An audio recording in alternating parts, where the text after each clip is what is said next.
Welcome back. New week, but not a new stream, but halfway through a case. So that's where we're at. It is good to be back, and it is a very long game. So in we go.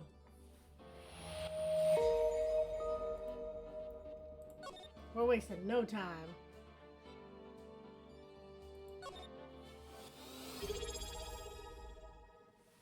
Congrats on being first league.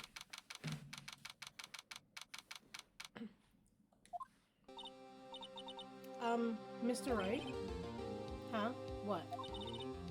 Are trials always like this with you? Like, you're swimming up from the bottom of a lake about to reach the surface, but no matter how hard you paddle, you never seem to get there? Pretty much. Except today we're swimming in quicksand.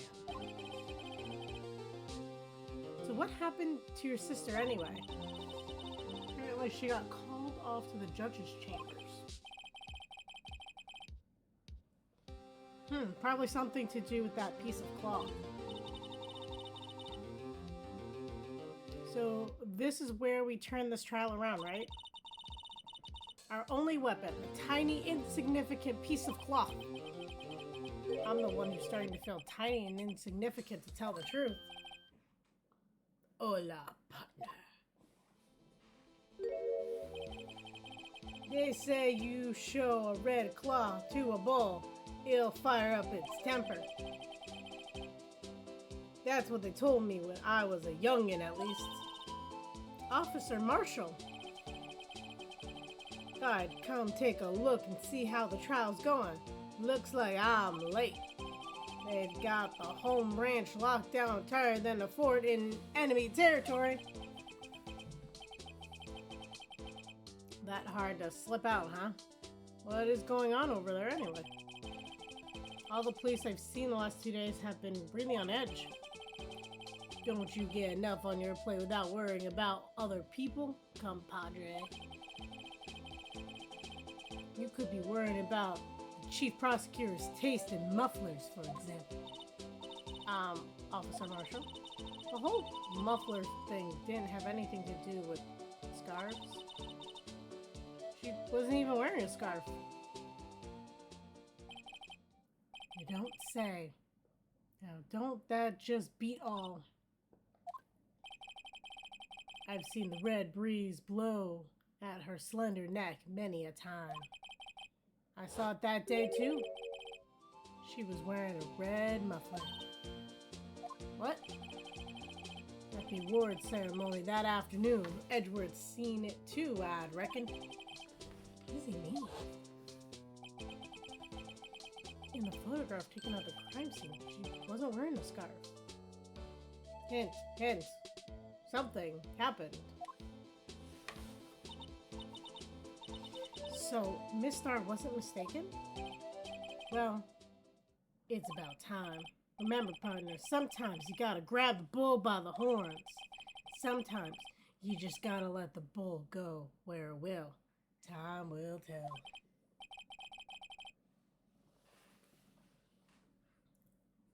Ugh. I've had a bad feeling. Oh, I have a bad feeling about this. So, what are we swimming in now, Mr. Wright? If it's steak sauce, I can hook you up with some fine ribs. Hoo-hee! I'm loving this.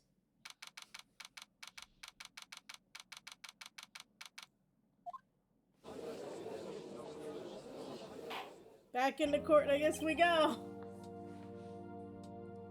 I'd like to resume. What's up? The judge keeps looking over at the prosecution. Oh. Is something wrong, Mr. Edgeworth? Your face is blue, your lips are purple, you're sweating bullets. That furrowed brow, those grinding teeth, those watery eyes. What's more, your eyes are unfocused. You've doubled over. This can't happen! Wonder what happened to Mr. Edgeworth. Well then, I believe it is time we continue on with this trial. During our recess, I had requested that the prosecution conduct an investigation. This is unacceptable!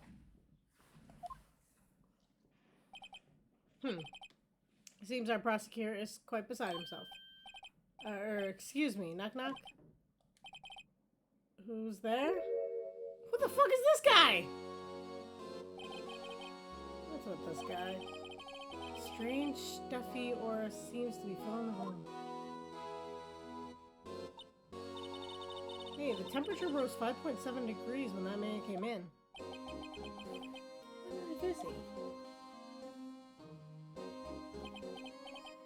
Ah, it's you.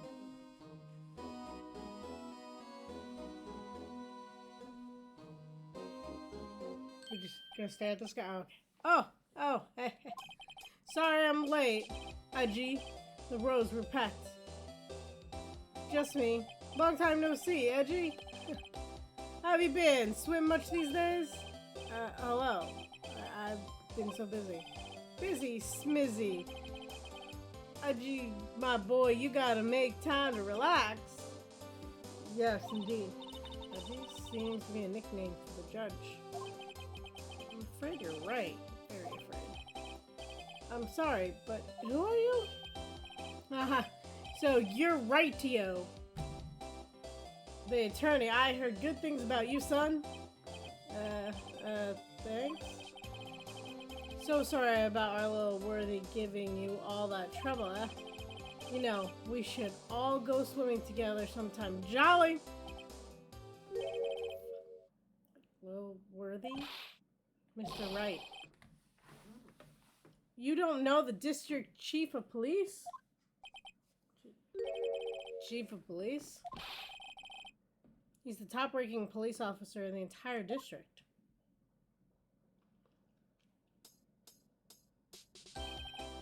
Name's Gant. Damon Gant. Pleased to meet you, everyone. So, what do we owe this honor today? It's been over 2 years since you last came into this courtroom, hasn't it? Well, it's worthy here. Look at that poor fellow. I just thought I'd help out by bringing this. Hey, that's my sister's muffler. So Mr. wasn't just seeing things? When the crime occurred, Miss Sky really was wearing that muffler? But to think that it was stuffed into the exhaust pipe? A Lil Worthy's car, no less.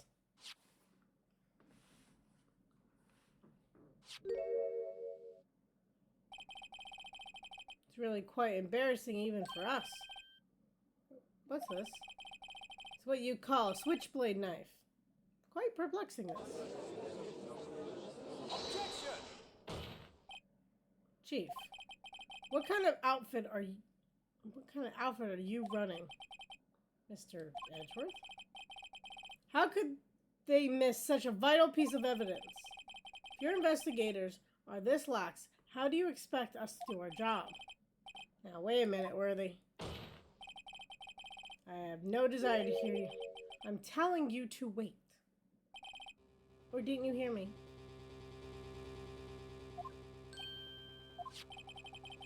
Have a look at this document where it says person in charge of investigation. There's no mistaking that signature, is there? Miles Edgeworth. That's not fair. On the day of the crime, I had you head in the clouds because you got that award. I know how you feel. But you're the person in charge. I'd expect a written apology. What? Are you serious? Don't be too upset. We'll find a way to clean up this mess you made. This is the first time I've seen Mr. Edgeworth at a loss for words. It's kind of major blunders, unlike you, Mr. Edgeworth. Gah! The court accepts this new evidence, but I'd like to ask the defendant a favor first. Yes? Just to be sure. I'd like to take a look at the blade of this knife. The blade, Your Honor? Well, I don't see why not. Could you open it up for me, I wonder? Yes, well, I think all you have to do is push that switch and... If I cut my finger, Mr. Wright, I wouldn't be able to pound my gavel anymore. Yeah, but if I cut my finger, I wouldn't be able to point at the people anymore. Come on, just hurry up and open it.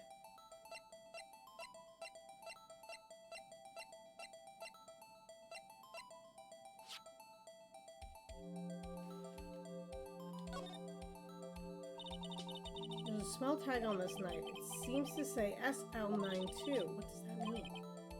Well, I've heard something similar. DL6, of DL6 incident thing? But it's strange, huh? What is it? I'm not certain, but I get the feeling I've seen this somewhere before. Letters like this, or letters that looked a lot like it somehow.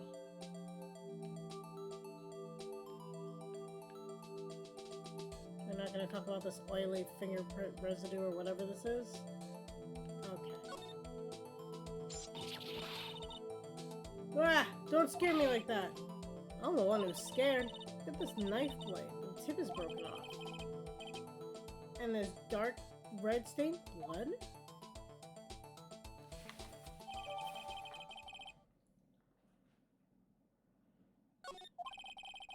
This does not excuse the actions of the police department. I would like to hear an explanation from the chief of police himself. Terribly sorry, but could I ask you to testify for us? About the split between the prosecutors and the police and this knife? Sure thing, not a problem, not even a little one, really.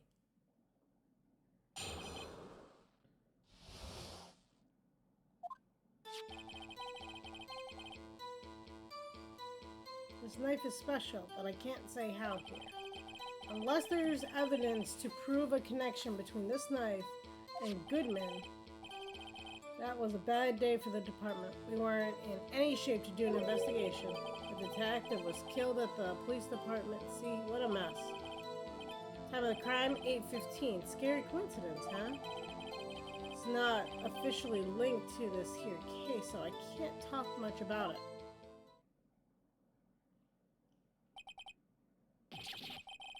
There was a murder at the police department? A detective? That's hush-hush information, Udgy. We just told everyone. We haven't exactly announced it yet. Wait a second. You said 5:15. That's the exact time that Detective Goodman was killed at the prosecutor's office. Order! Anyway, at the department, we're all flustered, as you might as well assume. We're in the middle of top secret investigation. Don't tell anyone, okay? I think we understand the police department situation.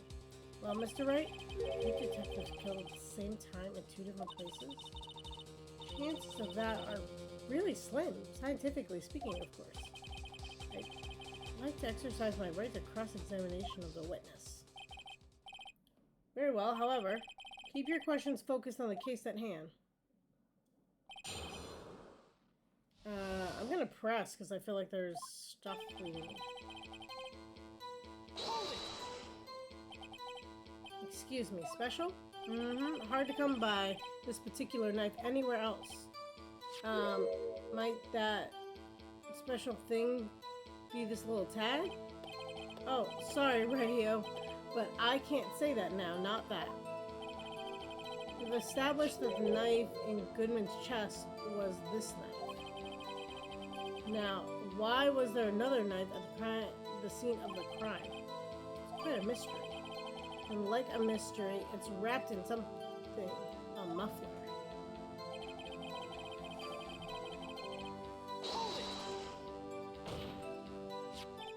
This knife was found on the scene of the crime. I think that makes it connected to the case, don't you? See, there's a lot of things that go on at the department I can't explain. It's delicate, okay? Sorry, radio. Maybe there's something about the knife that will give us a clue. Let's examine the knife while we can, radio. Evidence that links this knife to Detective Goodman. I think perhaps the pieces are falling into place. We should try presenting the piece of evidence that had me stumped all this time. So, how are things down at the department?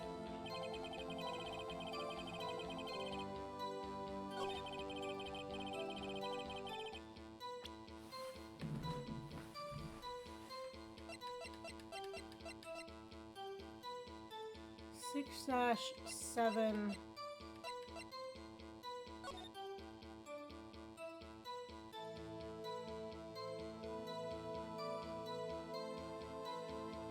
Okay, so yeah. Objection! Wait a second. Ah, last, an honest and good objection. This knife has to have something to do with Detective Goodman. What do you mean? Ah, ha, ha. Honest to goodness. What do you mean from Udgy? This is great. Look at the tag on this knife. It reads SL-92. And this is important. Why? Over here, we have a memo that was on the body of the victim. What's this? 6 minus 7 S 12-2? Your Honor, it's upside down. Upside. The printed name on the memo makes it look like it's right side up. But turn it around, what do you get?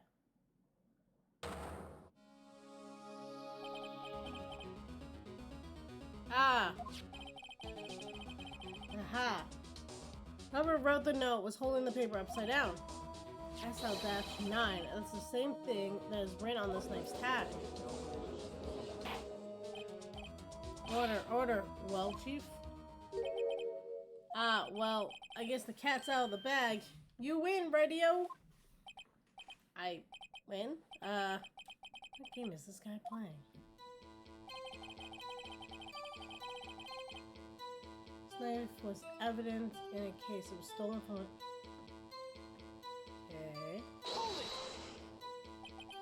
So this knife was stolen. Yes.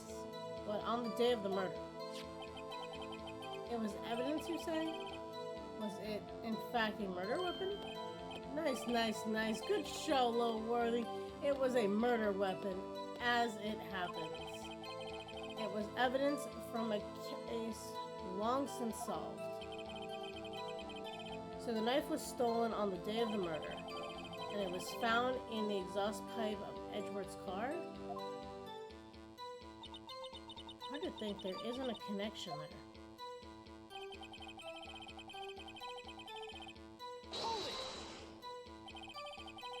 Something happened at the police department too, huh? You got a good look in your eyes there, radio, my boy. Sharp, hungry. So something did happen. And why wasn't I informed? Why weren't you informed? Well, why didn't you ask? No matter, I understand. You were busy, what with Alana's case and all. Well, what happened? What happened at the police department that day?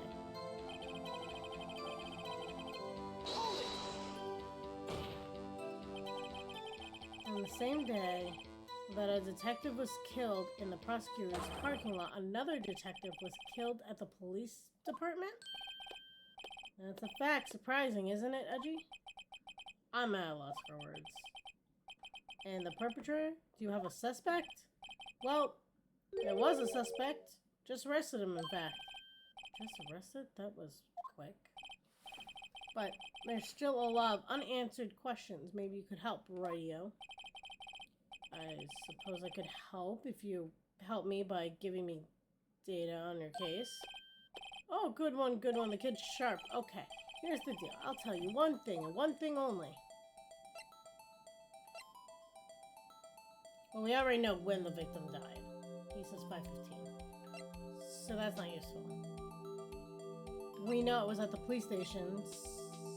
So I guess we'd want to know how he was killed. I'm assuming it was the knife. That's broken, though.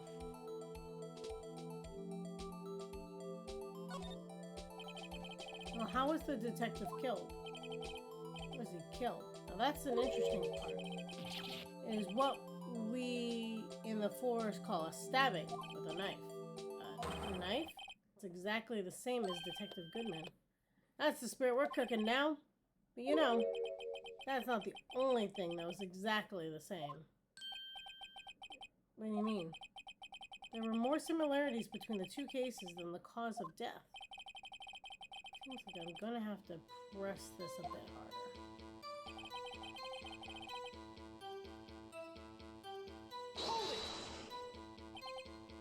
5:15? But that's That's when Detective Goodman was killed in the prosecutor's office. What? Funny, isn't it? A murder at the prosecutor's place and a murder at our place at the same time? What are the chances? Coincidence? This is just my gut feeling. But I'd say there's a 0.001% chance of that happening. Chief Gant, please tell us more about the incident.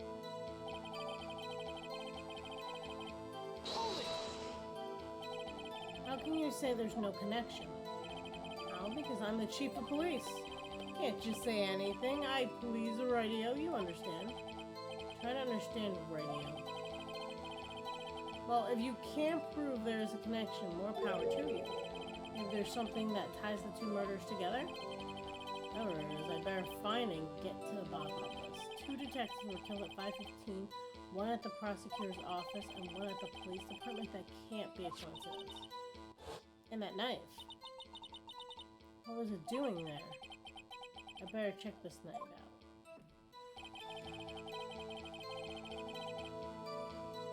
Okay, so we kind of pressed everything, I think. Stolen from the...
feel like I'm missing something. But what?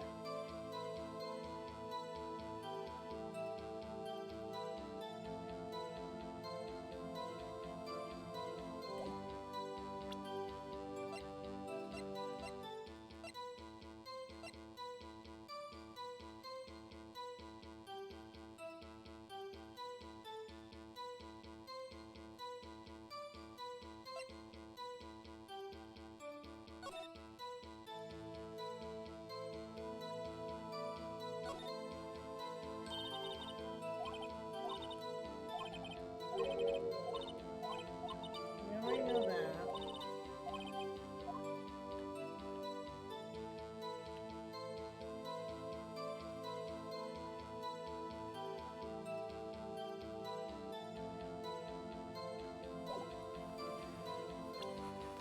The knife was stolen. Wrapped in the defendant's muffler.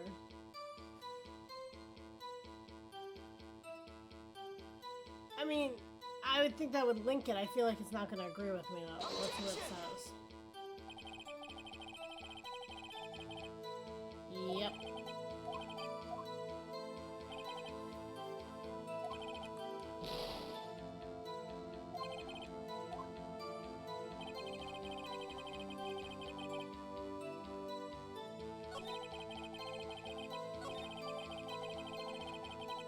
Make sure I didn't miss anything with the pressing. Sometimes when he changes his statement, I feel like I've missed that.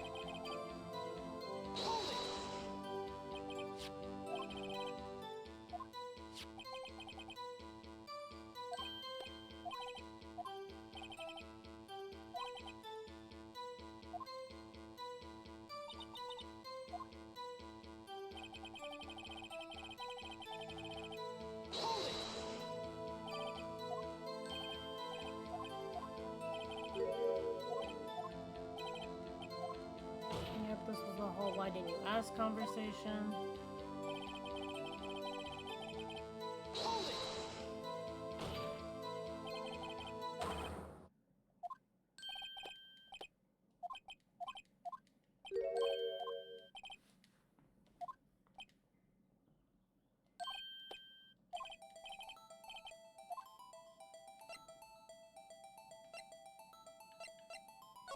Let's go with where the victim was found.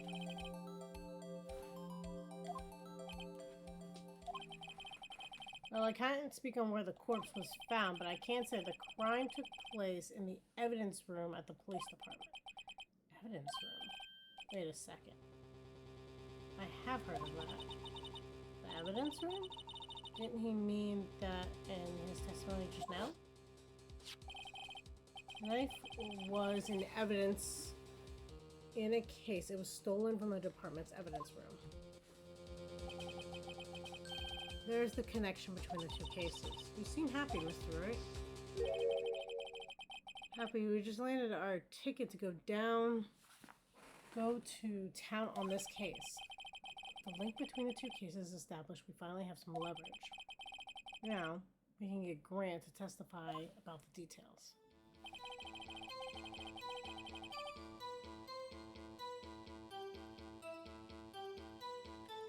So then what do I present to show that this was evidence in the case?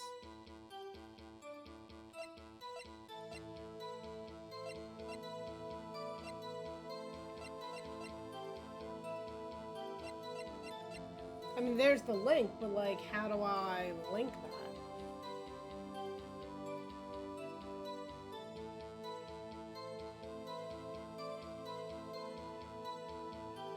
This one?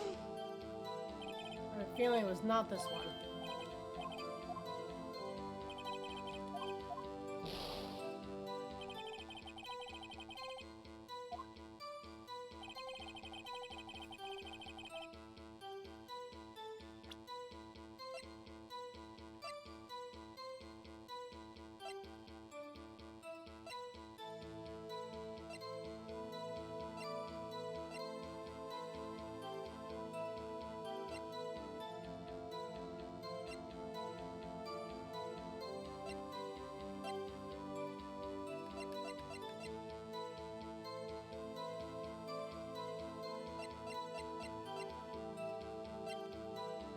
I mean, he admitted it was taken out of the evidence room.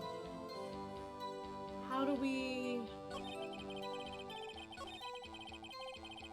link that?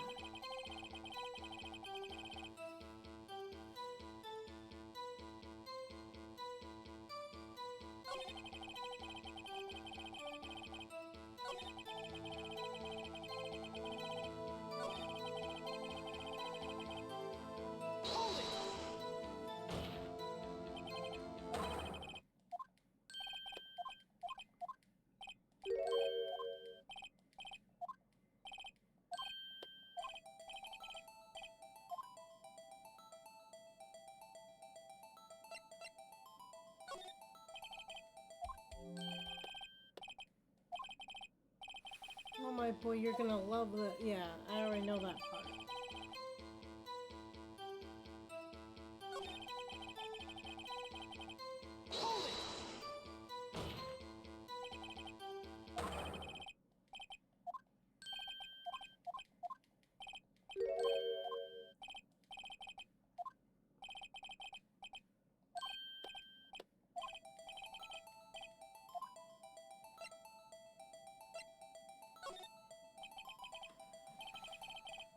So tell me, where was the victim found? Right?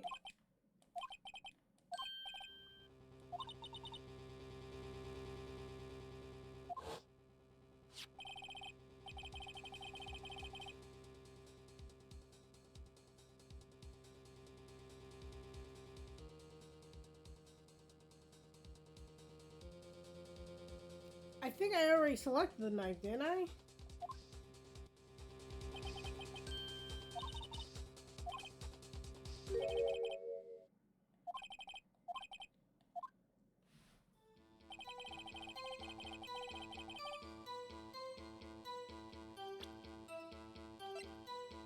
Maybe it's because I hadn't technically gotten that piece yet from him. Objection!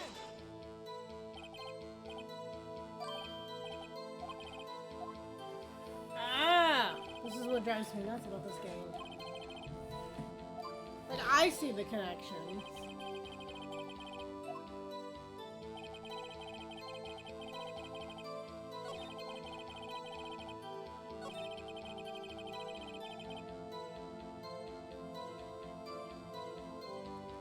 Do I present it with this one? Objection!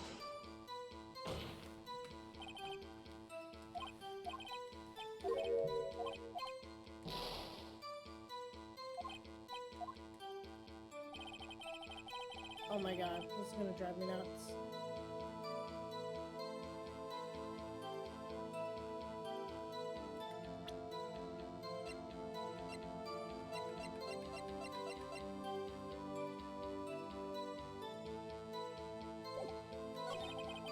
Is it with the memo?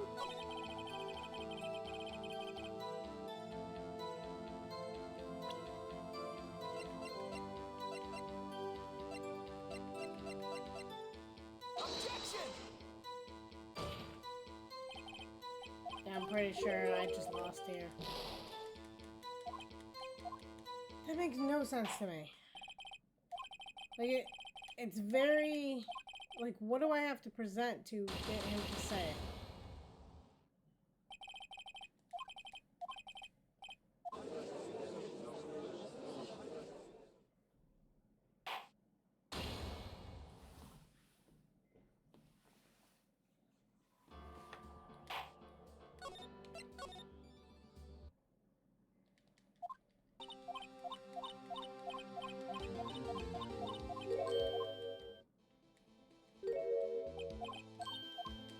This game sometimes.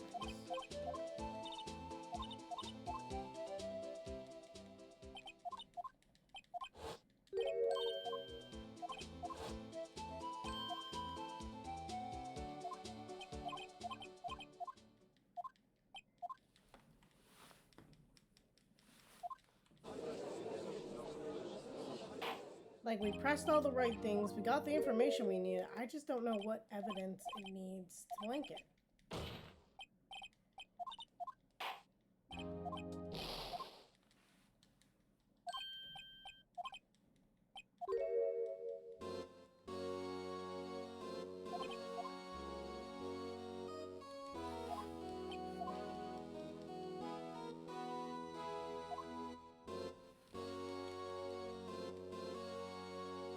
We have to prove that they're linked so we can get the leverage.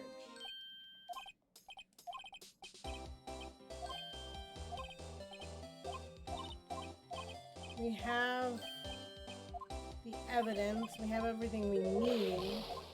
We've already explained the stuff found in the trunk.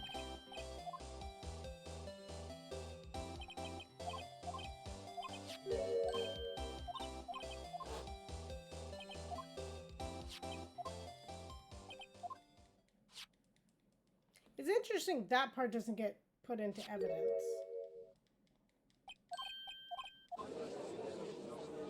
Objection!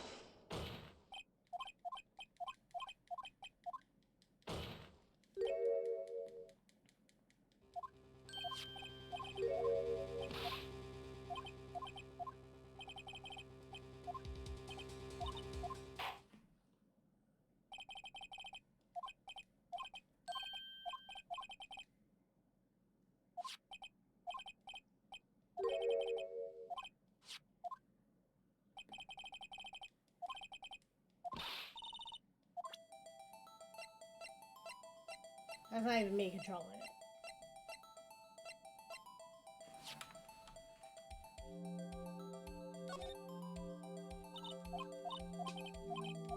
I also don't know why I can't look at the weird grease on the handle.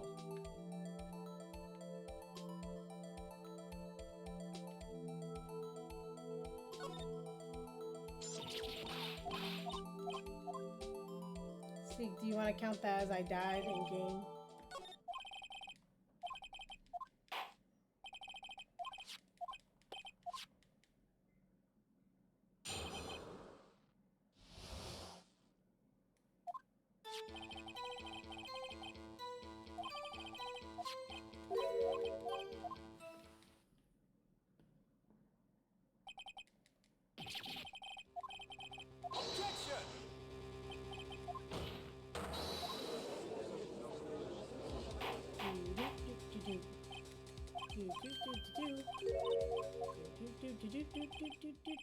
Yeah.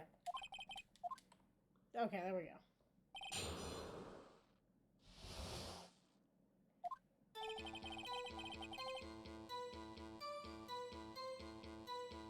Hold it!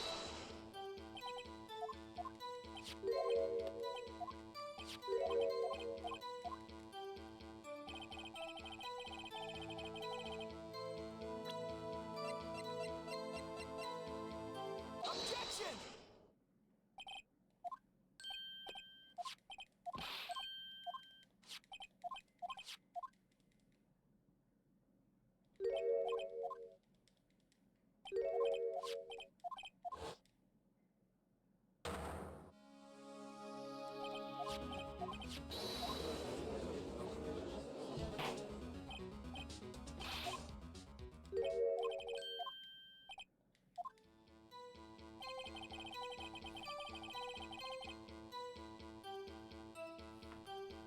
Hold it!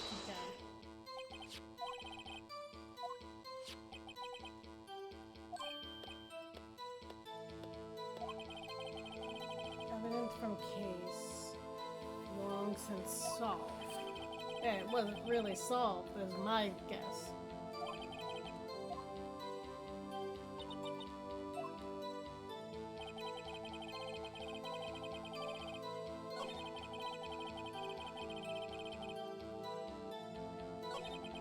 Maybe I just didn't do the right words. Maybe I gotta do that first set of words.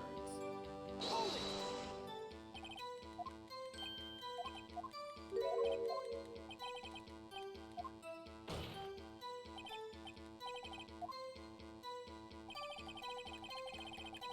Hold it!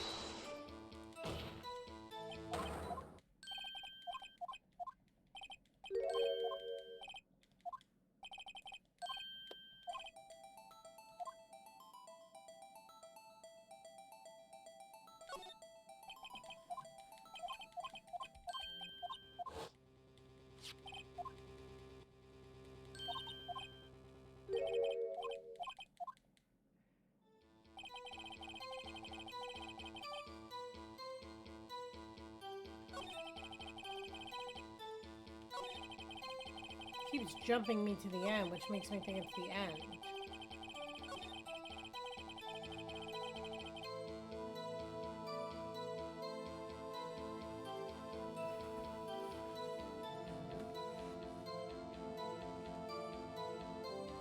Hold it! Ah, that wasn't the button I wanted to press.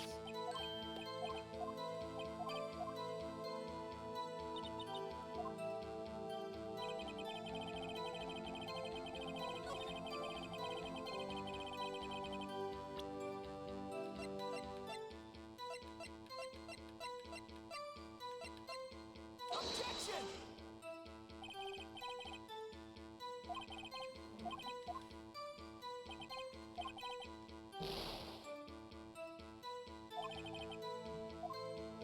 But the connection is that it was in the same spot and wrapped and aware of. Maybe that's what it is. Maybe it's the phone call. I feel like that's a stretch, but I'm gonna choose it.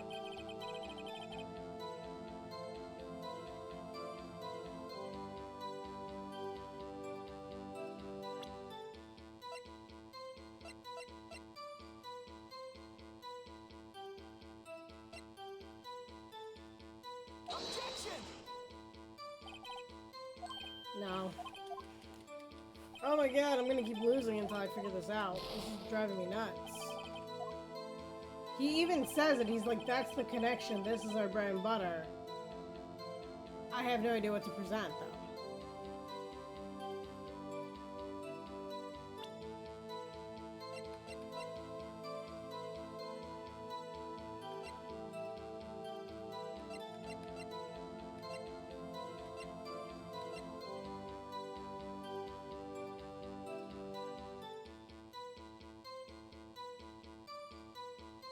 Are we gonna go with that was already in there at the time of the murder?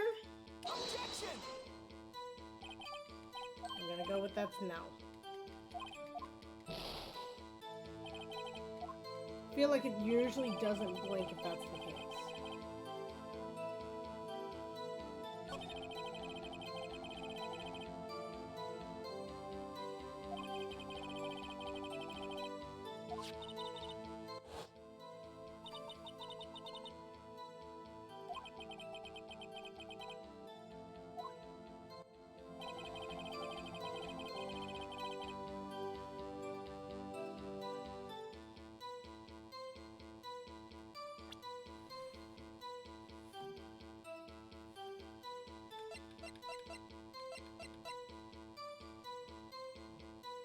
Objection! Oh my god. Okay. You guys see something I don't? I feel like I'm that person in a horror movie right now. Don't go in there! Goes in there. That knife was stolen. It's at the scene of the other crime. She knows it's there. She literally tried to pass along the message. All of that makes sense. But I can't figure out how to prove it to them that makes sense. Unless they're going somewhere completely different. And I'm 5 steps ahead of them. But I can't figure out what they want.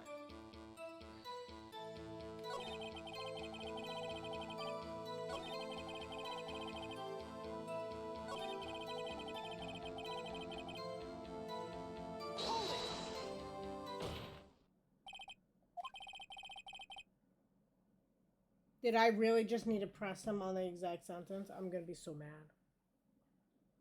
The defense position is simply this. The connection between these two cases has already been proven. Oh my god, I'm so mad. You don't say. Well, out with it, Radio. What's your connection? Yes, out with it, Mr. Wright. The connection is a place mentioned in the testimony we just heard. The knife found in the lot was stolen from the police department's evidence room. Not to mention the victim had it on him the case number. Oh my god! Showing them all this evidence should have counted. So mad. So mad. We also know that the detective murdered at the police department was killed in the very same evidence room. Indeed, there do seem to be too many connections for it to be a coincidence.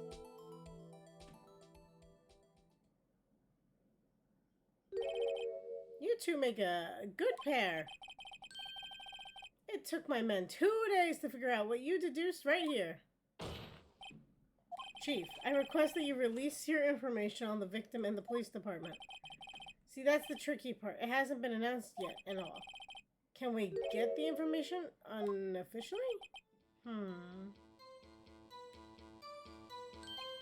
Sure, why not? It's unofficial after all. What? Really? Who would have guessed? Oh my god, I'm so mad. I'll cooperate, but I can't reveal the name of the victim and the department, okay? If you're going to tell us a little, what might not tell us everything? Ah, well, case information is sticky stuff. You have to do everything properly. Well, I guess I might as well try to get what I can out of him.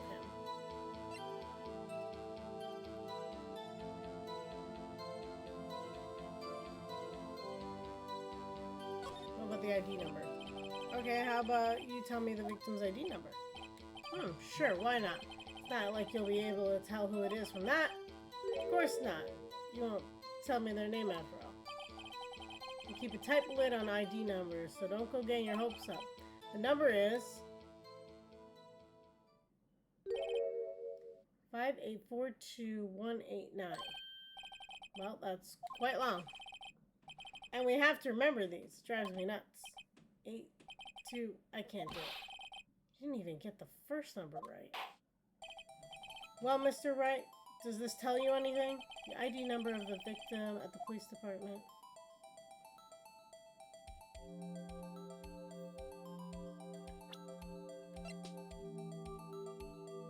Five 5842189. It's the same person.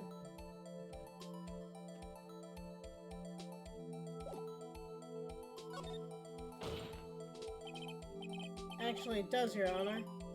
It does. I think. Meaning? Has to be what I think it is. But what does it mean?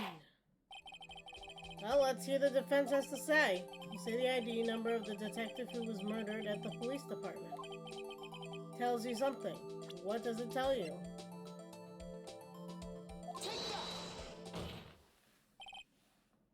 Witness. What is it, Mr. Wright? You're grinning like a schoolgirl on prom night. No, it's just, I got confused. And this is news? Huh? Just come out with both guns blazing like you always do. Police department, the prosecutor's office. 2 places, 2 detectives murdered at the same time. There's only 1 detective. Actually, I happen to have the police ID number here.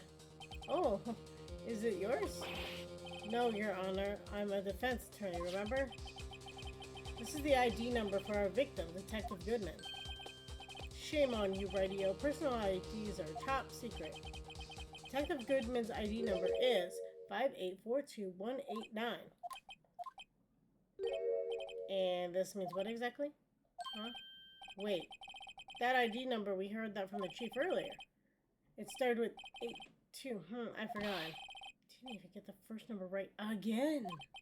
The number the chief of police gave us was 5842189. Wait a second, Ray. What does this mean? That's what I want to know.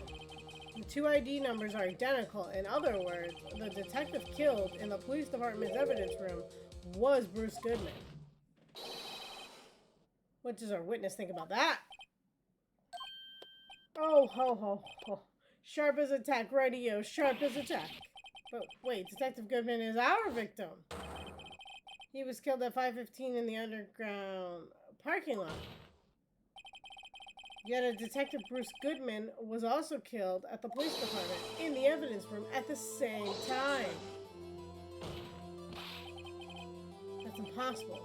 So what we're saying is the same person was killed at the same time and in completely different location? Order, order, order, Chief. What does this mean? No. What I want to know is, why didn't I hear about this? Yes, it's top secret, fine. But I'm the prosecutor in charge of the case. Now, just wait a second, Worthy. No need to get all flustered. Your Honor, the police department has made a grave error in this case. Wait. I said wait. Or didn't you hear me? The oversight. A grave error, Mr. Edgeworth? They're yours. What? How dare? We informed you yesterday. I believe it was our Officer Meekins who brought you the news? Officer Meekins? Sir Wright. Where have I heard that name before? Wait, Uh-oh.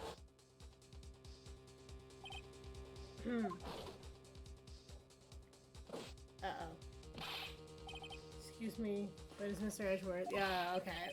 Since we're reliving an old memory here, I will just not read it and drink some water.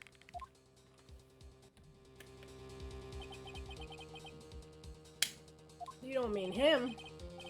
According to Meekins, you didn't accept the report. Hard to believe, but your officer, he told me. He said the report had nothing to do with the Luna Sky incident.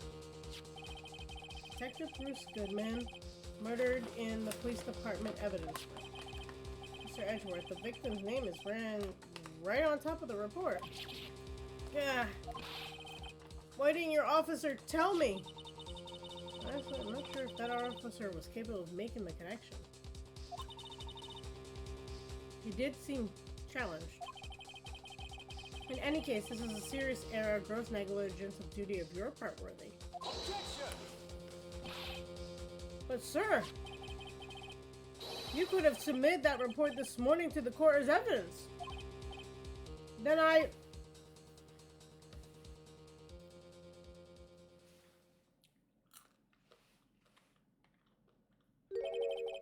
No such luck at this time, Worthy. Or should I say, unworthy. Sorry, that deserved that. What? Now, what was the second rule of evidence law? Well, Mr. Wright? Oh, well, it's, Rule 2. Unregistered evidence presented must be relevant to the case on trial. And how is that rule relevant? Normally, you submit a list of evidence used in court before the trial. This report wasn't on that list. So what does that mean? I couldn't submit this evidence until the connection was proven in court. The connection was just proven by radio over here. Good job, radio, my boy. Huh? No. No! I don't think he's taking this well. It seems we've come to the end of this trial. I know you're going through a tough time, Worthy, with all these rumors. You were even in the defendant's chair just this past December. I apologize for this terrible lack due to my diligence on my part. Mr. Edgeworth, please, just give me one day. Get to the bottom of what happened. If it's the last thing I do. You better get the results this time, really. You have my profound apologies, sir. What, Mr. Edgeworth? I don't think there's ever been an error this serious in the history of this court. You let someone go who was a witness who turned out to be a suspect, so I think that was worse. I will grant one further day as the prosecution has requested. Will that be sufficient, Mr. Edgeworth? Yes. Thank you. Whatever your punishment for this, for your sake, I hope is not decisive. Very well, court is adjourned.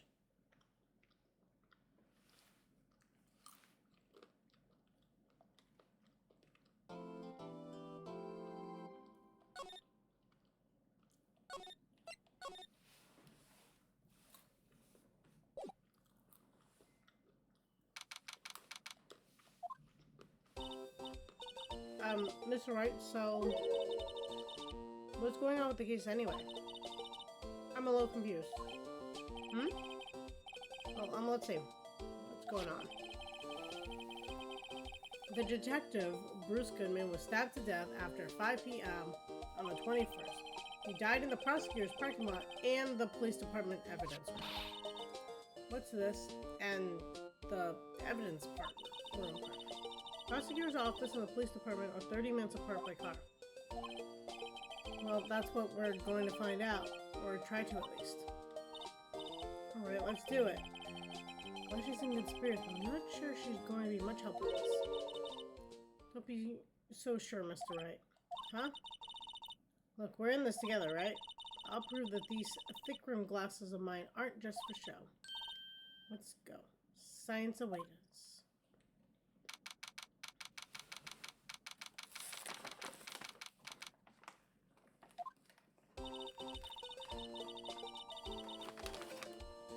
You know, I really don't think we should worry about the police department murder. There wasn't even a body found there. Who cares? It was our only victim who was killed in their evidence room. No biggie. Besides, my sister would never do such a thing. I know it.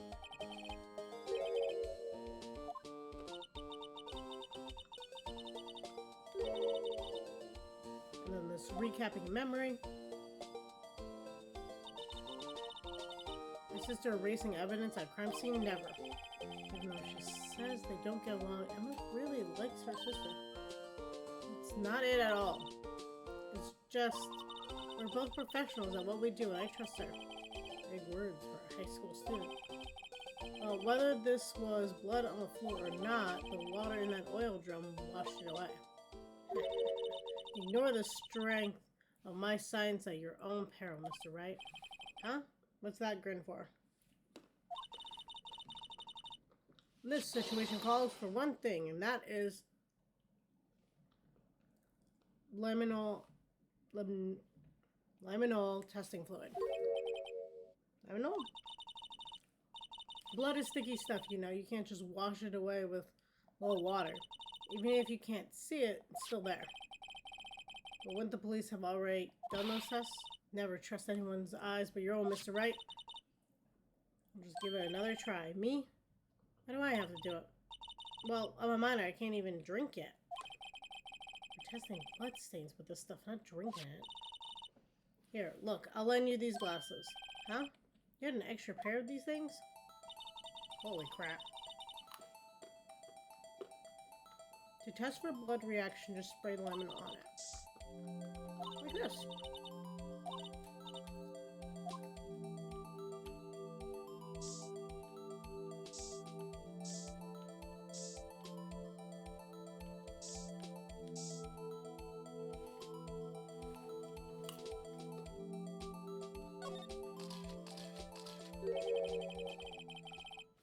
You can see her eyes shining behind those glasses. So this is a blood stain? It's so, you're shaking. It's just, this is my first time seeing real blood. Scientific investigation in action. Okay, well, definitely knows this was a blood stain. But doesn't something strike you as odd, significantly speaking, of course? What's that about this scientifically? The amount. If he got stabbed here.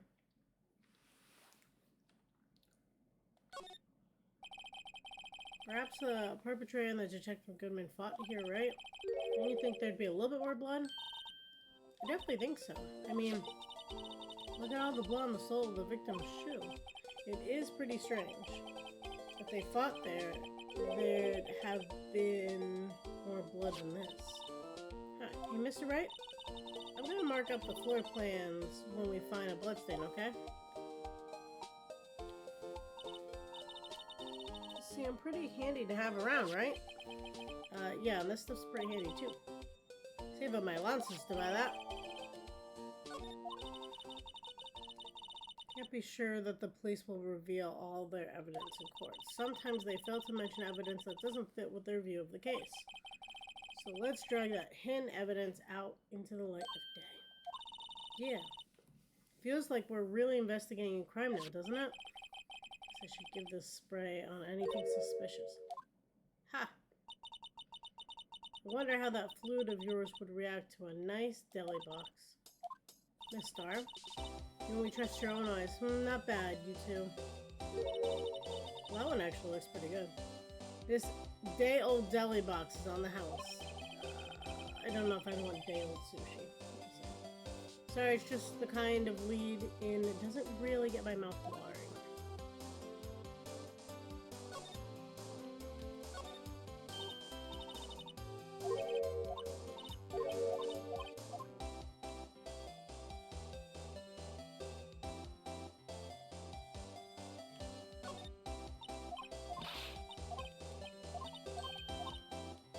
That's the whole stuff we already know, but I just want to make sure that we're not missing anything.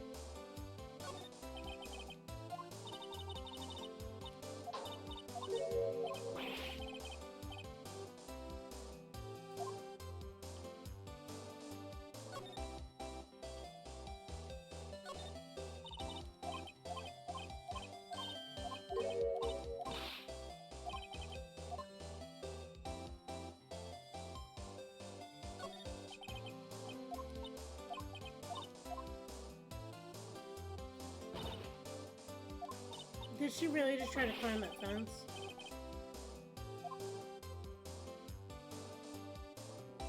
Oy.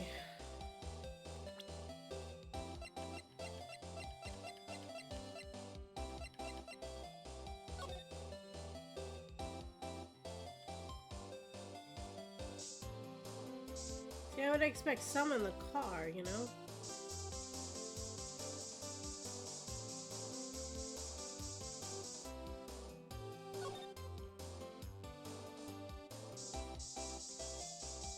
I'm about to say if we see a trail.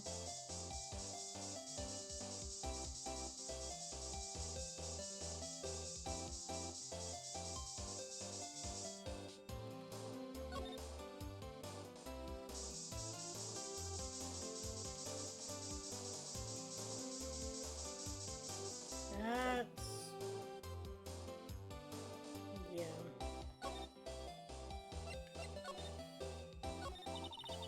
You certainly put me in a tight spot today. My apologies, Miss Star, but... No, it's okay. It was my fault. Oh, we know. I witnessed everything from the security room right there, but I was afraid that wouldn't sound convincing enough, you see. I was wrong to think that. I'm sorry. Sorry, you lied on the witness stand. That's unforgivable. Should be, right? Well, girl, don't forget what's important here. Even if the place I witnessed the events from was different, I still saw what I saw. Saw Chief Prosecutor Sky stab a man in cold blood, and the testimony still stands. I swear it on my honor as a detective. She stabbed Goodman. I know this photograph has something important to tell us, but what?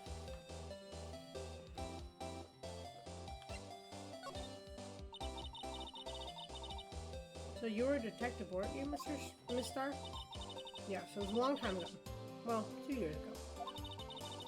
No matter how hardened the criminal, when they faced me, they coughed it up. Coughed it up. They confessed. They blabbed like babies. You know? I may seem like a demon sometimes, but I can be an angel too. Wouldn't doubt it. Every day I dragged dirt out of the mouths of suspect after suspect.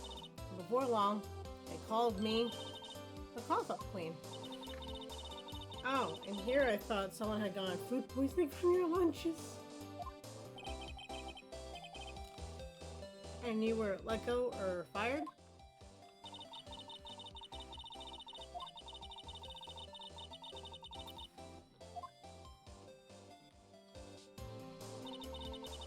It's all because of that case. The SL9 incident. Really? SL9, wait. She doesn't mean.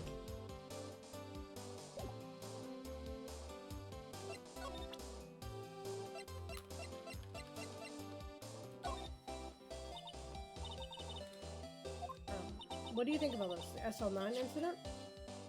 It's written on the knife. And on that note, Goodman.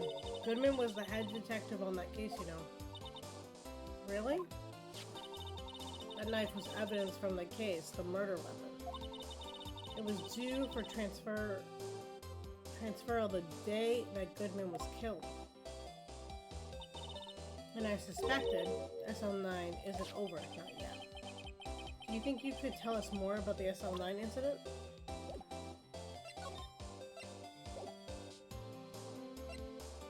I get to ask her that and she doesn't say anything?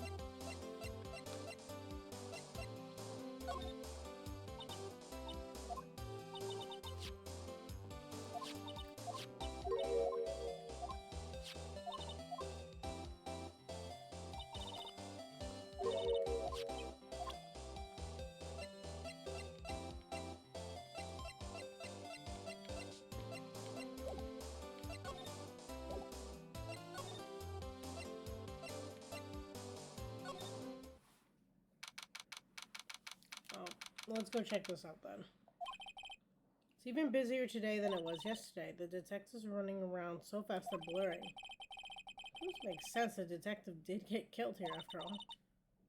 So the evidence room, scene of crime. According to the pamphlet we got at the front desk, here it is. She's like a kid at an amusement park. Oh, a real crime scene. Let's go take a look.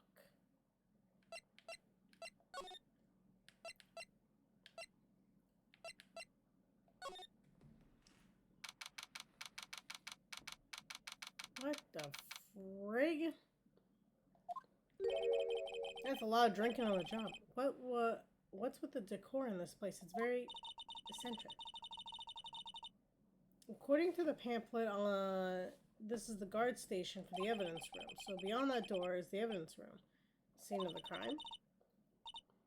It sure seems that way. Oh, what's wrong? Those are cacti. They're so prickly, so imposing, it's hard to think straight. Can't handle the cacti? Stay out of the desert. What I want to know is, if this is a guard station, where's the guard? I have a feeling I know who he is already.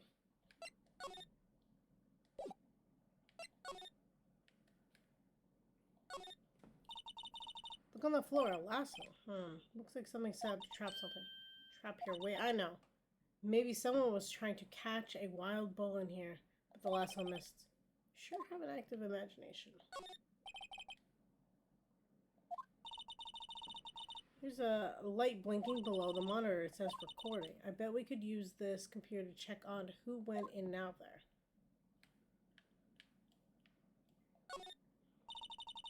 Yikes, these sure are prickly. They must be the real deal. I would think just one big one would be sufficient. These cacti are a lot like my sister, actually. How so? Encased in a cold, rigid shell with spines pointing in every direction. Just like her.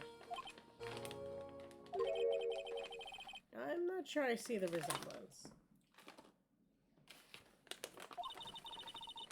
It's more of an attitude thing than physically similarity.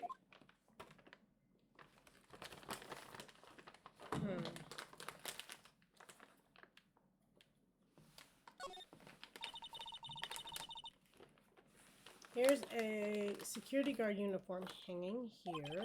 Looks more like a costume than a uniform, honestly. A leather jacket, leather pants, a leather... What was that called again? A punchy, a paunchy, a pinchy. Oh, I know, a poochie.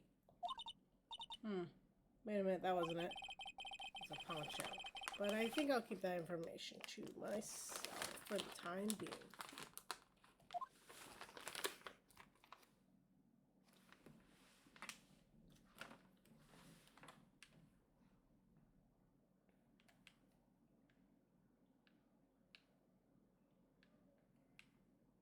I mean, how many bottles of alcohol is this guy allowed to have on the job?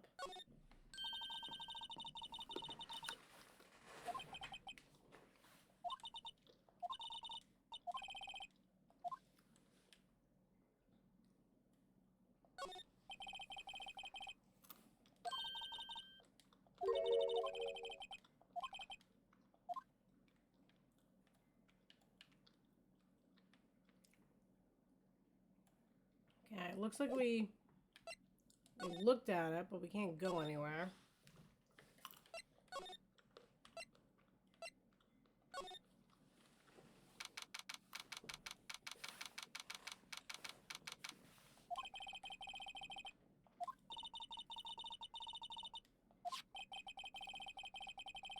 Yes, but the same detective also killed at the same time the prosecutor's lot. Oh, it makes my head hurt. Well, first things first. Let's go and check out the police department and crime scene. Yes, you sound dead set on investigating. Don't mess up, or we could wind up dead.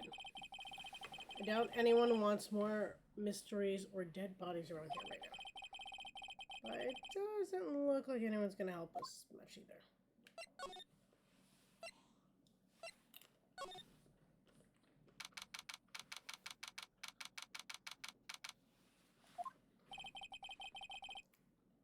Looks like Miss Sky is in questioning. I hope the detectives aren't yelling her. How did you kill him in two places at the same time? Can you imagine? How's she supposed to answer that? Wait a second. Didn't Mr. Gant say they'd arrest a suspect at the police department murder? Let's come back later.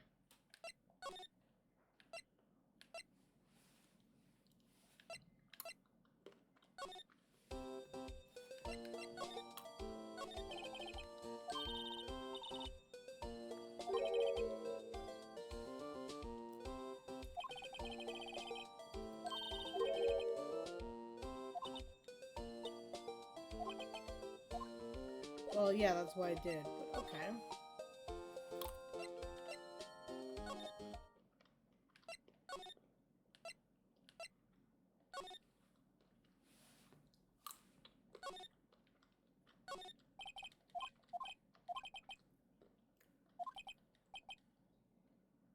I told that lady at the restaurant everything. Someone's getting a demotion.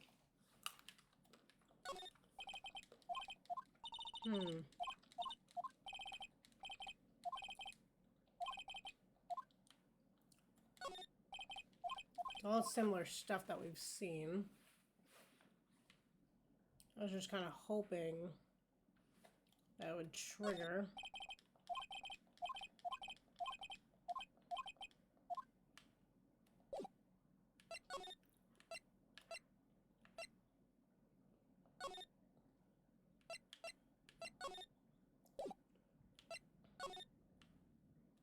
Do you have a yellow flag before?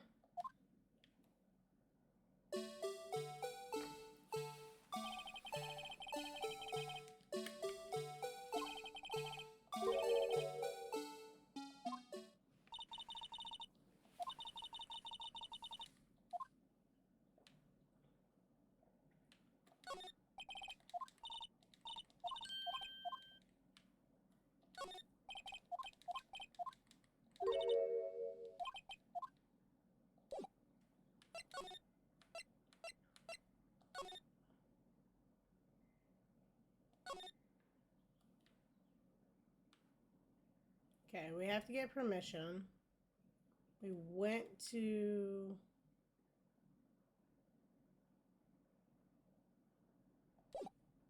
Oh, wait, I think I know. I think I know what it wants me to do.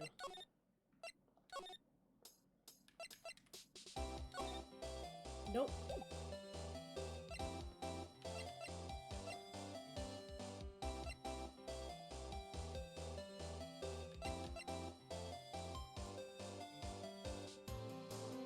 It wants me to go through the thing, but how am I supposed to do that? Or, okay, hold on, wait, I got another idea.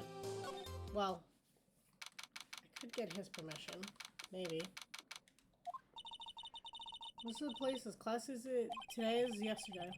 I'm sure it'll still be just as classy tomorrow.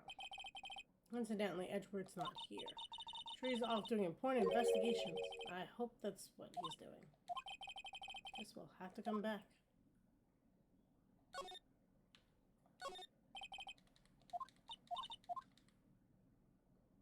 Okay. It's probably all gonna be the same thing. But just in case.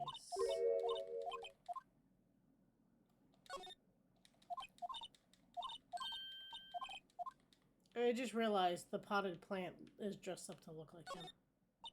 That's just weird.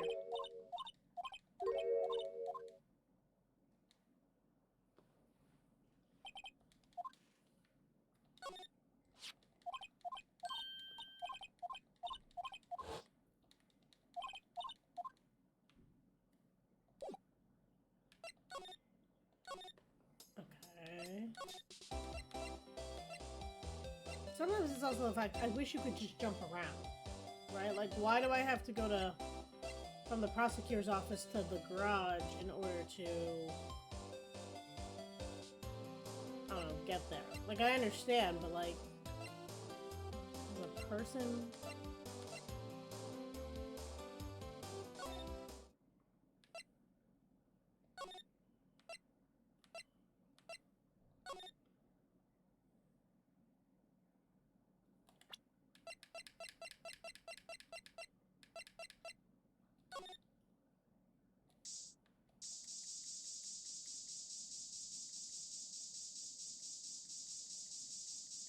Oh.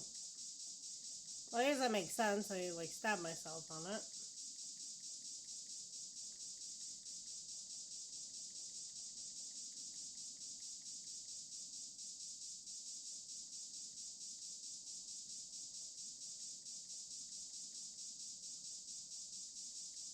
Making sure I spread all really, really good.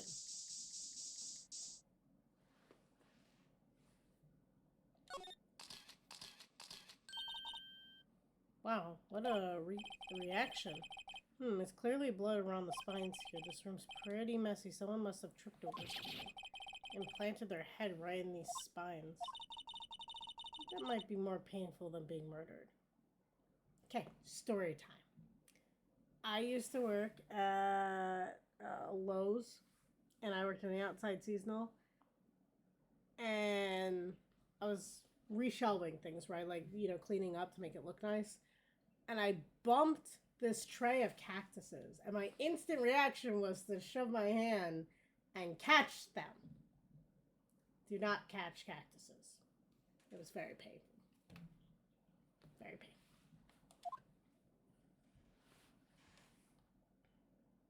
Yep. It was one of those moments.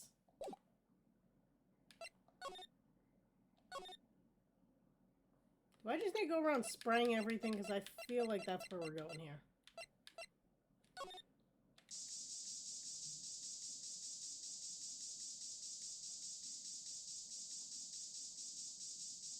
Just imagine, like, this stuff is super expensive too.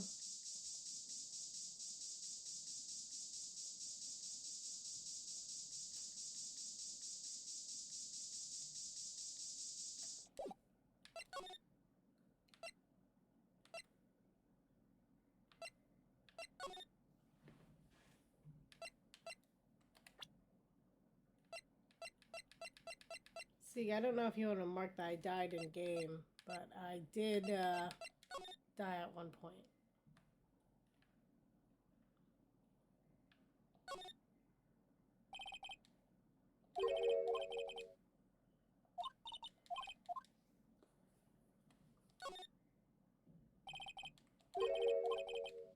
Also, I don't know if you want to count bad joke, but technically I read something on screen that was a bad joke. So, here's that.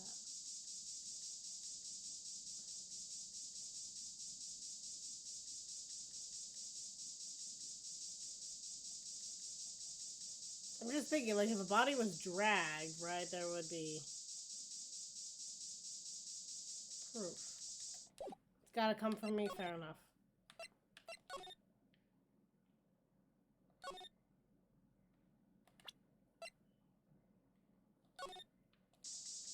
I see blood in here. We're gonna have to talk about police brutality.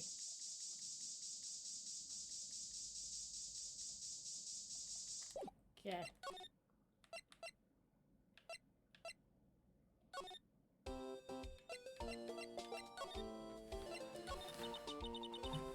Poor Mr. Edgeworth.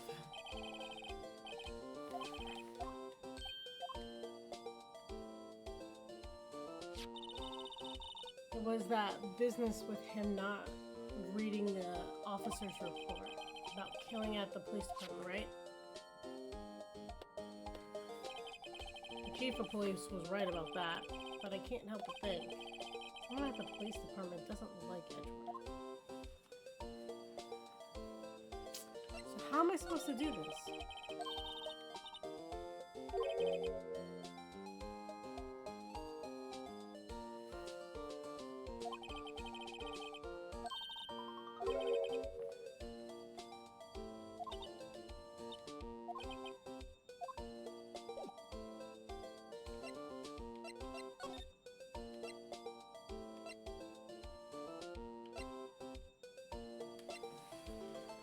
Because we go there, and we can't get in, so...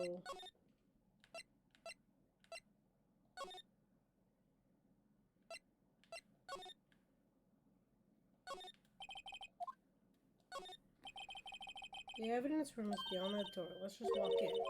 Won't open. You thought it would open? I think we need someone's permission to go in there first. Yep, but where is he? Because I feel like I've explored everything, right?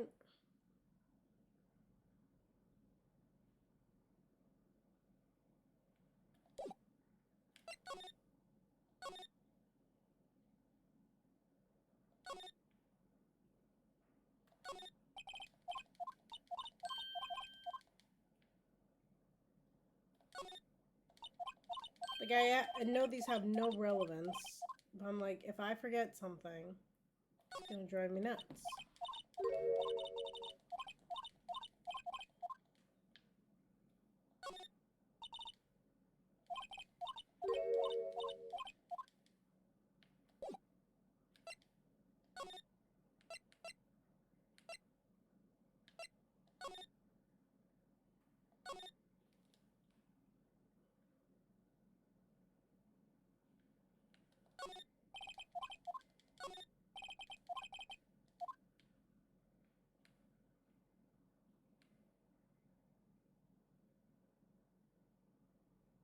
Hmm.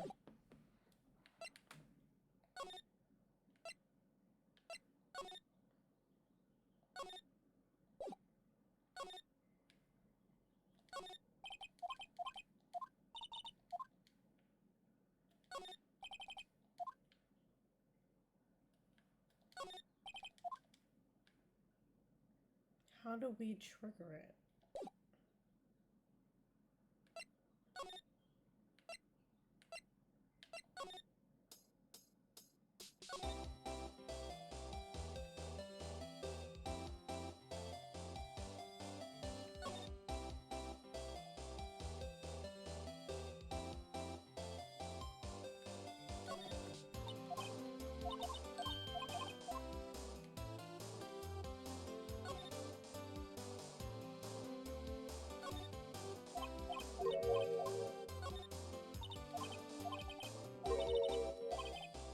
Because we asked her, unless I bugged it. Did I bug it?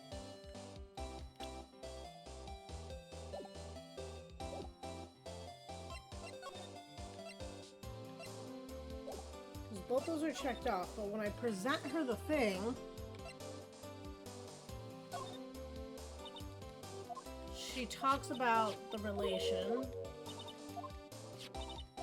talks about the case, and then we say, do you think you could tell us more about the SL9 incident? And then she just stops.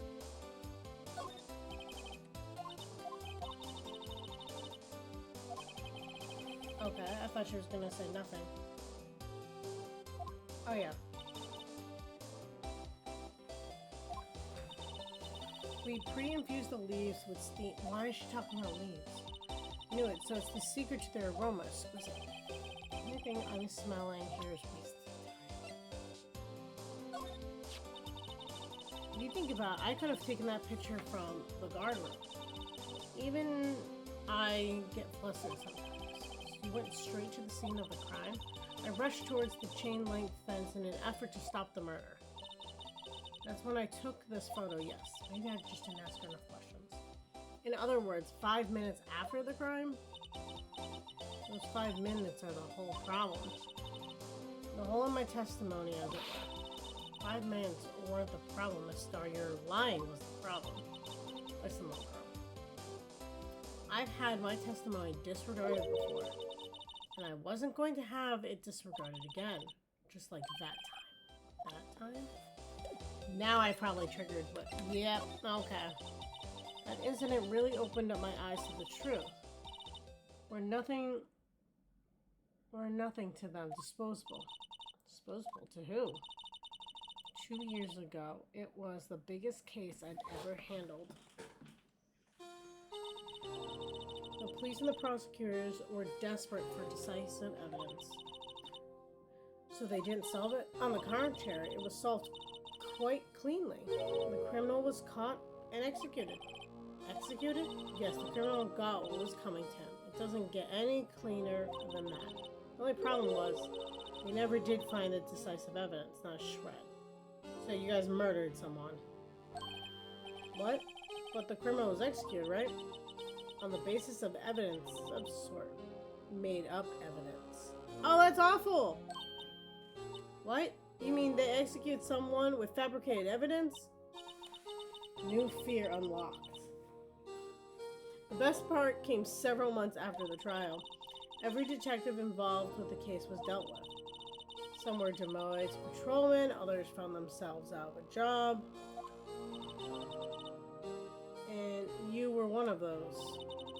Myself and one other person you know well. Wait, could it be?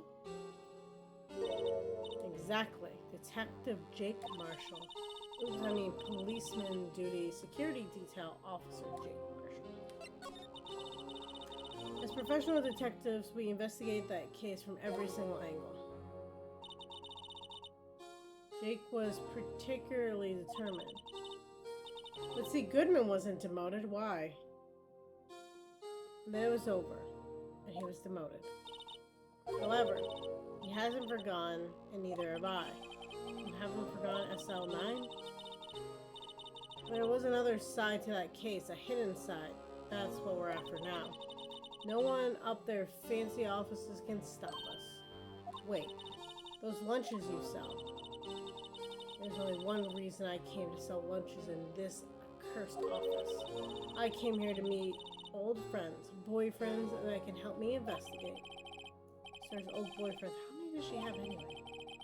Just when the detectives on SL9 have disappeared, we find new evidence. There has to be a connection. So, Rookie, what? It seems like you're serious about investigating this case. Yes. Oh, that one looks good. Then you should take this. A Salisbury steak lunch? I know a certain guy who might help if you tempt him with this treat. Mr. Officer Marshall, is he your, are you going out? Why do you want to know? I was just wondering what happened to him. A long time ago, when he was helping my sister do cases, he was so nice. He got along so well with my sister, it made me jealous. And he was nice to me, too, back then. This would have been when Officer Marshall was a detective. But now are you so cold? Jake and I were merely cooperating on this investigation. We're putting the past to rest, as it were. Nothing more than that. I see. Thank you. Officer Jake Marshall. Okay.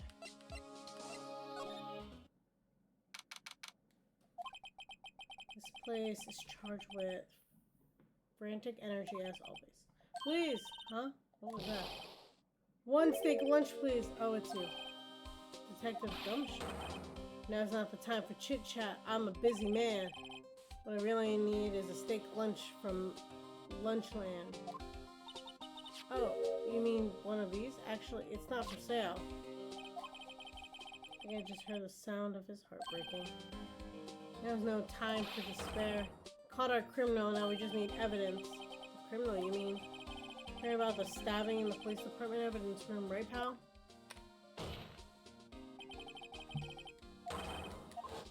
No, I heard nothing, Detective Gumshoe. It's the biggest scandal to hit the station in ages. Everyone's topsy-turvy. But Detective Gumshoe, who was it? Listen, pal, all I know is I need me a steak lunch pronto. Staying around here talking isn't gonna fill my belly. Wait, don't leave. If you want to know more, head on down to the detention center, pal. Questioning should be over, so I figured he's down there having a good cry. Later. He ran off to the evidence room. Well, this investigation is off to a running start. I know it's directing me there. Wait. Really?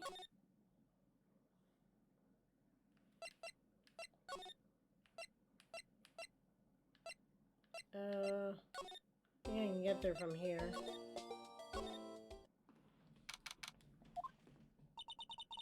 So I do feel better about things a little. I mean, they caught the person who stabbed Detective Goodman, didn't they? Yeah, I guess they did. Let's not get too far down the road right now. Things will just get confusing. What is that?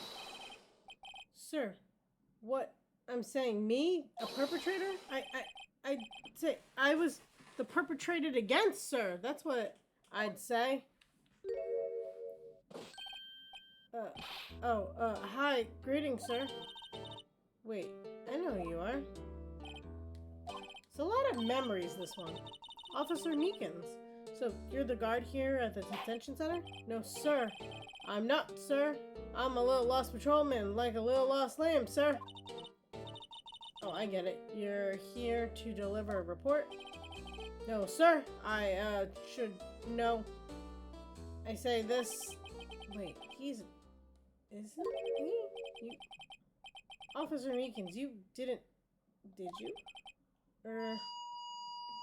Perpetrator Officer Meekins reporting, sir! What? What? Well, this is an unexpected turn of events. Sir, I'm a patrolman with the General Affairs, sir! Sir! Oh, I can hear you fine, Officer Meekins. It's some business that day, sir. So I went to the evidence room, sir. Guard station in front of the room was empty, sir. So normally there's a guard at the evidence room. That's right, sir. Because the evidence is kept in the evidence room, sir. Now the security officer was none other than Officer Marshall. Marshall? Then, sir, I glanced at the security room monitor. That's when I saw him, sir. A suspicious person in the evidence room. A suspicious person, sir. A suspicious person. Yow. What the heck is this guy doing? What happened then? After that, sir, everything went white. I saw red. I blacked out. And then I came to. I was here in the detention center. How were you out? Days? Might I ask, what happened to your hand? Sir, there was no one to bandage me, sir. So I did what I could to wrap it up, sir. Bandage on his hand? Just like Miss Guy?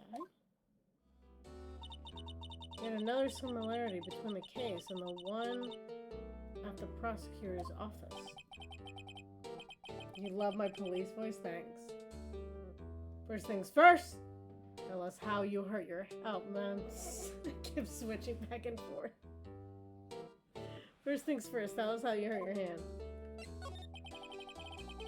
Well, I don't mean to pry, but you're the perpetrator, correct? You killed Detective Bruce Goodman in the evidence room, right? Sir, please don't look at me with those sad puppy dog eyes, sir! If you have to label me as a perpetrator or a victim, sir, then label me a victim! I would, but you happen to be in detention and alive and well at that. Ah, yes, well, that's true, sir! I suppose you could say that. Did you know the victim, Detective Goodman? Well, sir, if I had to label him as a stranger or a total stranger, then I'd say he leans heavily on the total stranger's side. So, you didn't know him? Sir, I worked in a tiny department devoid of light or other creature comforts. I don't know any detectives. So if he was a total stranger, why did you stab him? Sir, I had no intention of killing him, sir. None. Nor do I have any recollection of killing him, sir. At least someone around here is more confused than I am.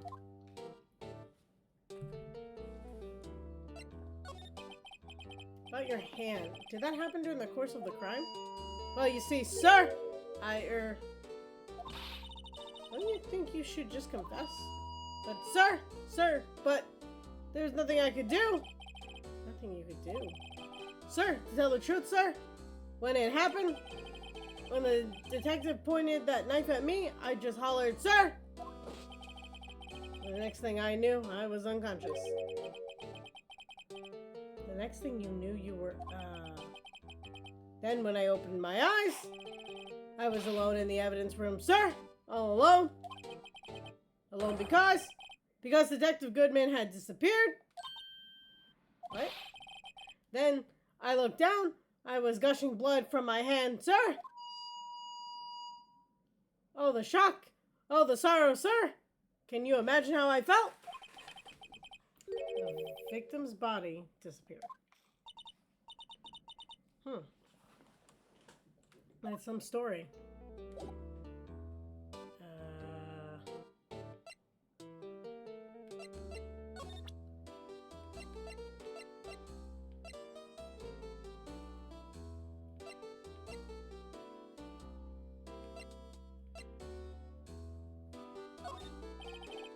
Officer Meekins, this is for you.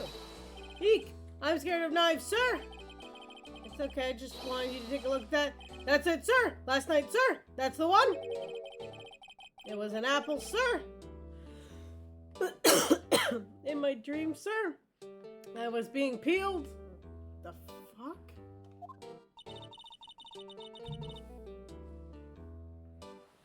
On second thought, you don't have to look at the knife. He's overreacting to the knife, but I guess he's been through a lot.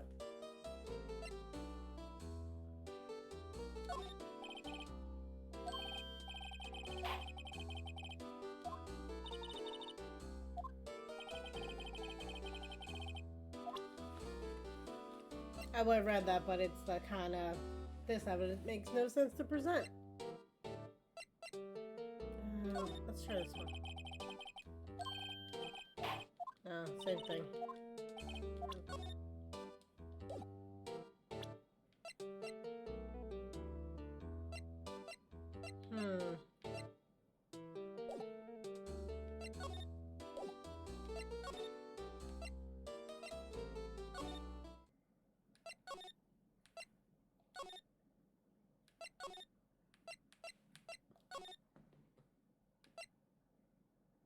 Oh, he's still not back. What the frig?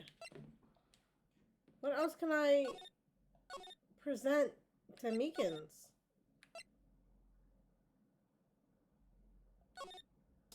I doubt she has anything more to say. Yeah.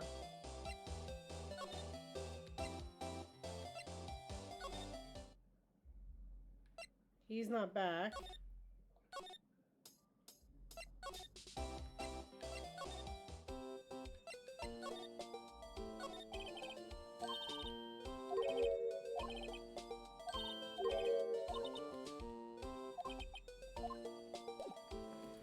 Still says to try getting in the room. Where else could I go?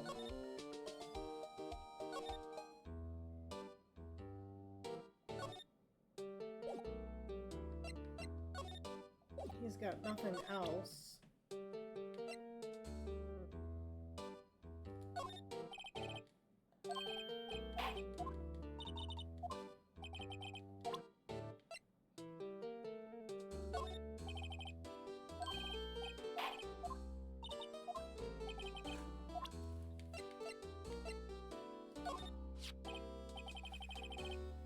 Hey, why do you have that? That's from the day it was taken at the prosecutor's office. The day that Detective Goodman's body was found in the trunk. So this means I'm a freed man, innocent. If this is a dream, sir, then I hope I never wake up. If this is a dream, you'd better wake up right now.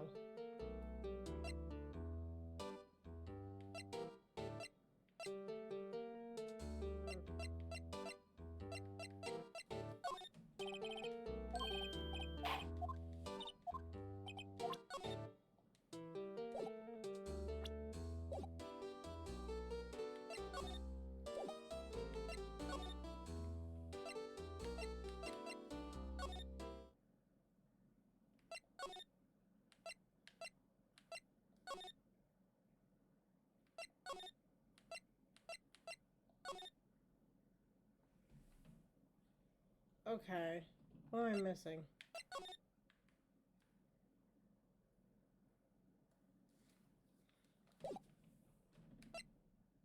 It's gotta be something with Meekins. Because I went to do the thing.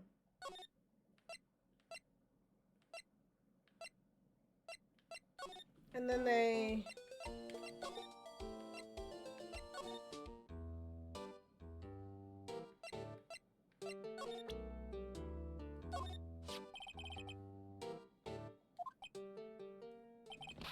Go ahead, sir. Laugh! Laugh at me, sir! I know what you want to say. You're going to tell me how She has one just like it. Why would I? I know, sir. I know I'm the only one without a girl with matching badges. Nowhere. I'm alone. All alone. Is that so wrong? Life isn't all about high school sweethearts and youthful romance, sir. Is he talking about those badges on her coat? I like to think there's a difference between my badge and a fashion accessory.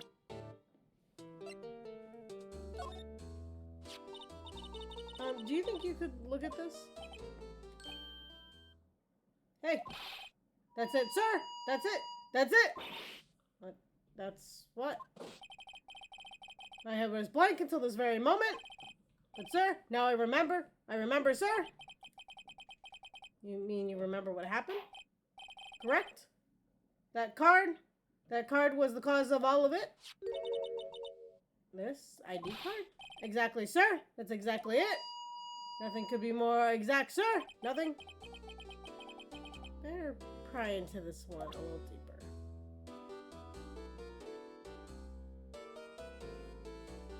If I present it again, wouldn't he just repeat the same thing? Okay, yeah, he definitely repeats the same thing. But like, why?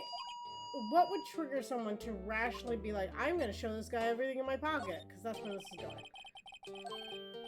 Okay, so that one he doesn't recognize.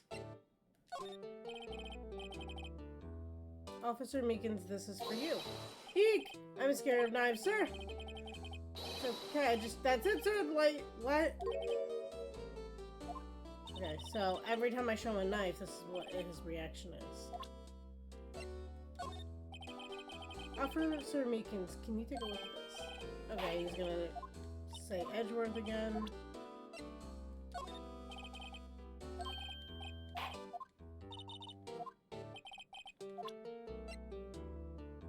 I showed him that.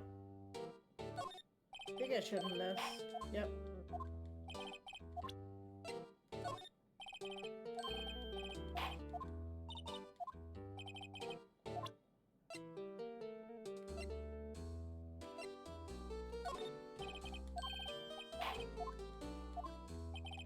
That has no bearing. That I think I showed him the shoe. Yep.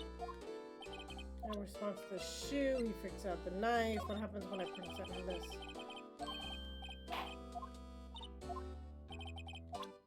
Do I have to?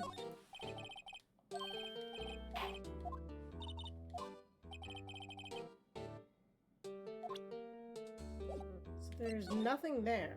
Oh, okay. Now he's got more info about the crime details. Okay. Can you tell me what it is you do remember? Well, sir, you might say I'm a lost little patrolman. A lost little lamb, if you will. I didn't know Mr. Detective Goodman, who was in the evidence room. And that's why you thought he looked suspicious. So I entered the evidence room and asked the man to show me his ID card. That sounds pretty much by the book so far. That's right, sir. That's what I've been trying to tell you.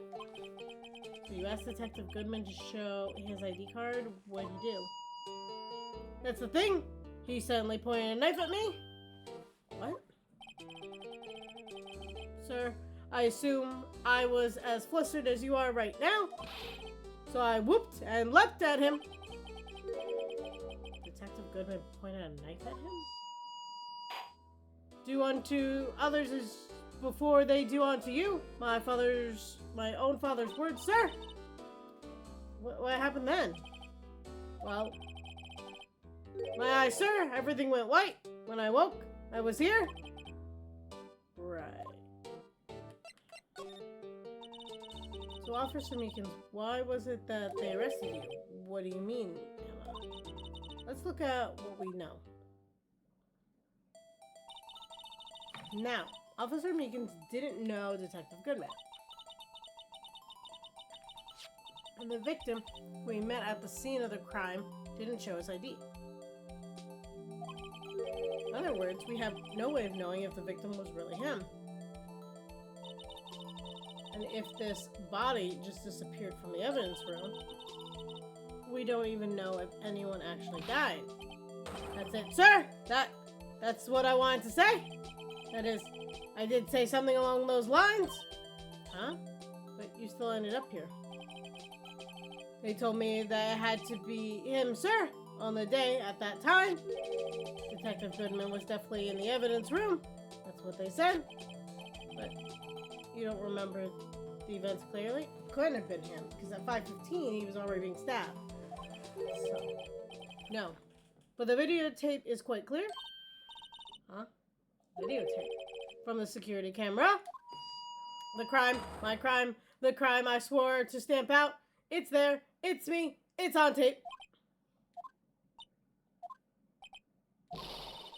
And you wait until now to tell us this? I'm sorry. Really sorry, sir. I had to hand over my badge. I don't deserve it. No thanks. I have my own. Well, I guess we better go check out the scene of the crime. Okay. So now they're gonna let me actually go.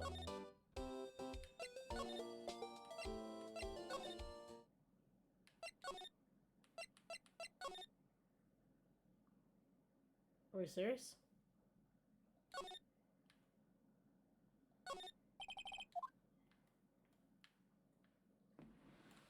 What the hell? It still doesn't let me go in.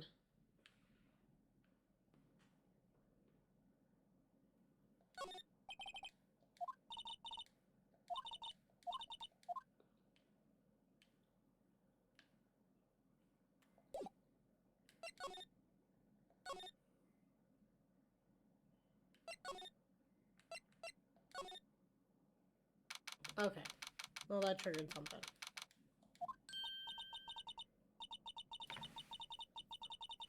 Hey, Mr. Wright, look who's standing at the Chief of Detectives' desk. It's Chief Gant. Are you sure this is all? You know what it means if there's anything missing. Sir, I am perfectly, most likely, totally perfect. I checked all of his drawers, lockers, garbage cans, bags, coat pockets, hats, under his seat cushion, behind his computer monitor, inside his personal coffee machine. I see. Well, if anything does turn up, you call me right away, deal? Yes, sir.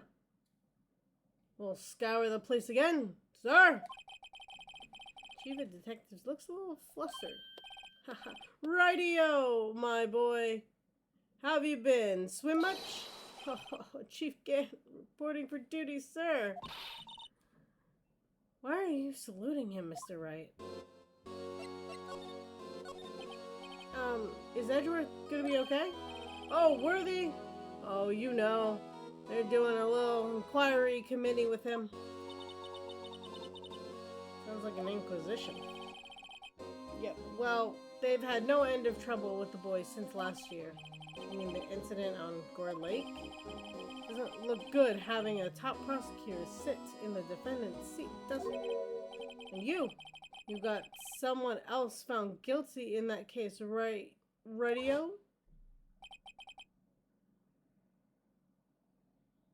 Von Karma. A legend he was, undefeated in his 40-year career. In court, you fixed it so that he was caught for forging evidence.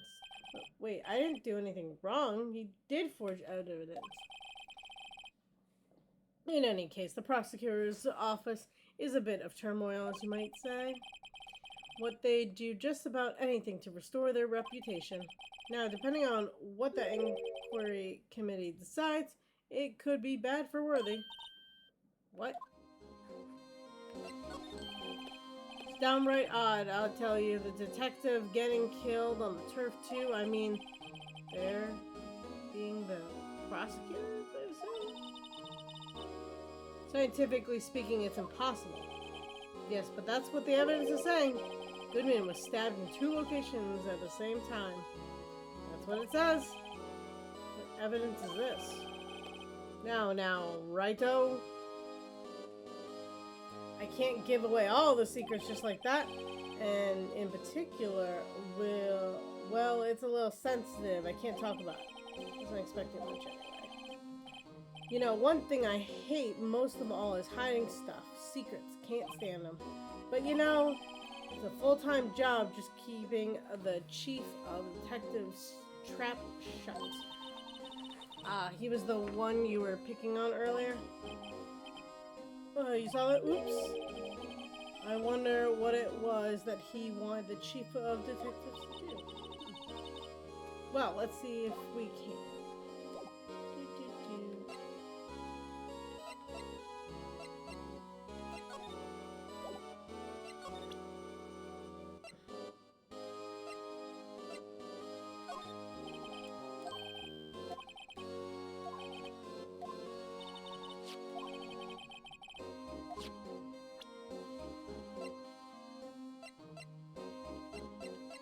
I don't know if showing him anything makes sense.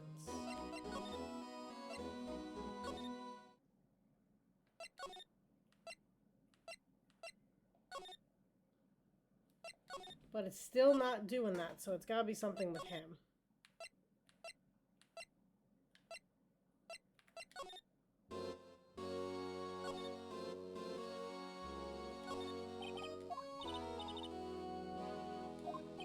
Exactly the chief of police want you to do? Well, over there, that's Goodman's desk. He wanted me to check it for anything that might be a clue. They took away every last piece of garbage in the trash can. So, nothing belonging to Detective Goodman is still here? Of course not. Well, except this. What? You kept something? Sure, why not? It's not important. He didn't even finish writing it. It's a lost item report, but it's only half complete. Lost item? Did Detective Goodman lose something? The date is February 21st. Better make a note of that, just in case. A half-written note dated... Well, that's when the knife was put in the log, or something, because it matches his other writing. Can only be submitted to the chief of police. Should really get back to investigating the police department crime scene. Now he'll let me go?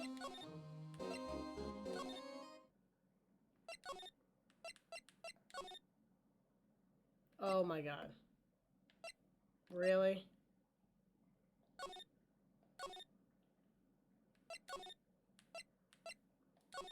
Oh, okay. He has permission now, I guess. Actually, I was wondering if I could ask you a favor. Well, I never thought the day would come when Raito asked me for help. I was wondering if we could investigate the evidence room.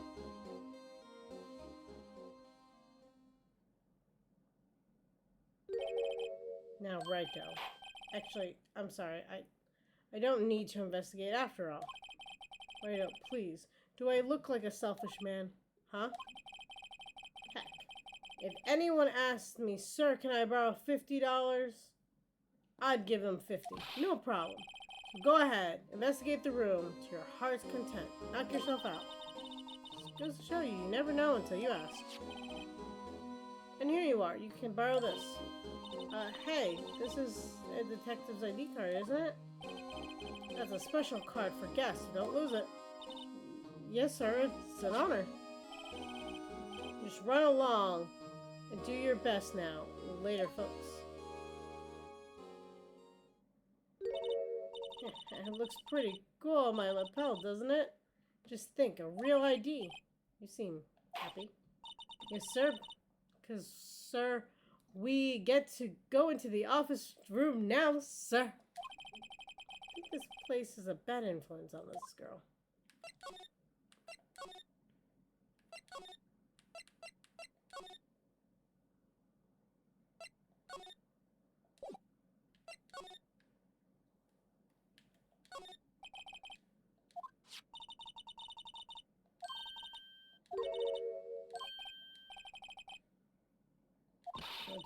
Card readers turned off, really? What is the security guard thinking? Howdy, partners. Well. What's made my Bambina's sky so gray? Officer Marshall. Why does it have to be him? What's that? Why does it have to be him look for? As you may have surmised, this here's my saloon. We're here to investigate the crime scene. Yeehaw! That card you got there on your chest? That's better than a sheriff's badge in these parts. Yeehaw? Well, what you standing there for? Get along, little doggies. Crime scene's a win. Looks like the card reader is on again. Over here, I was wondering if we could ask you some questions. Sorry, cowboy, but I got no mind to tangle with you hombres. You're busy then? Did I say that? I only said I didn't wish to speak with you. Actually, you said you had no mind to tangle with those hombres.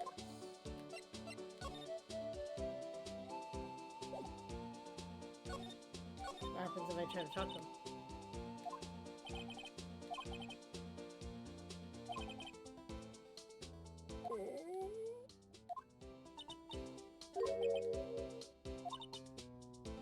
Oh yeah, he wants to be fed.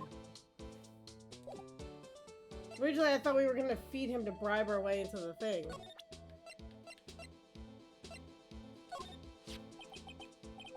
That smell, reminds me of Texas.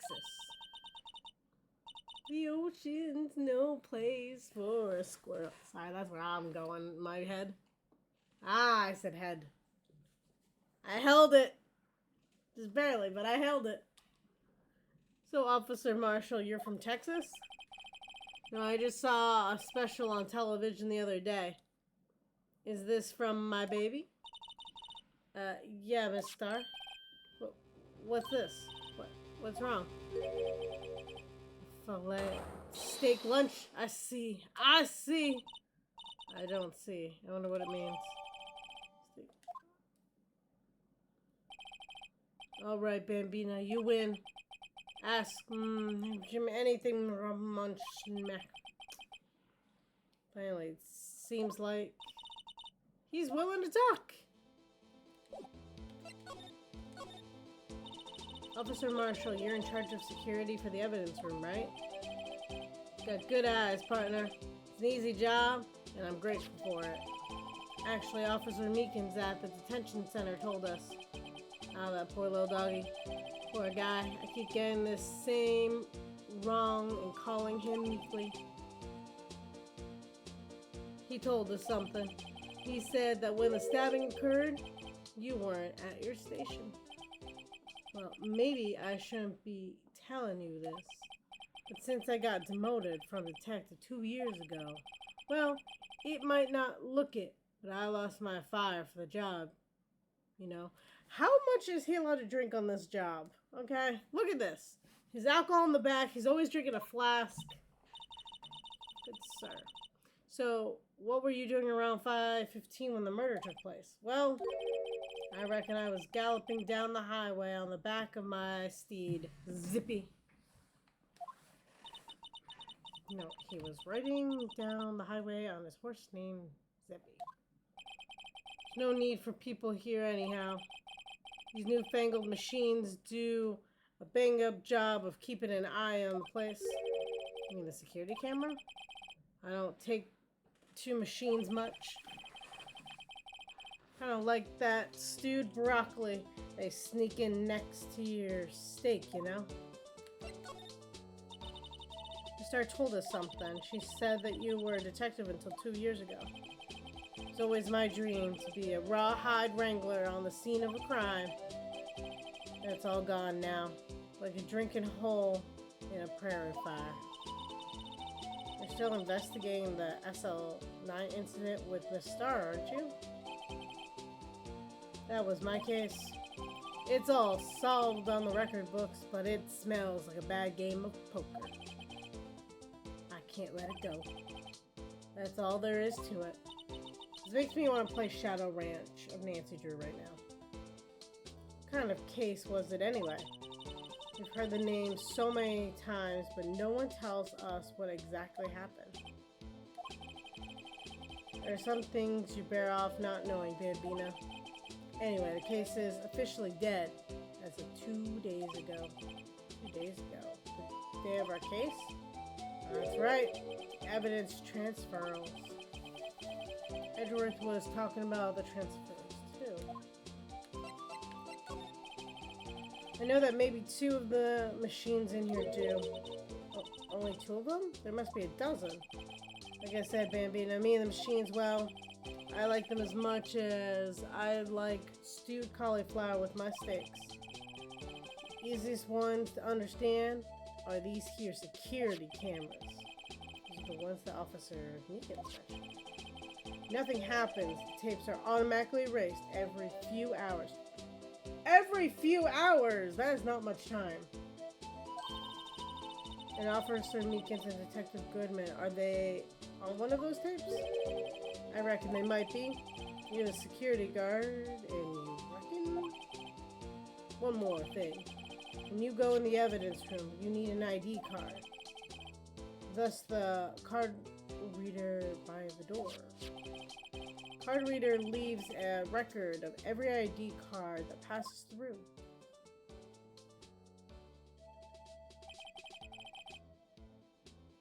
Well, this is the ID card record. Hey, I've seen that somewhere before. Sorry, Bambina, I can't show you more than that. Huh?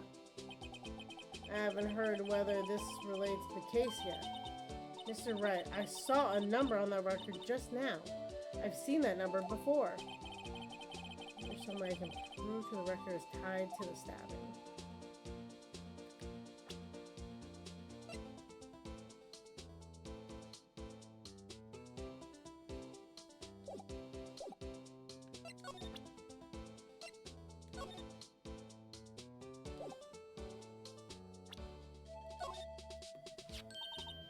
See this? This is the victim's ID card.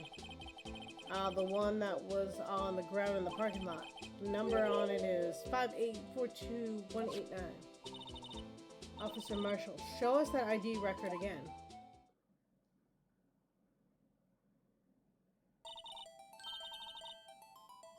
Look, the 4th number, it's a perfect match. It was used at 5:14, right before the stabbing. It's where there's only one of them cards in the world.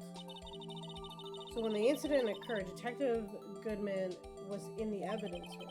But wait, what did Officer Meekins say?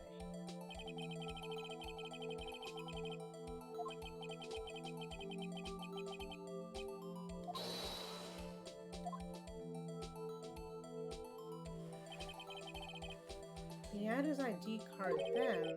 Why wouldn't he have pointed a knife at Officer Meekins? Alright, compadre, you win. I guess I can give you this ID card record. Got an idea. Maybe I should show this list to other people with IDs here.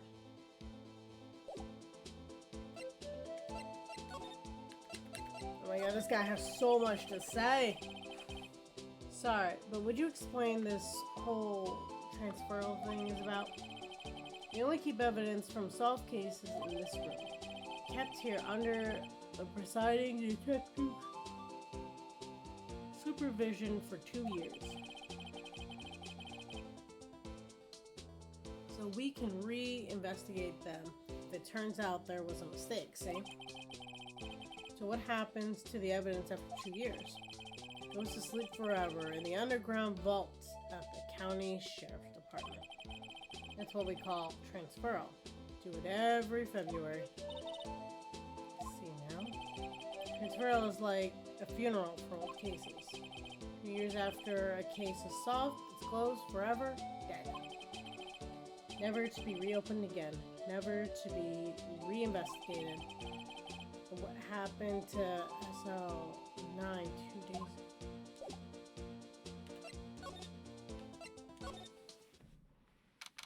Oh, we finally got in this room. It's quiet. The investigation must be over here. So this is the evidence room? It's really kind of like a graveyard. Graveyards are supposed to have grass and trees. This feels more like a morgue. Nice try, Mr. Wright. You can't scare me. Eek! Whoa!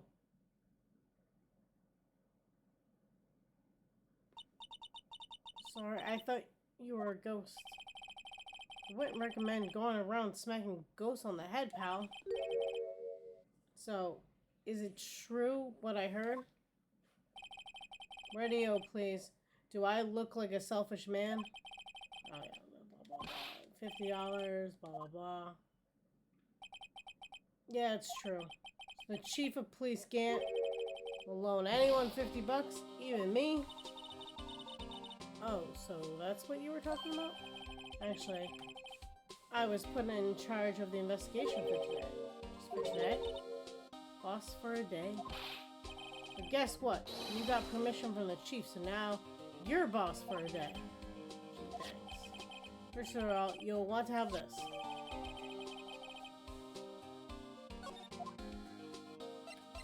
What the hell did he give us?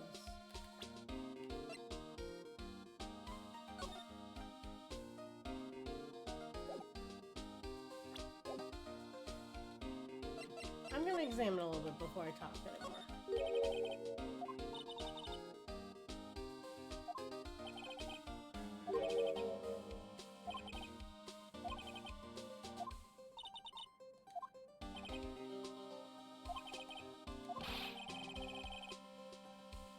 Okay.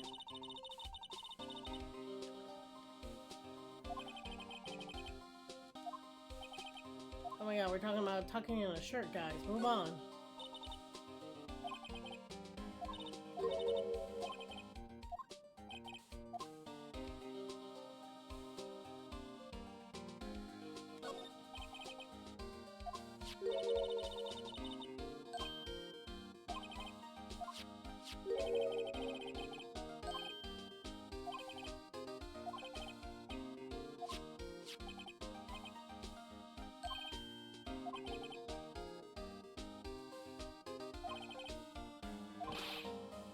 Okay, so basically a bug sweeper.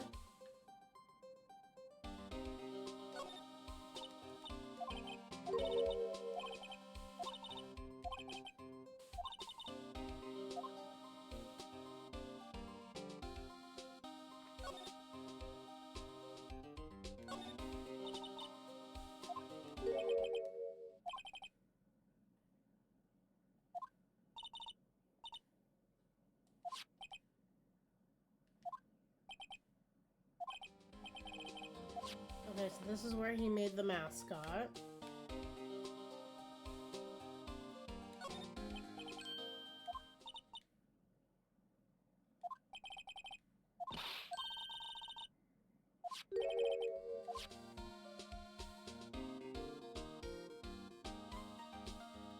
I want to finish everything we can see with our eyes first.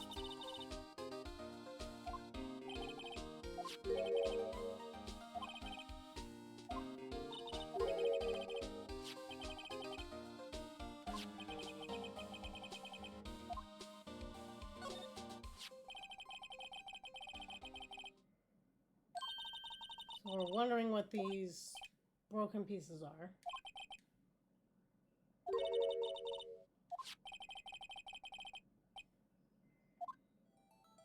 Now we're gonna try putting it together. Well, that's gonna be fun.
these look right.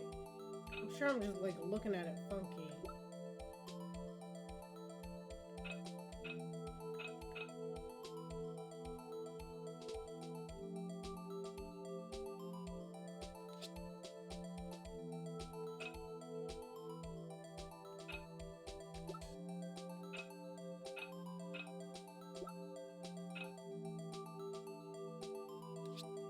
There we go.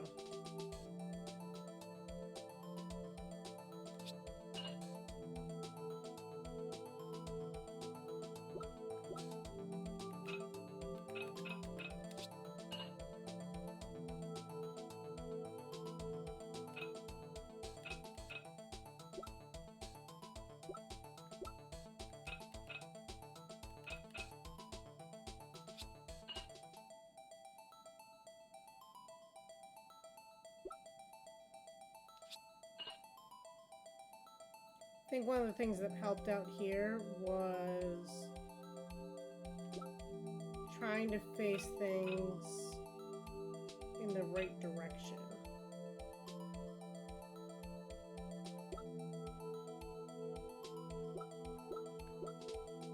Has to be this one. I disagree with that, but okay. There's still a piece missing. I don't have any left. Huh? Well, I think we did it, but some of the pieces are missing. Yeah, I got that far too in 2 minutes myself. The problem is finishing it. Some pieces stolen? I bet they were missing to begin with. Still, it doesn't look like the most stable kind of jar. I kind of understand how it got broken. Unstable jar added to the court record.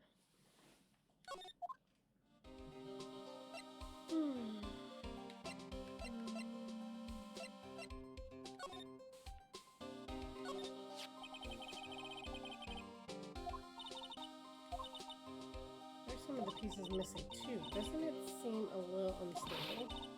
I wonder if it... I'll make sure to remember the next time I make a jar. There's a glove here. Someone left a glove here, but only one. Detective Gumshoe? There you go, pal, making me out of some kind of absent-minded detective. It's evidence from the case, you know. I mean, SL9? It does have a tag on it.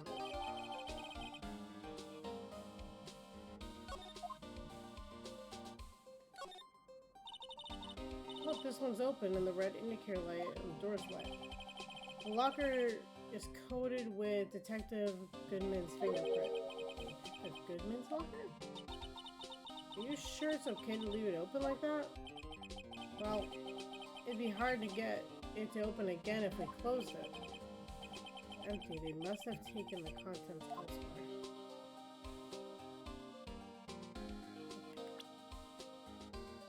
Now, let's find the spray. There's blood.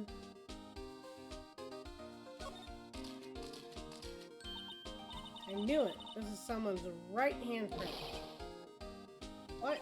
What's the matter, detective? This locker. It's mine. It's yours? Please. You have to help me. When they come to take me away, promise you'll testify that I wouldn't harm a fly. You'll do that for me, won't you, pals? This is an important clue. I'll jot down on the floor. Counting on you guys. Believe me, you can't trust the police. What? But you're a detective.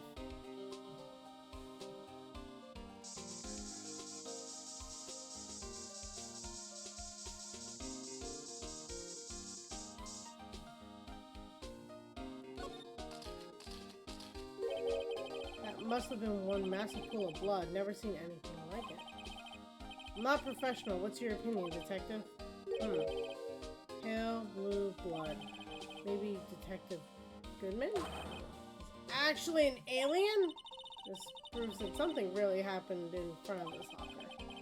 I'll make note of it on the floor. Hey, if you didn't want my opinion, you shouldn't have asked.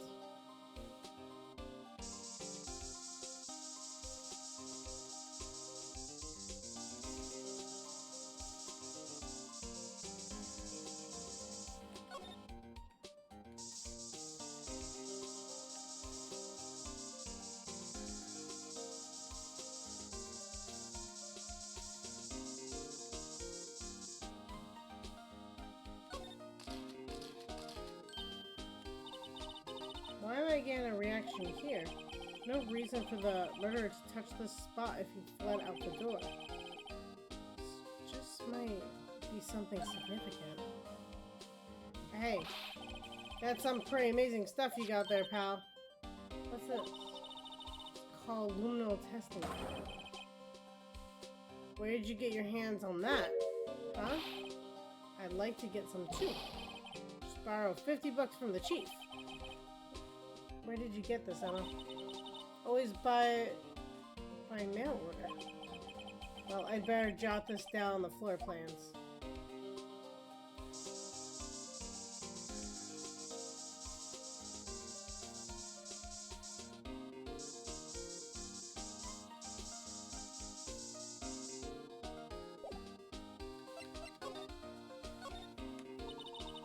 So, Detective Gumshoe, your boss for the day? That's right, it's an honor. After all, murder took place here in the police department. If you're boss, why are you all alone? Where are your underlings? They're using yesterday's findings to prepare for tomorrow's trial. In other words, you got kicked out of the investigation again. I'm adamant, though. I'm gonna take control and put this case to rest! My own evidence locker, pal. You have a locker in here too, Detective Gumshoe? Ha, of course. I'm a detective after all. They gave me a locker that only I can open, pal. Only you can open. I'll always believe in Mr. Edgeworth, no matter what happens. So, Mr. Edgeworth is with the inquiry committee now, right? We're trying to figure out who's responsible for the mess up in court today. I see. I get this is what you call fate. Mr. Edgeworth just can't get away from this case. That case? Yeah, that case. SL9 incident, of course. That was the beginning and the end for Mr. Edgeworth. Maybe we can get him to tell us more about the case. Place is more high-tech than you might think. Every locker is fixed so that only a detective can open it. Using their ID card?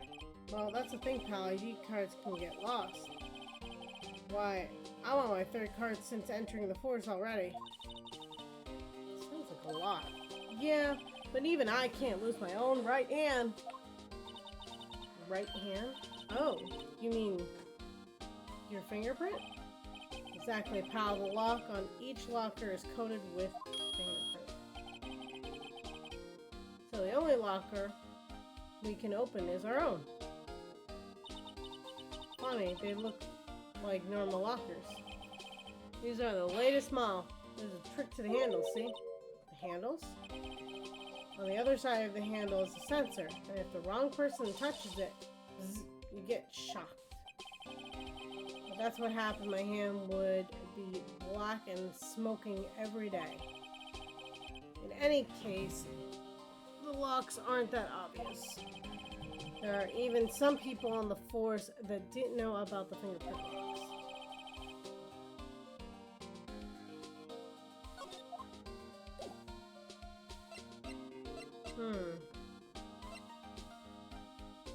Hey, Heartless, how are you? It makes me think about these fingerprints.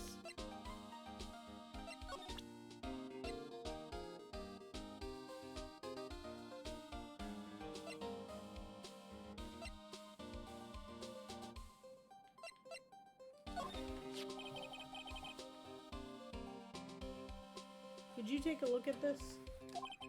This is the ID card record of the people who came in here the day of the stabbing. I heard the rumors. So it was Goodman who came in here at the time. Whoa! What is it? That second number. Is that your ID number, is it, Detective Gumshoe? Mr. Edgeworth. What? The second number on this list belongs to Mr. Edgeworth. What? Why would Edgeworth have come to the evidence room?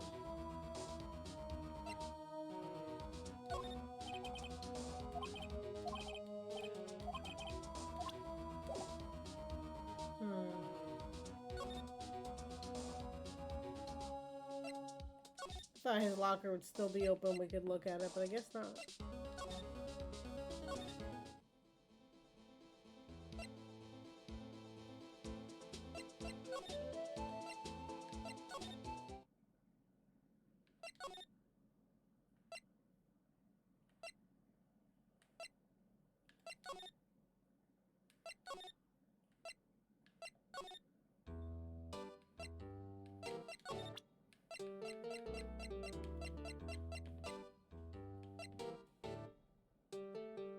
You're summoning Sieg?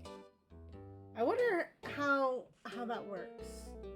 I'm picturing things that Sieg likes and putting them in a circle and saying some type of weird chant.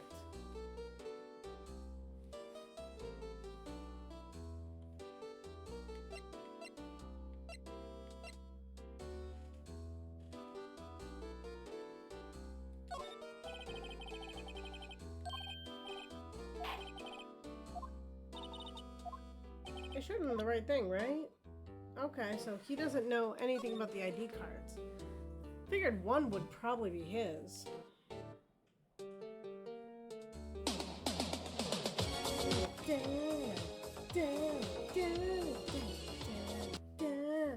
Thank you, Sieg. Oh my god, 57 months. I feel old. I feel so old now. But I'm glad. And that works, because that gets a resub and a resub message, so thank you. How's the bingo squares looking? Yes, Heartless, you have the power. You'd be surprised. Usually you can summon a mod 2 ways. 1, you do something you shouldn't. Da, da, da, da, da. Or 2, you ask. It magically happens. Look at this. You guys are going bingo crazy over here.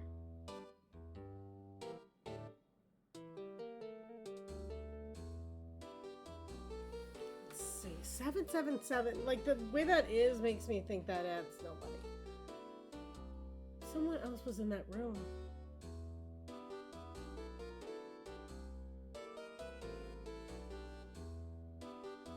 I'll look into it. Sometimes just reconnecting it works and sometimes it doesn't. But yeah, we did have like 8 people earlier, so it's definitely there.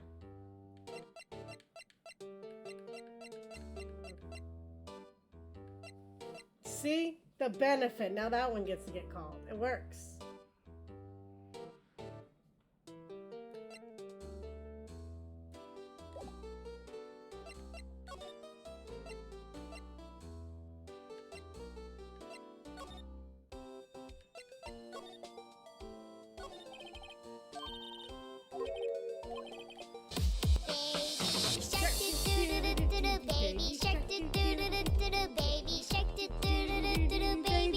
Oh my god. Mommy shark do do do do do do. Mommy shark do do do do do do. Mommy shark do do do do do do. Mommy shark. Daddy shark do do do do do. Daddy shark do do do do do. Daddy shark do do do do do. Daddy shark. Oh my god. It has been so long since that one has been renamed. I'm not gonna lie. But it never gets old. I say that now, but see, don't you dare. I'm here to eat chips, win bingo, and I'm all out of chips. That's fair. I lost my train of thought, though. What were we doing? You underestimate how long I could spam. I know. Don't make me put a day limiter or a time limiter on it. That's all I gotta say. Because I will do that so fast it won't even be funny.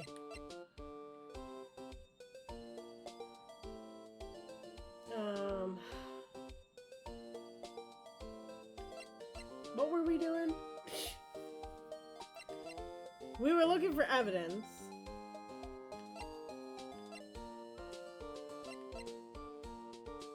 We learned a lot of stuff for court. Oh, I know where we're going.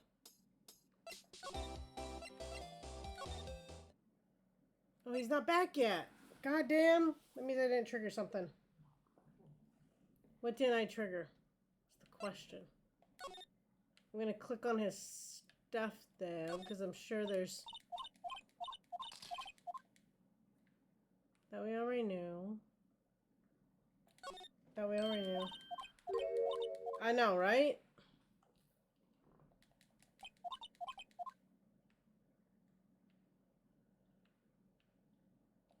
What would trigger him?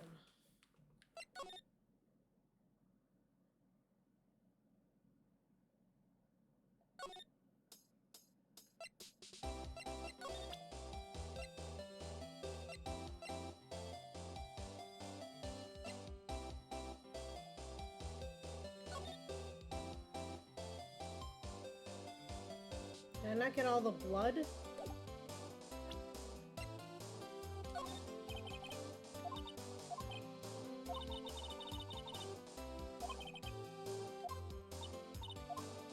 Okay, this is when they start out. Okay. Does not apply. Hey, welcome in, Phoenix Wright 26381. Hi, how are you? Welcome in. Just doing some crime solving, hopefully. Hopefully. Except I don't know where to go.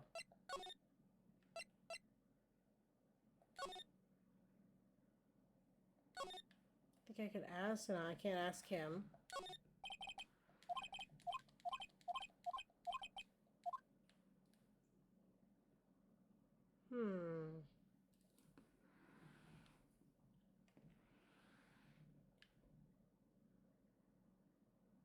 You mean this guy?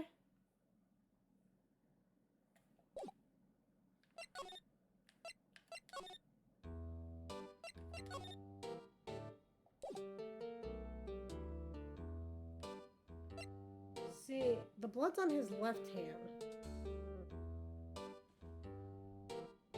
Got it. Got it. Welcome in, Nick.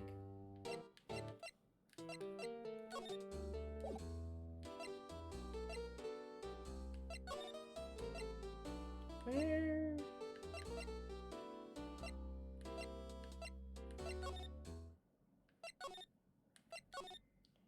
Let's think this through.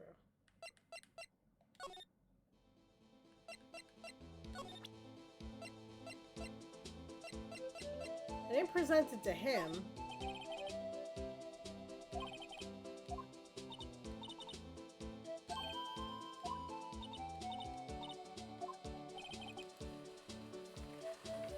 It looks like we need some evidence to get anywhere with this guy. Okay.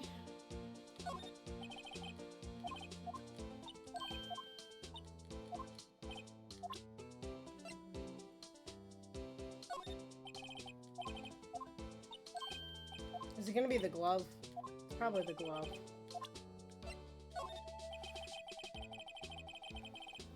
Oh, or not.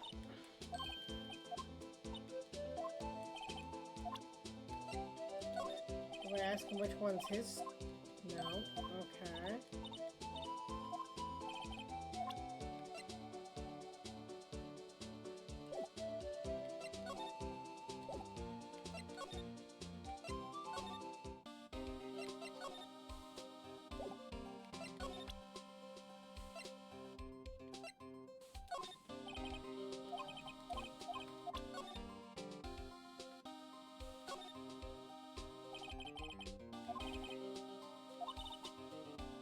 No, I never did care for the word tag. It's confusing, huh?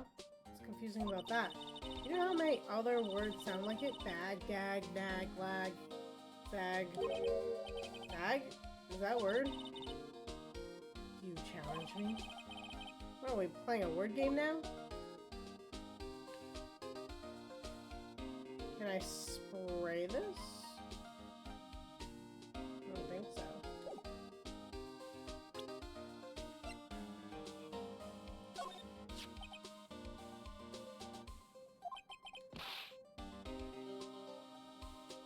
If you can open it, they'll give you 50 cents. Note, the police department lacks faith in its lock system. After all, Detective Goodman was stabbed here after opening his locker. At that same time, he was found dead over at the prosecutor's office. Well, they can't pull an identical twin thing here because identical twins do not have the same fingerprints. While they do share the same DNA, they don't share the same fingerprints. So, where are we going with this? No? Okay. Can I show them what I found?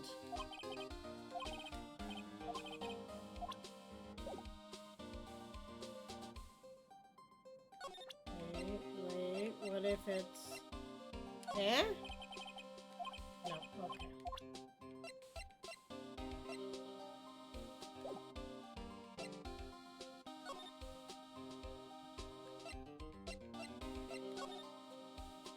We've sprayed everything, so we know there's that.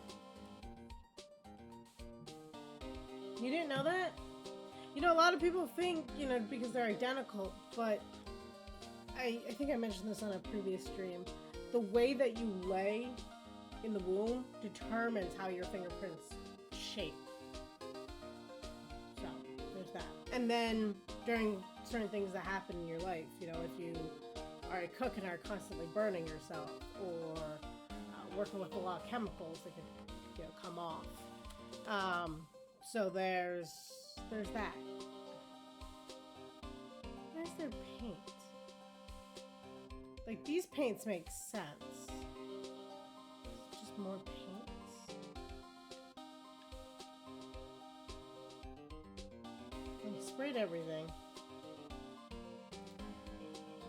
Yeah, I know, when you stop and think about it, and there's different types, right, of fingerprints. You have the arch, which is the one if you look really closely at your own fingerprints. You have to, like, catch it just right in the light, or you have to ink it. But if it makes the hump, that's an arch. If it's kind of like a circle, it's a whorl. And then if it has like a little hump that sticks out one way or the other, they're called different things based on if it faces towards your thumb or away from your thumb. I forget which one's what, but there's like an ulnar loop. It's been a long time since I've done that. Kudos to my forensic science teacher in high school. I still remember some of that shit. Oh. Yeah. It's about the heat, I guess, from my understanding of like when it's forming your skin and all that. So, that's why it's like it's so deep down, so that if you cut yourself, usually it regrows because it's your lowest layer. It's nice though. Did Nancy Drew teach you that? No. I did. Just saying. Okay. We've done a lot in here. Do you know whose locker this is? That's what I need to know. I guess I don't need to know that. Wait. Hey,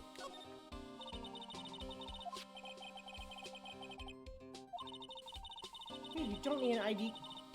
If you needed an ID card to get out of the evidence room, I think that would be a huge fire violation right there. I wonder what would happen if our officer marshal cut the power while we were still inside. Yeah, let's not. Let's hope he remembers we're in here. That would be bad. That would be bad. Very, very bad.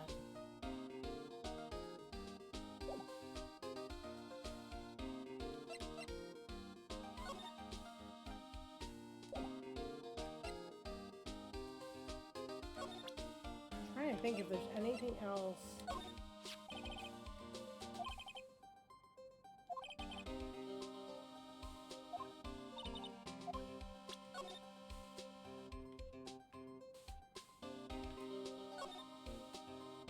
Oh, I've never actually gone to look at it in the other chapter, so that's actually kind of cool. Each badge has a number carved into it, that way you can tell which attorney it belongs to. You mean you couldn't lend your badge to anyone? No, I'd be found out right away.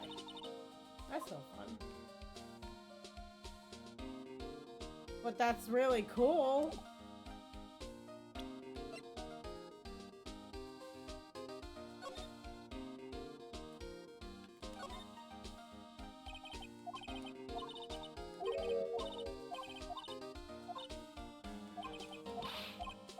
did that in a previous chapter.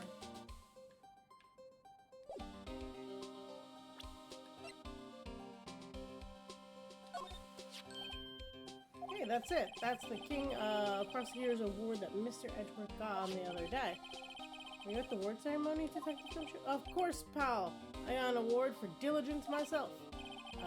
Congratulations? I was wondering, why is the award a shield, and why is it broken? Oh, there's a reason.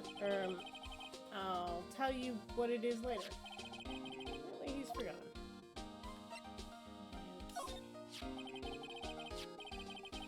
Found in Mr. Edgeworth's car, stabbed with Mr. Edgeworth's knife. Huh. What would drive Chief Prosecutor Sky to do such a thing?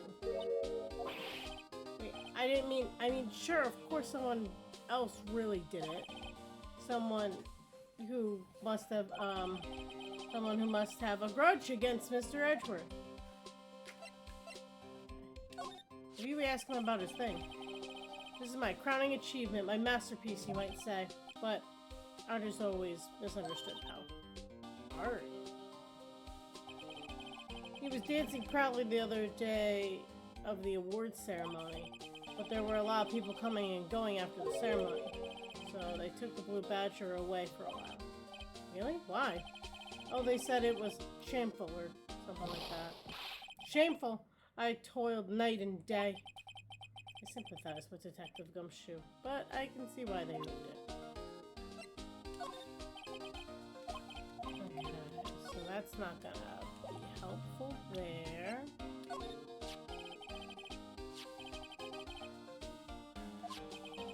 I bet Edgeworth was the most surprised of anyone because the SL9 connection? That was Mr. Edgeworth's first big case, 2 years ago. That was the first time the world knew Edgeworth was a man to be feared. Why would evidence from that case turn up now? I guess it's not over, pal. Maybe there's some loose ends left on that case?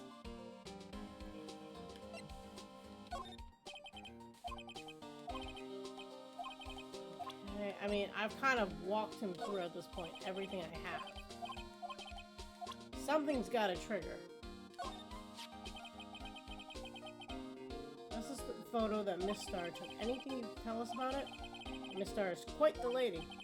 I remember it was winter. I was 16. Whoa, where are we going with this?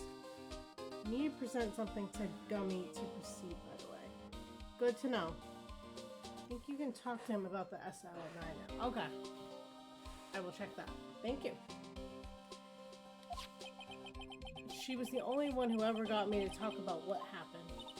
16.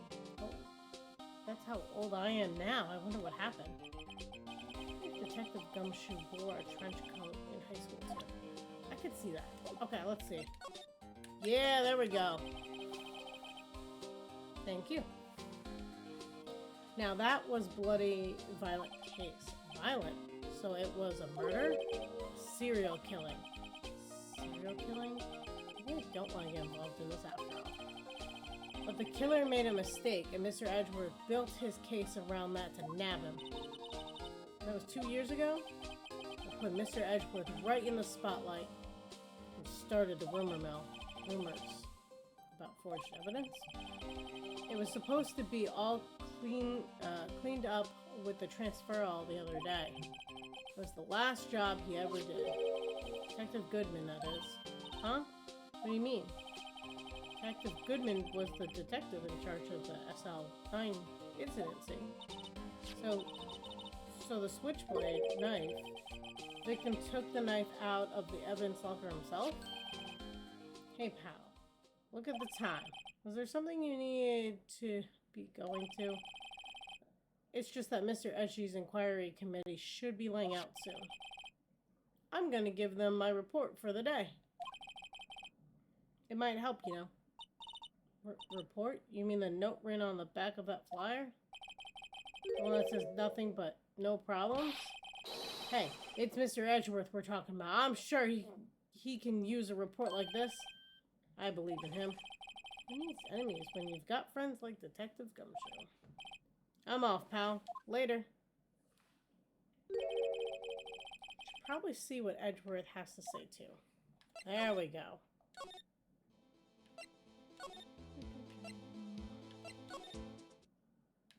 I still hate the moving in between.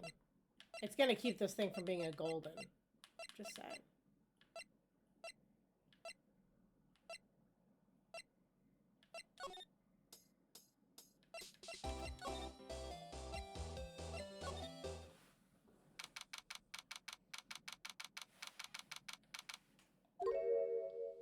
Oh no, not him.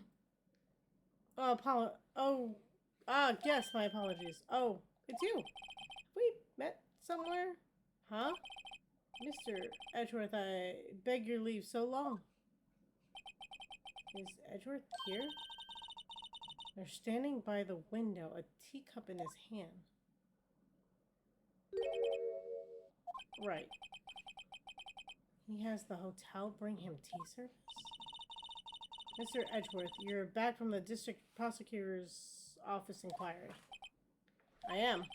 By the way, Detective Gumshoe was looking for you. Yes. He brought me the latest information, it seems. Really? Was it helpful? Apparently a new French restaurant is opening near here. I think he was trying to console me somehow. The real info is on the other side. Edward. Poor Mr. Edgeworth. I think the whole thing is really taking a toll on him. Wait. I want to find out about this first. Where's the thing? Oh, right. I better check this now. As I was saying, What's this? A record of ID card usage? Edgeworth, you went into the evidence room that day, didn't you? Just before the incident occurred, no less? Yes, that's true. Why, Mr. Edgeworth? Please don't look at me like that. I was asked to go. By Chief Gant, no less. The Chief of Police? You want evidence for a case that wrapped up half a year ago. He told me he wanted me to keep it here in the prosecutor's office. It was solved, right? It wouldn't have to be if the evidence was already filed. The chief is never one to explain himself. In any case, the other day of the stabbing, I bought this back here. Can I ask what kind of case this is? I can't say. It really has nothing to do with the current case. I'm curious about this other case. I'd better make a note of it.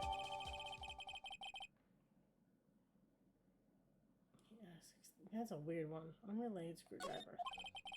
Stubborn as always, I told you it's nothing to do with the current case. I mean, it was if he kind of tricked you into it to kind of get rid of you.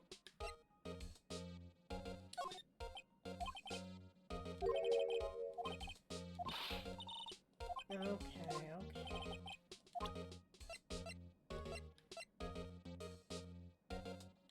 Can I check it?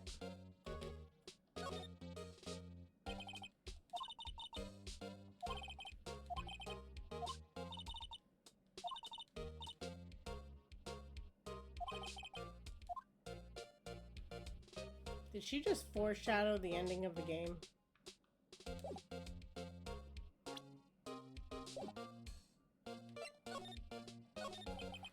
So, how did the inquiry committee go? Actually, they decided to treat this not as a case of concealing evidence, but as a communications error during the investigation. Concealing evidence? Yes, apparently there are some who believe that I concealed evidence. They gave me a warning. You were lucky this time. Again. Heard them say that so many times, ever since the case 2 years ago. Are you okay for trial tomorrow? Well, I'm still the presiding prosecuting attorney. However, something happened. They gave control of the investigation over to the police department. Police department? Yes, any further investigation in this case will be directed by the chief of police command. I can do nothing but wait for his results. I see. Why, I ask you, why? All along, I've done only what I believe is right. I have nothing to be ashamed of. But still. Well, I've never seen him this out of sorts. Okay, so I'm assuming I have to present him something. Oh, I want to ask him about this. I don't know if he'll give me anything. Aw, come on. I wanted to know why you parked there at that time. That would have been nice to have in there. Okay.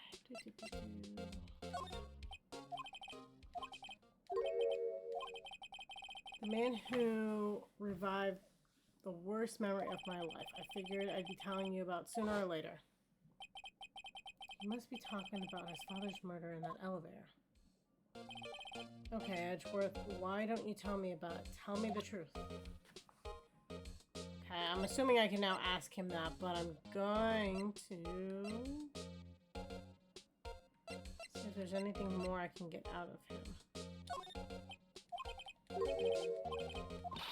Okay, guess not. At least not right now. The SL9 incident was a heinous serial killing case. The head of the investigation was the deputy chief of police at the time, Damon Gant. That wacky old coot was involved in the case 2 years ago then too. He was a top officer and it was my first time working with him. I was nervous. Oh dude, they suckered you. Well, you get nervous too, Mr. Edgeworth? What I want to know is, why was the deputy chief of police on the investigation? Truth, I used slightly more extreme methods than normal. We were dealing with a vicious murderer. If I let him go, the blood would be on my hands. I think the blood's on your hands, dude. I think he was innocent. We won our guilty verdict, and the killer was executed. Wait, you didn't? Of course not. I didn't touch the evidence. Yes, I will do anything in my power to win a trial. However, I do have a code and I follow it faithfully. By the way, Emma, the chief prosecutor wanted to know something. My sister what? If you were still studying forensic science. Huh? Yes, of course. That's why today Mr. Ray and I were using this. Let me know. Testing fluid, Well then, you might have use for this. Oh my god, we're becoming more CSI based. Aluminum powder for taking fingerprints. It's been chemically treated for the best adhesion. For me? Are you sure? We are the enemy, you know. I've no say in today's investigation. Do as you will. Edgeworth, I'm really... no need to thank me. Here, take your powder and these fingerprint files for everyone involved. Thanks. How about giving these to Detective Gumshoe as well?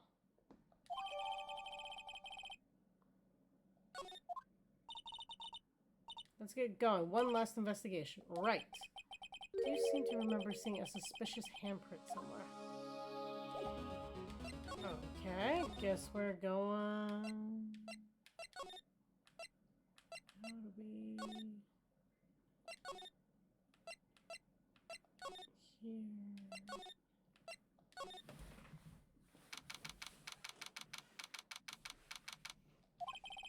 Investigation turned up a suspicious handprint. Hearing this blood on the detective's evidence locker. Use this secret weapon we just borrowed. Aren't we supposed to get zapped, though? Right, let's get started. First, choose a finger. A finger? Each finger leaves behind a slightly different imprint. So let's choose the finger that will have left behind the clearest print. Well, the thumb is kind of turned, so it looks like the pointer finger would probably be your best one. Can't really tell the difference at a glance. Quit prosecuting and choose a finger. It should be this one because your thumb sideways doesn't really help. Okay, now it's time to check for prints. Let me show you how it's done. I'm starting to get that sparkle in our eyes. First, we sprinkle the aluminum powder around. Huh? How did you do that? With A. Imagine someone actually said that, just press A. I'd be like, what? Is there a giant A somewhere? It looks like that did the trick. Aluminum powder adheres completely to the print. The powder is well spread. Just blow away the excess. Huh? How do I do that? With Y. Oh, on a DS, this would have been great with the microphone. You just blow into the microphone. Imagine you're blowing out the candles on a birthday cake. Well, this looks like fun. I might take to getting something used to it. It's fine. It won't go up your nose or anything. Just pour the powder on the thick. Actually, you get like a magnetic, and it like clicks back to the like wand. It's actually pretty cool. Blow away the extra. Those are the basics of fingerprinting, Mr. Right. Guess I'd better give it a try.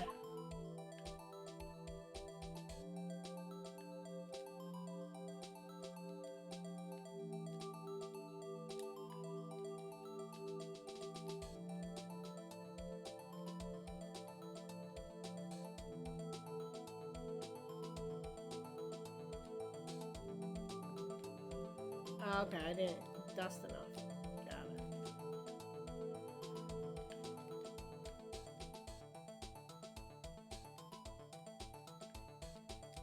There we go.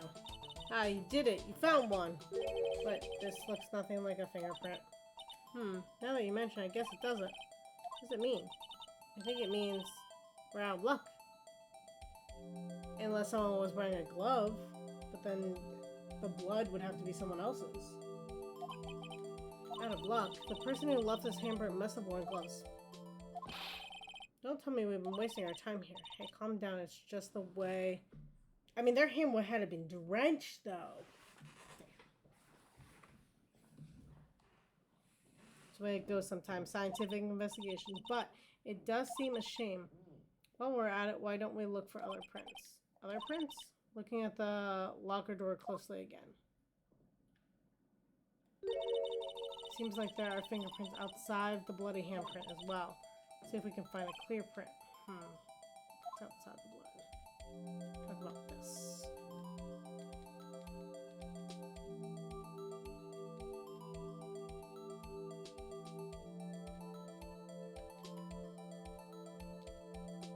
Oh, that was nice. That one actually came out.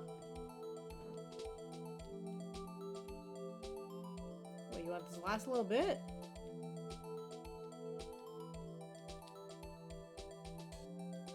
Are we really going here?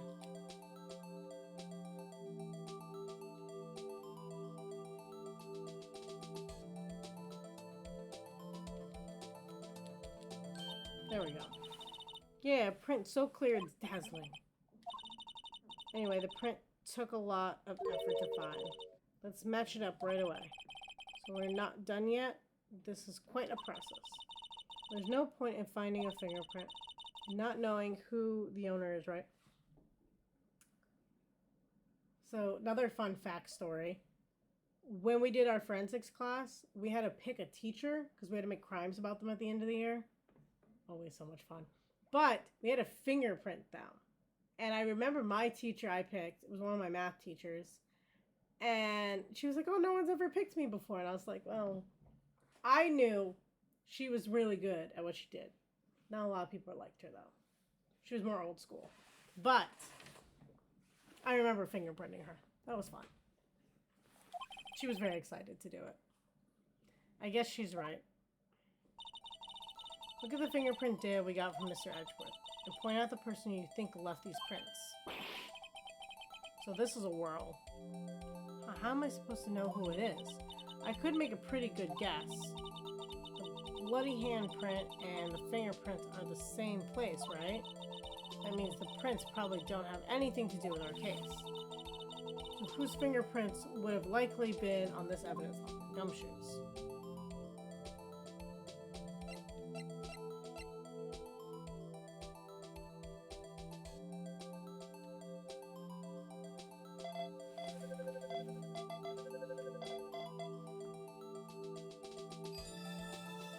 Now, if it was only that simple. It's also not the points I would have picked on that fingerprint to match up, but okay. Aha! These prints belong to Detective Gumshoe. Something wrong, Mr. Wright? You gave me this so what look. I guess that's probably because I was thinking so what. Okay, so we came up with nothing this time, but there's always next time. Sometimes you hit, sometimes you miss. Gotta roll with the punches, Mr. Wright. Thanks for the sympathy. Wait, if I remember correctly, there's one other handprint in this room. Let's check it out.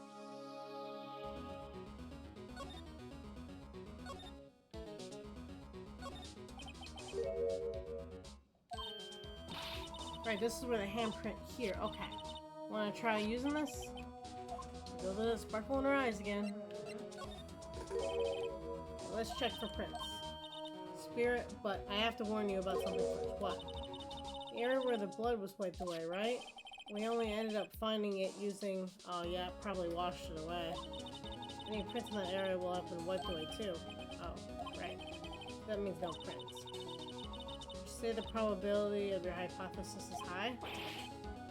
They said hypothesis instead of theory. I like that. Don't ask me. Anyway, we must try to find prints that weren't wiped away. Prints other than the ones left by the bloody hand.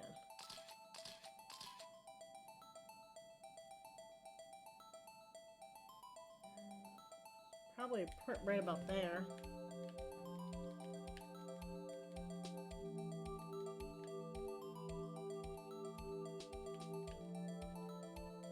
My teacher would say we're using way too much. But in this game,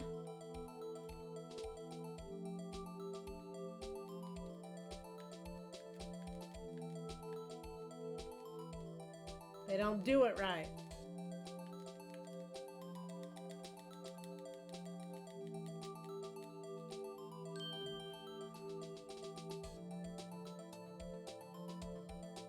Okay, so this is an ulnar loop. Well, depending on which way it's facing, but...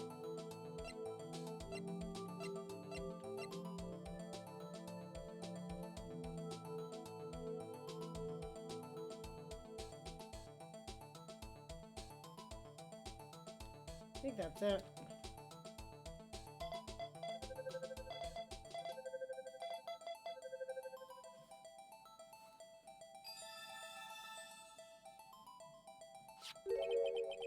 Hey, these fingerprints, whose are they? Whose? Is it someone I know? It's Officer Marshall. Huh? Officer Jake Marshall? That's gotta be a coincidence. He's not involved in the crime. Emma? This is slightly different from Detective Gumshoe's prints. Oh, I'm no reaction. The blood and the fingerprints are the same place. Oh, we have Jake Marshall's fingerprints on a white blood stain. Why would Officer Marshall? It looks like our investigation is finally turning up some results. I guess this is what you'd call decisive evidence. I don't believe it.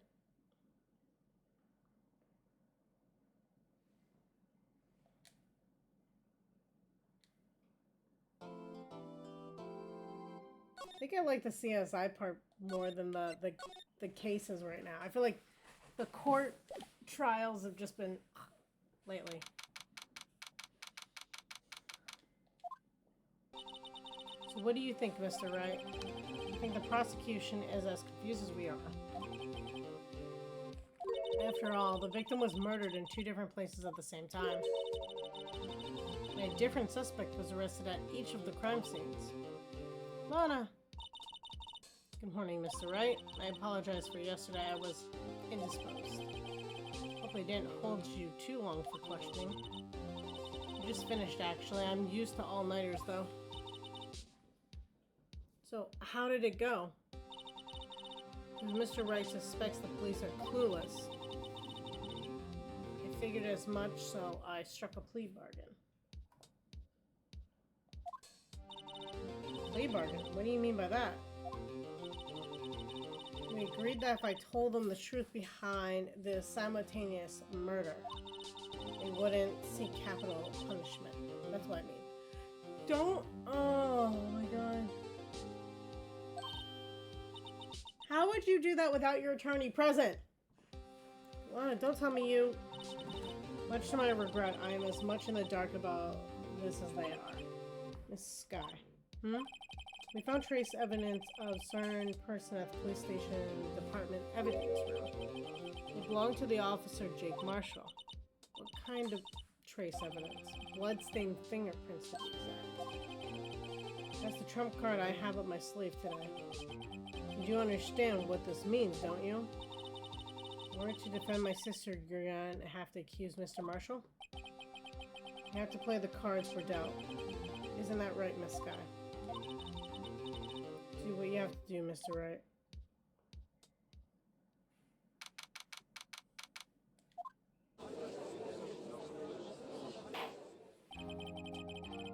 Court is now in session for the trial of Miss Sky. The defendant's right, Your Honor. The prosecution is...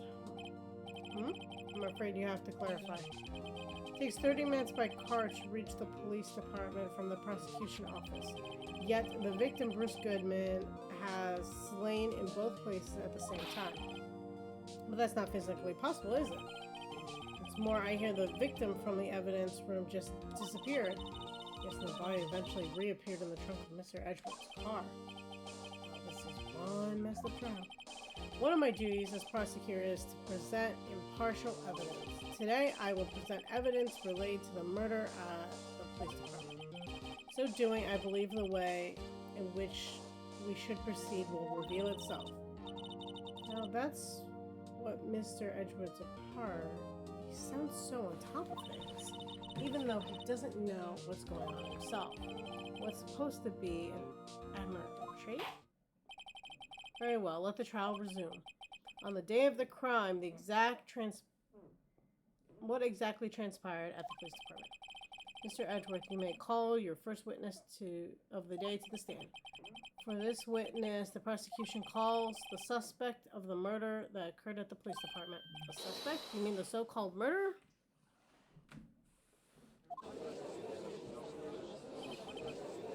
Oh boy. Things are getting wild from the get-go.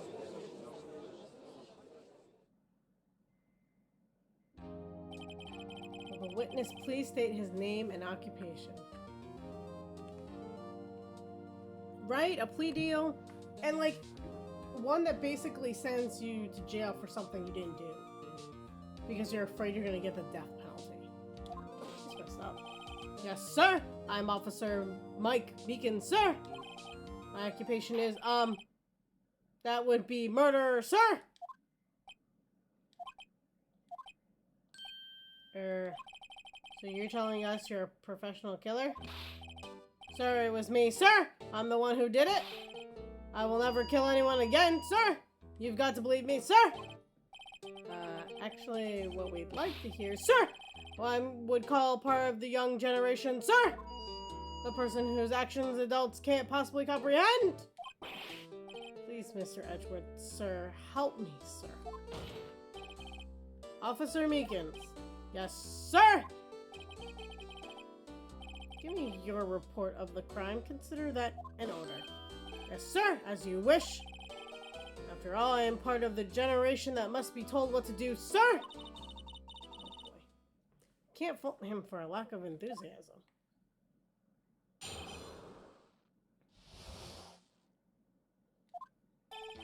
Although it's not my normal duty, I was assigned to guard the evidence room that day. I spotted a suspicious man on the security screen and rushed into the room. I was only doing what I was trained to do, sir! I was suddenly attacked. I fought for my life. Then I did it! After that, I passed out until another officer smacked me awake.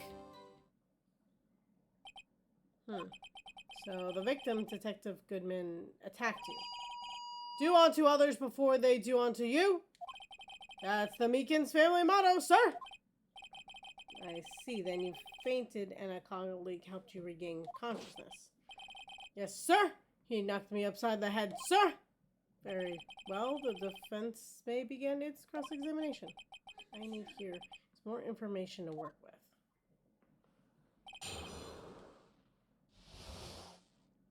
We're gonna be pressing this guy to oblivion. I know, right? Mr. Meekins, you work in the General Affairs Department, do you not? Yes, sir! I'm in charge of hiring new recruits, sir! Thanks. Now, there's a scary thought. Evidence transfer was taking place on the day of the crime, which meant many officers were given special tasks not ordinarily performed. I was in charge of guarding the Blue Badger, sir! The Blue Badger? Yes, sir! The lovely police mascot created by the Chief of Detectives, sir! making sure it wasn't broken during the transferal process. It's my sole mission for the day, sir! I see. Sounds like a very, important mission. After the awards ceremony finished that day, there were so many people running around.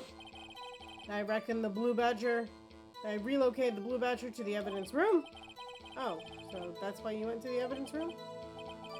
Tell us, what did you see when you got there?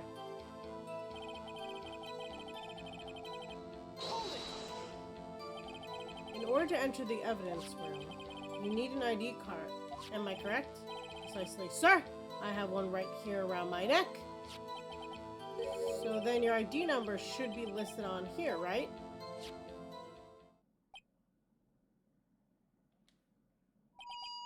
There it is! I found it! This is the one right here! Could you please read us the number? Yes, sir! It's 4989596! That's my number, sir! I see, huh? But the number 4989596 is shown as being used twice. Please explain, witness. It's no real mystery, sir. First time is when I relocated the Badger to the evidence room. Second time is when I went to go get him after everything settled down. I see, so that was during the second time when? Yes, sir. That's when I spotted the man in the security screen.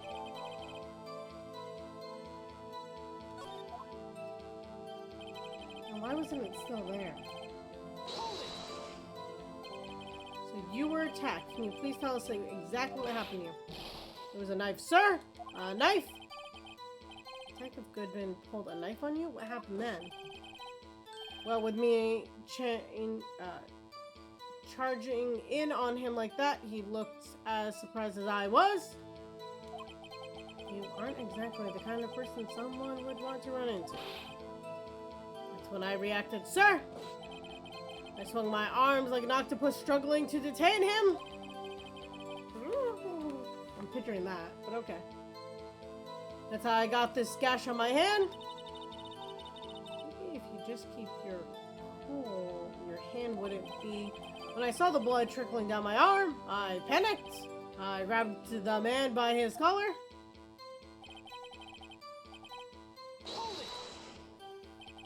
What exactly do you mean when you said you did it? I know I don't look like the type, but I am really into kung fu films, sir. The man letting his guard down for just an instant, so I snatched his knife from him. Took his knife. I spun him around and performed a disarming maneuver. I made sure to close my eyes like a man. I see. He must have been desperate. Next thing I knew, his white coat was drenched in a sea of my blood. And then the next thing I knew, yes, he punched me right in my face, sir!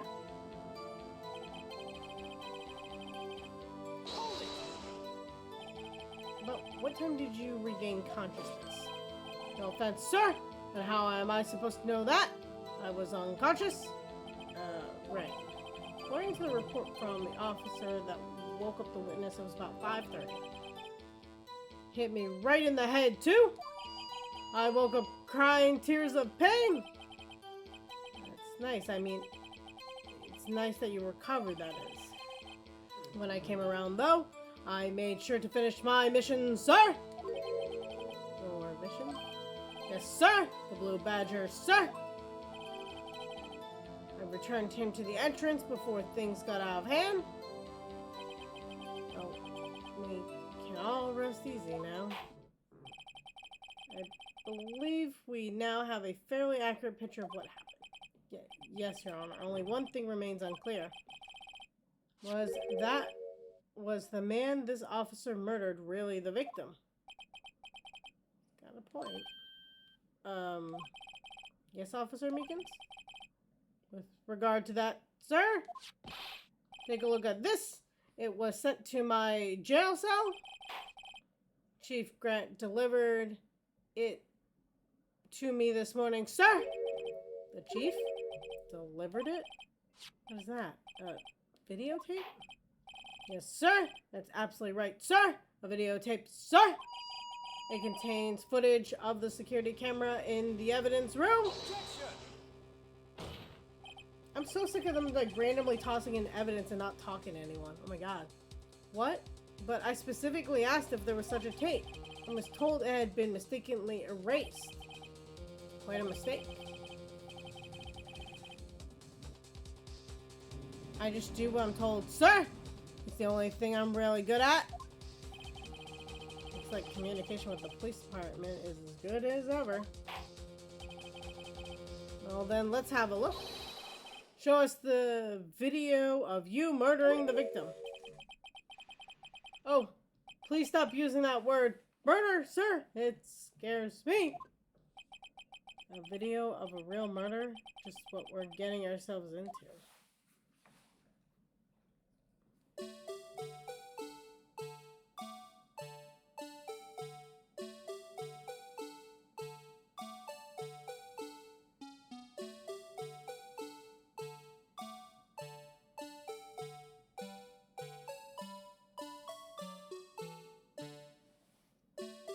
What kind of footage is this?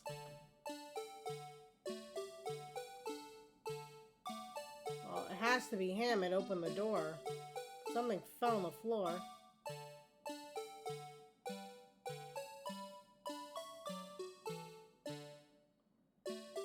How'd the bloody handprint get where the thing is?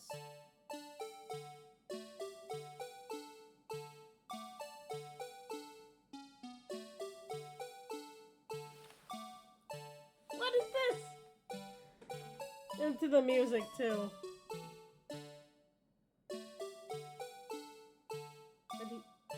How'd he get behind the camera? Where'd he go?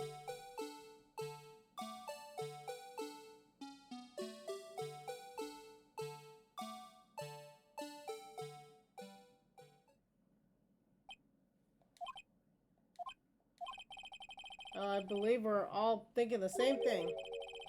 How can we deal with these unsettling feelings stirred within us? The hell was that wiggling piece of plywood? Sir, that's the pride and joy of the entire criminal affairs department, sir! It's the Blue Badger, sir! Why am I not surprised this isn't going smoothly? Yes, well, anyway. This tape seems to prove that the witness did indeed encounter someone in the evidence room. And some sort of... Your Honor, instead of relying on clearly incomplete footage, the witness testimony will suffice. Is that all right with you, Officer Meekins? Yes, sir, as you wish, sir!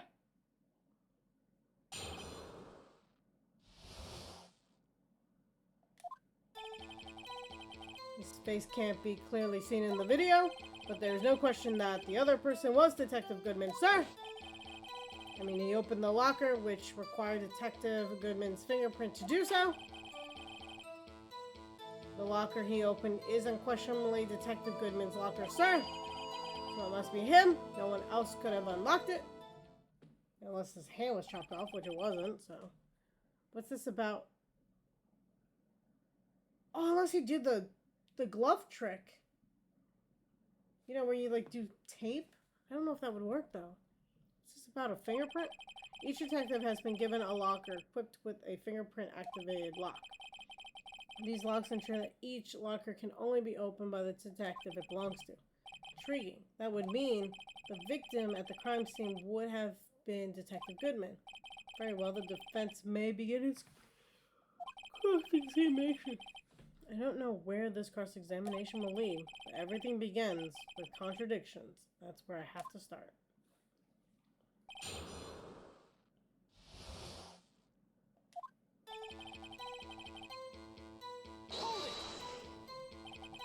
Tell me, were you able to get a good look at him? At the face of the man who attacked you with the knife? Sir, you must label people as seen or not seen the man's face. I believe I would be classified as the latter. The latter? But you were standing right in front of him, were you not? More to the point, you are the person who fought him, aren't you? Yes, sir. But I didn't get a clear look at his face, sir. Not the kind of guy who looks directly at people when talking to them, you see? Yeah, that's a good trait for a police officer. Still, I'm sure it was him. I bet my badge on it. Oh, that can't be good.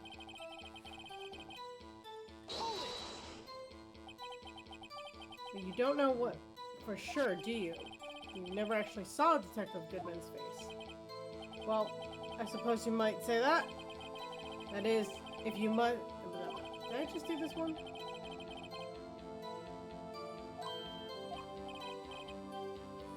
I guess it's the same thing. Why is everyone looking at me? If I had to label your stares as disturbing or... Meekins.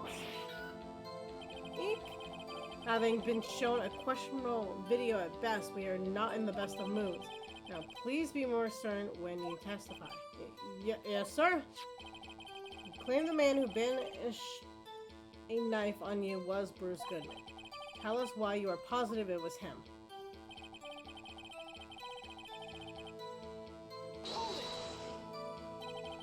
About these lockers. Is there no other way to open them? No, sir. I myself tried all the kinds of methods in the past.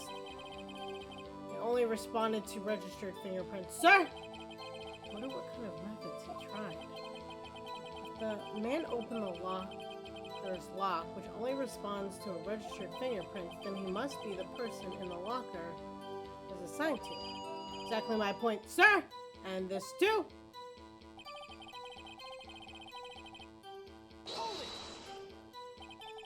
How do you know that information? I heard rumors, sir, from the people in the know, sir! Oh, no. The workers in the department cafeteria, sir! They keep me informed. They also listen to my romantic troubles, sir! For the record, the open locker did indeed belong to Detective Goodman. I verified this information through a more reliable source. So the victim opened the locker with his own fingerprint.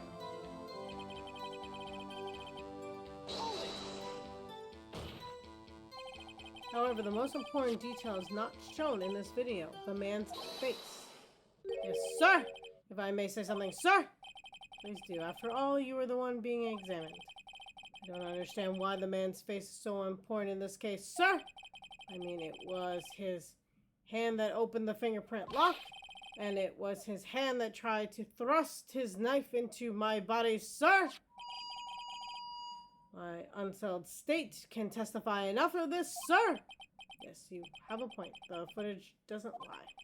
That is, unless the defense can find a problem with it. So, right, let's check the court record again. There's a problem with the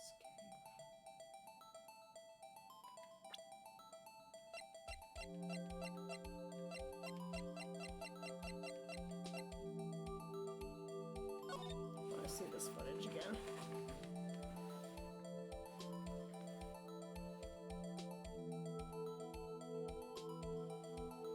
The light is green above it.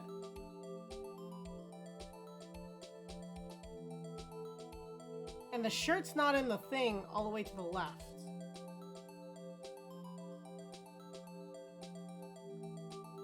The glove falls out of it.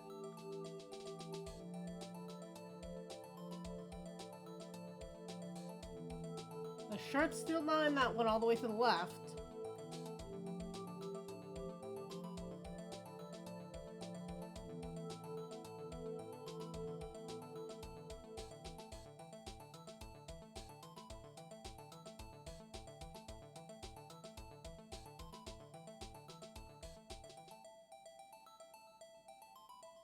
Still trying to figure out how this guy got out from being there, but okay.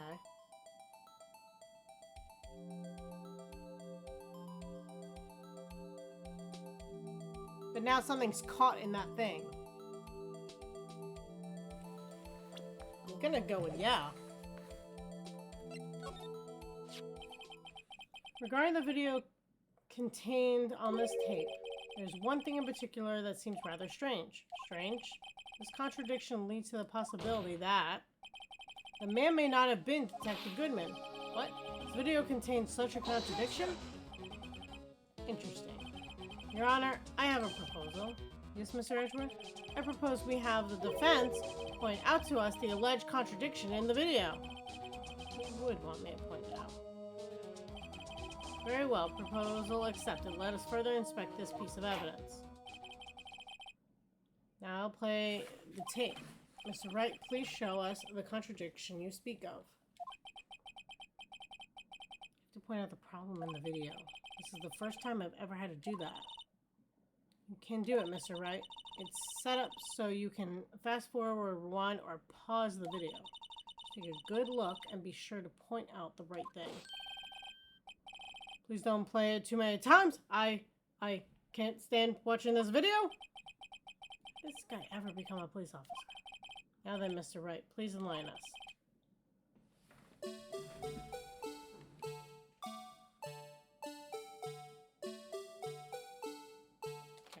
My first problem here is the light.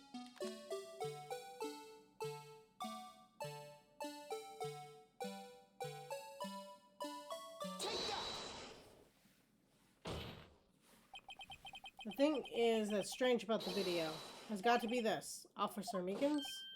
Sir, do you mean me, sir? As I understand it, the locker apparatus works like this.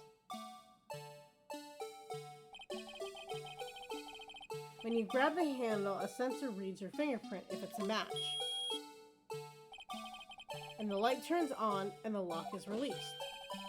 According to my very limited experience, that is why I understand it, sir. If so, then something is seriously wrong with this picture.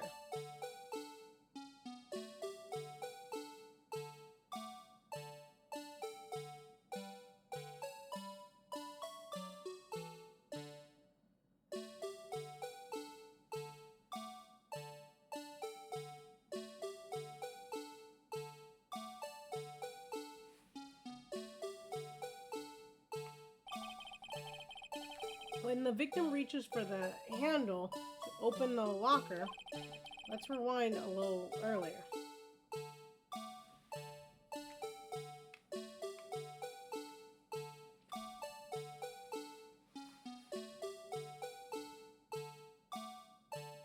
Oh my god, I'm going nuts. Here, notice the light? What's this? It's already lit. Precisely my point, Your Honor. The locker was already open before the victim grabbed the handle. Ah! That's what I pictured he would sound like. Order, order, what's the meaning of this? It's very simple, Your Honor. The locker wasn't locked on the day of the crime. But the locker locks are controlled by an electronic system. When a door is shut, a sensor is triggered. And the locker is automatically locked. Oh, I know. It must have broken down. Of course, I'm not an expert in this. It's not likely, Your Honor. The sensor would detect and report any malfunction. Oh well. It goes to show novice should keep their mouth shut. So then, Mr. Wright, do you have an explanation? Me, Your Honor? Yes. Why wasn't the locker locked? Me, Your Honor? Yes, well, you see, this isn't exactly my field. Think, Miss Scientific Investigator? Huh? Oh, maybe something like jam the system sensor? Something jam the sensor? Something else that seems out of place in this video. Yeah, I thought so too. There's got to be another clue somewhere in this footage. Very well, let's inspect the video once more. The locker wasn't locked.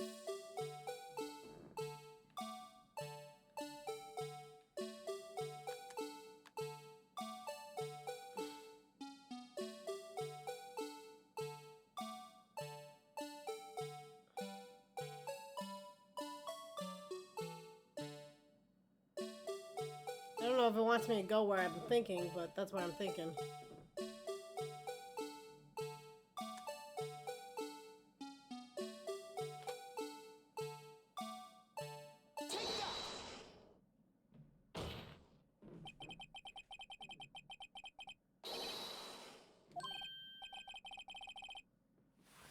The shirt or whatever's sticking out of it.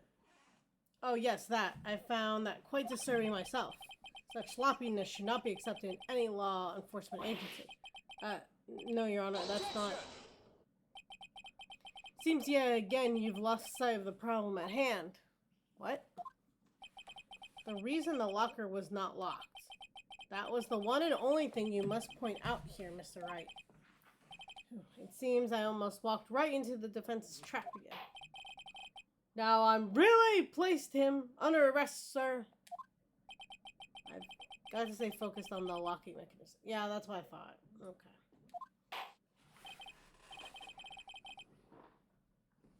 Is it the glove that falls out?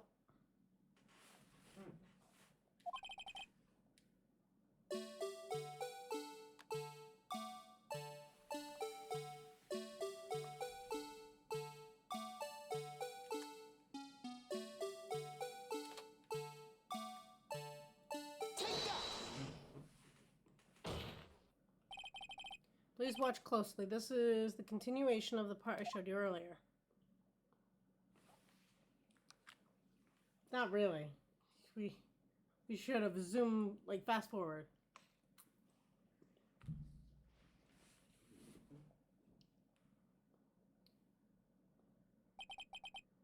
What's this? Something white fell out of the locker. But, sir, it's been my experience that things fall out when doors are open. I often fall out and roll great distances when... Can't be sure that the item was completely inside the locker to begin with. What do you mean? Sensor triggers the lock when the door is shut. What if something was inserted, say, between the sensor and the door? Inserted? Oh my god. Stop showing the beginning of the footage.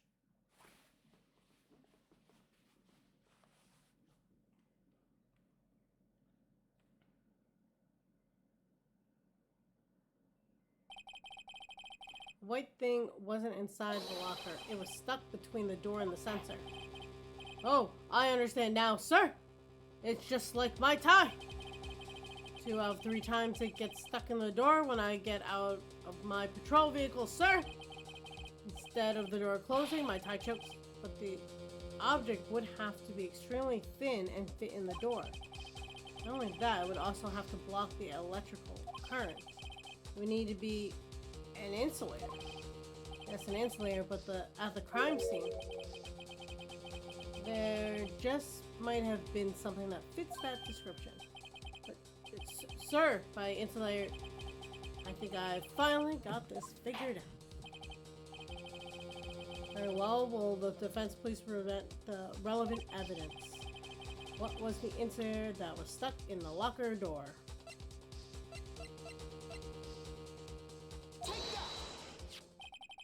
Found this near the locker, a thin rubber glove. We can't be sure that was in the victim's locker.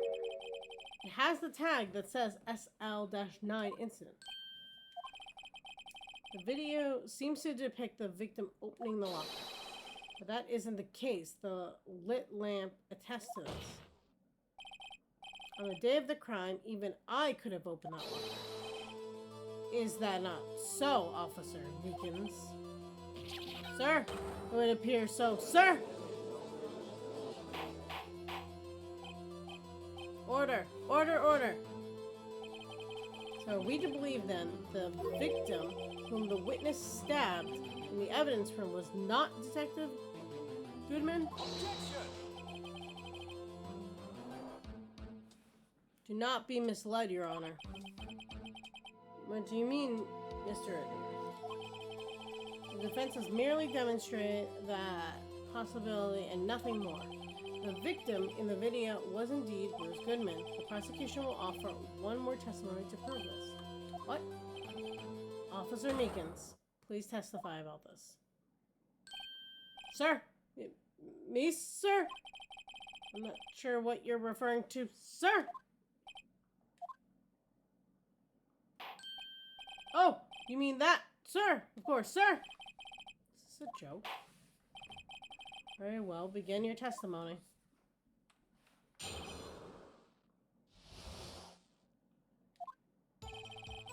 one thing that proves the man was the Detective Goodman, sir. Enter the evidence room. One must use their ID card. When an ID card is used, there is record of it. At the time of the crime, the detective had used his card. An ID card record. I see. I have the ID card record here, Your Honor.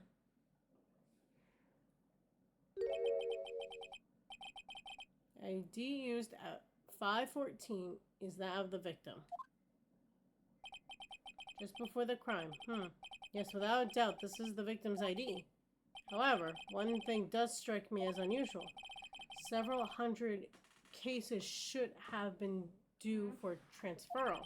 Why were there so few people using this room? This particular evidence room is only used for storing certain special cases. Special cases? Extremely violent cases involving police staff. Just hearing that makes my hair stand on end. Me too, although it doesn't make much of a difference. There were only a few cases up for transferal there, and most were clearly up by noon. Right, I see. Now let's move on to the cross-examination.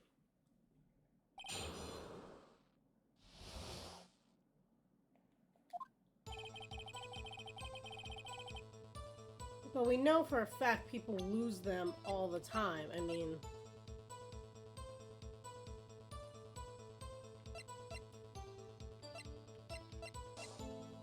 Let's...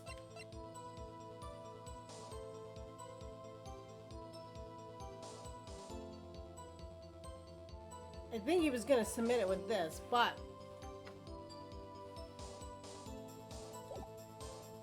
Let's press to see if we get any additional information. So unlike your earlier testimony, you believe this is rock solid, do you?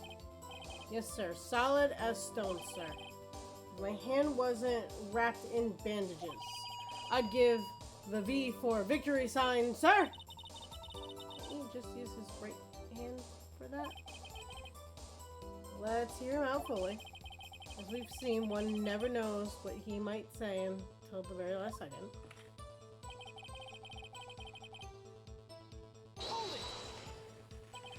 Is that card hanging from your neck one of those ID cards?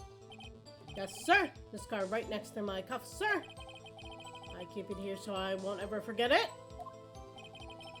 But what if someone were to steal it from you, keeping it out in the open like that? Maybe I shouldn't wear it around my neck?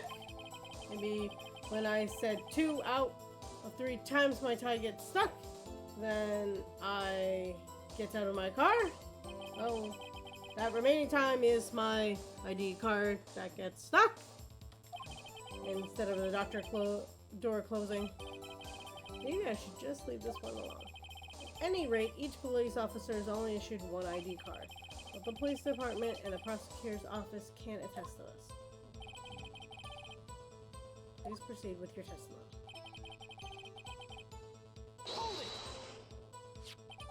Let it be noted that this is the record the witness is referring to.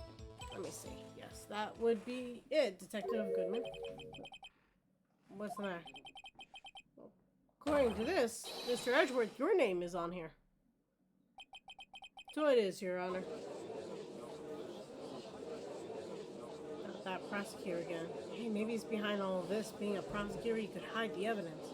Mommy, is that the man in the blue, a murderer? Shh, don't stare at him. You got the wrong color, kid. It would seem the inquiry committee will want to speak with you again today. I have nothing to be ashamed of regarding my actions or their consequences. For now, let us continue with the cross-examination. Oh, Mr. Edgeworth. This would be so difficult for him.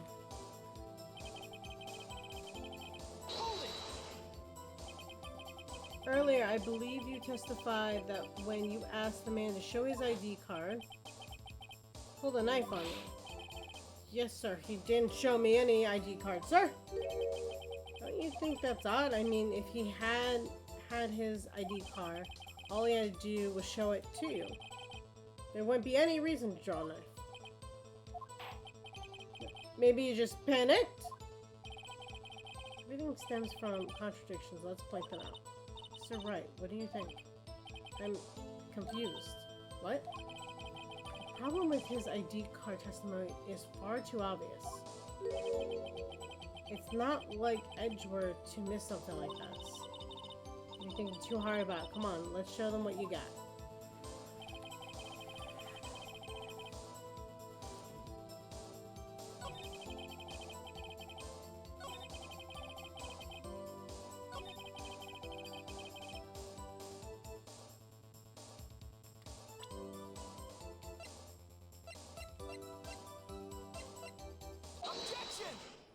I mean, it doesn't necessarily say it on there, but... Wait, one moment, Officer Meekins. I'm not good at waiting, sir! I have the victim's ID card right here. I found it at the crime scene. That makes sense? When I say crime scene, I'm not referring to the evidence room at the police department. I mean the other crime scene. The underground parking lot at the prosecutor's office. Your Honor, I have one more piece of evidence to present. This is a very important clue regarding the victim's ID card.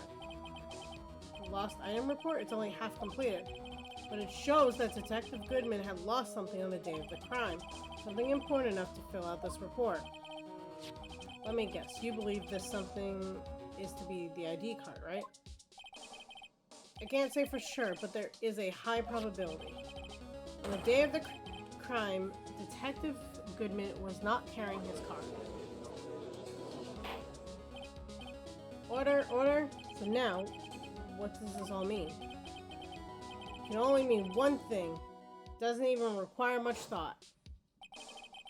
The man Officer Meekins encountered in the evidence room was not Detective Goodman, but rather the man who stole his ID card.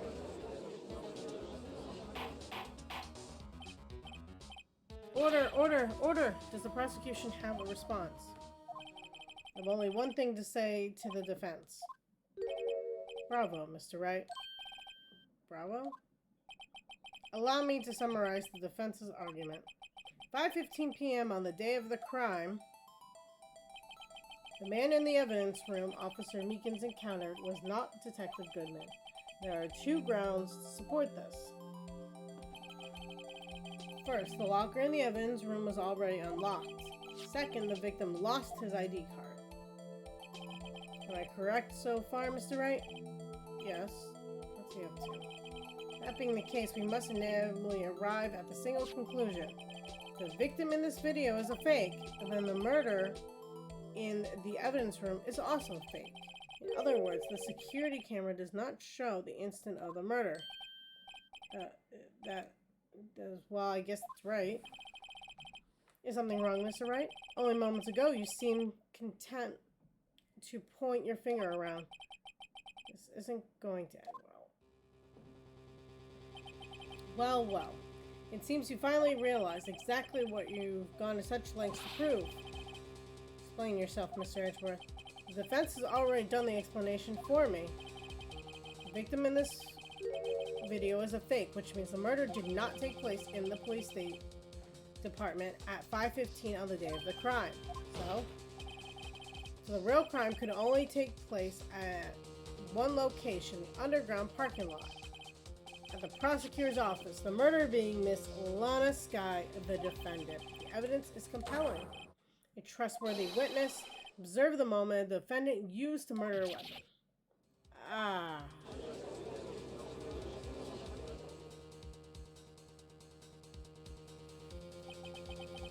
I knew that testimony was way too shabby.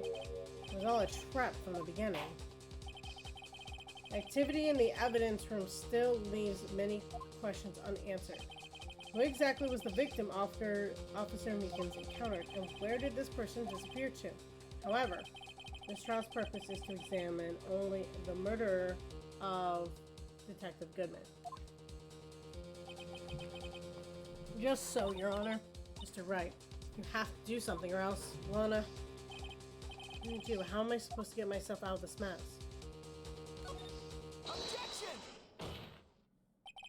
One moment, Your Honor. What now, Mr. Wright? Don't tell me you're objecting to what you've just proven. Of course not. But I almost walked right into the prosecution's trap. What are you talking about? This cross-examination has proven one thing and one thing only. The security video did not show the actual murder.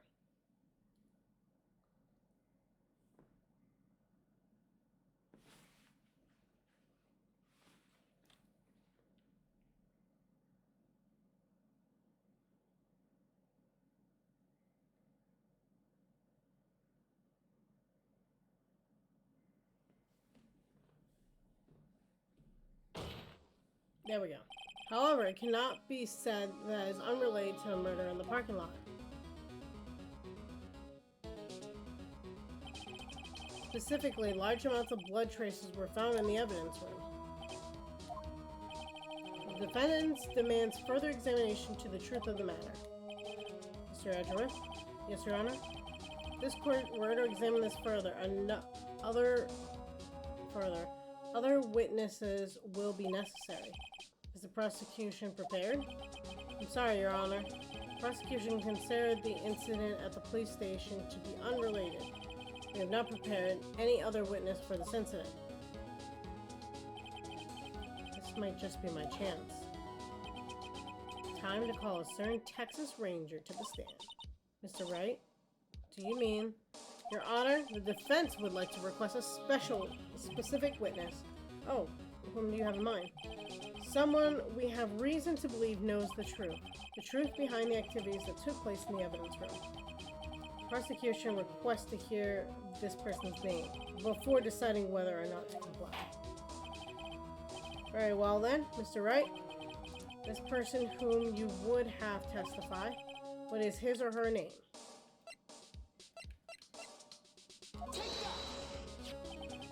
Officer Jake Marshall. Why him? I can't let Edgeworth know everything just yet. He's in charge of the evidence room. I feel we should hear what he has to say. Prosecution agrees to the defense request. Since he was responsible for guarding the room, we should hear his testimony. Fortunately, he works in the police department. We shouldn't need longer than 20 minutes to prepare. Very well. The court will take a 30-minute recess while the witness is subpoenaed. Will the prosecution please prepare the witness during this time? We will, Your Honor. Court is now in recess.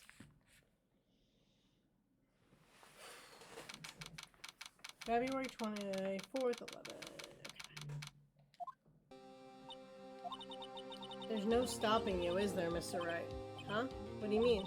You called for Jake Marshall. Seems you figured everything out. Figured anything out. Anna? You're the one who knows everything. Emma? You always know everything. Why don't you just tell us? Mr. Wright is trying his hardest to protect you. I don't recall ever asking for his protection. How can you be so cold? Don't you trust us? Don't you trust me? Hope I'm not interrupting anything, pals. Oh, yes I am. I'll come back later. Wait, Detective Gumshoe, what is it? You got a lot of nerve, pal. Making a detective run all around while on duty. And on top of it, you call me here? I've seen happier people at funerals. Sorry, Detective. You better be, pal. Hey, hey, hey, hey, hey! I didn't see you there, Chief Prosecutor Sky. It's okay. So, have you brought what I asked? Oh. Oh. Oh. You mean this, right? My apologies, Detective. Due to my present circumstances, I was forced to use Mr. Wright's name when making this request. My name? Never in a million years would I have thought it was you who asked me. Could I bother you to bring me the SL9 incident files? I need them by noon. Talk about crazy. SL9 incident? Alana, that's...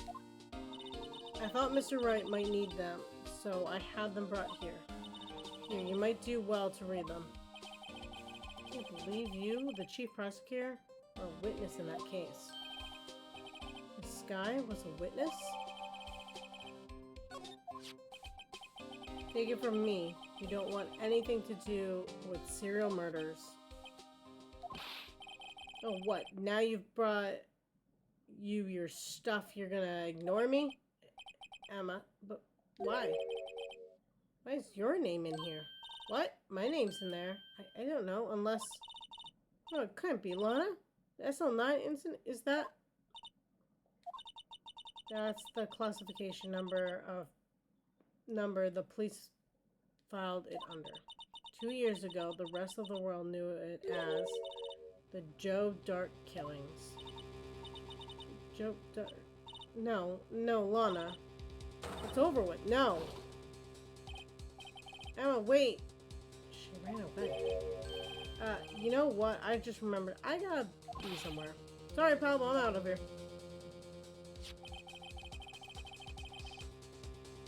Jake Marshall, Angel Star, Damon Grant, Miles Edgeworth. Not to mention Lana and Emma. Everyone involved in this case is connected to those killings 2 years ago. This can't be a coincidence. Knowing you just might be able to figure it out. Time to get back to the trial, Mr. Wright. Best of luck. Better take a good look at this file.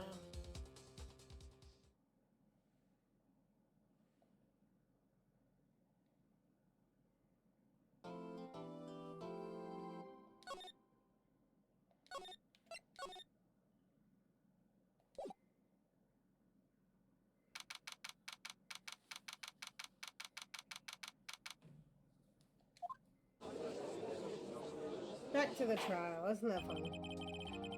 Court will now reconvene for the trial of Miss Lana Skye, who didn't come back. Let me call the next witness to the stand. Officer in charge of guarding the evidence room on the day of the crime. He was drinking in court. Witness, please state your name and occupation. Me, partner? Oh, I'm just a man, same as you, wandering the trials of civilization. Occasionally helping the elderly cross intersections when needed? Yes, we get it. Oh, I know. You're a patrolman. For my name, if you listen hard enough, you can hear the howling wind calling it out. To be exact, it's Jake Marshall, Your Honor. Howling wind? I've never heard Edgeworth described that way before. Now, Mr. Marshall, let me ask you something. You were in charge of guarding the evidence room on the day the crime took place. Is this correct? According to the paper's partner. What do you mean? A desperado's soul is as boundless as the desert sands. No paper can sum it up. Maybe it's best we get on with this quickly. Please share with us your testimony on the day of the crime, in plain old English.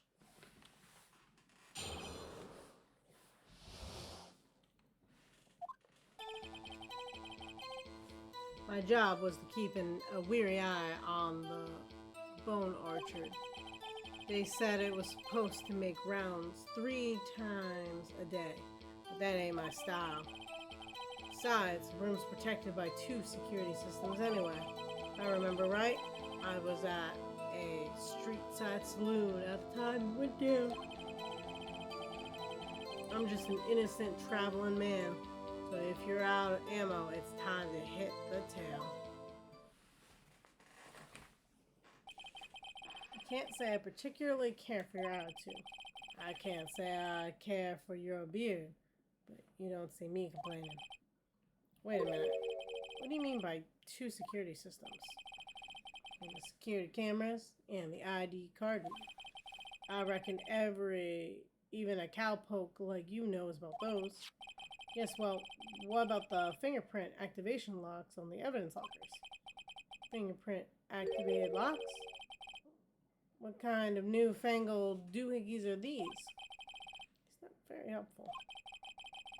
It's not that good with machines or with following orders. Everyone's got their weakness now, don't they, Mr. Prosecutor? This one seems like trouble. Okay, Mr. Wright, he's all yours.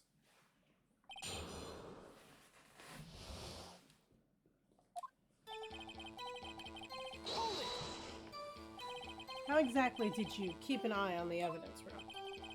Just made sure nothing moved in the security camera monitor. That room is so still. Even time dies in there. I was just caretaker who interred the records. You interred them? Videos of nothing aren't that useful. When the time would come, I'd erase the tape. Nothing unusual is recorded. Tapes are to be erased every 6 hours. Each time I erased the tape, it felt like I was erasing part of my life. This guy has a flair for the dramatic, but this isn't going to do him any good. So, in actuality, you don't physically enter the evidence room.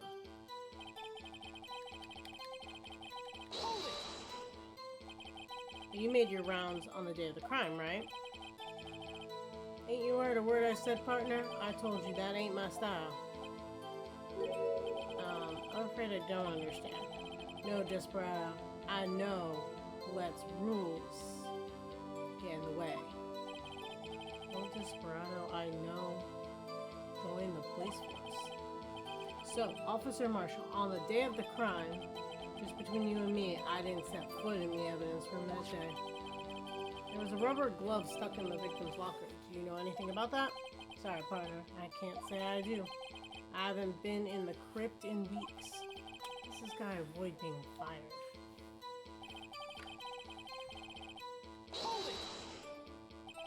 You used to be a detective, so you used the evidence room in the past, correct? Of course, back in the day, my locker was a gold mine of evidence. And yet you didn't know about the fingerprint locking mechanism? Sorry, partner. I ain't good with machines. Couldn't even tell you how a bike works. It's quite, incredible. Sensors on the locker handles cannot be seen, as well as some detectives are unaware of their presence. Now you mention it, Detective Gumshoe said something like that too. At any rate, it doesn't seem that this is relevant to the crime. Tell us what you were doing when the crime took place.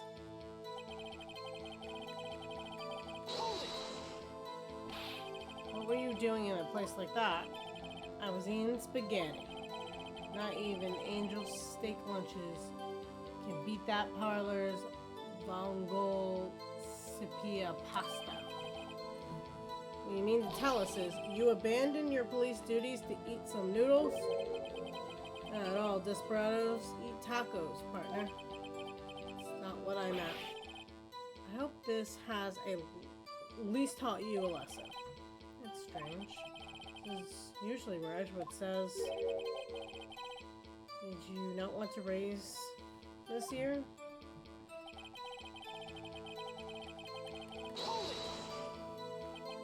Out of ammo, Officer Marshall? That's right, partner. Or as you'd call it, evidence. You plan to pin me to this crime, then you better draw.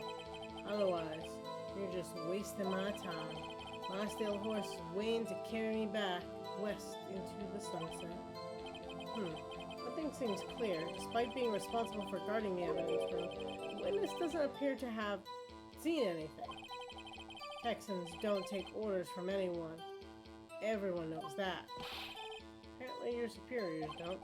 Okay, I have a trump card up my sleeve, so I best keep it cool. Before I use it though, I'd better up the ante.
Is it the files?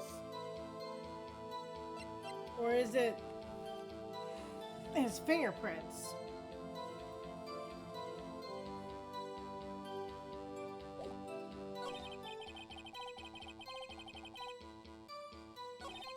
Contradicts the fact that he was in the room. Could have left fingerprints there recently if he wasn't there.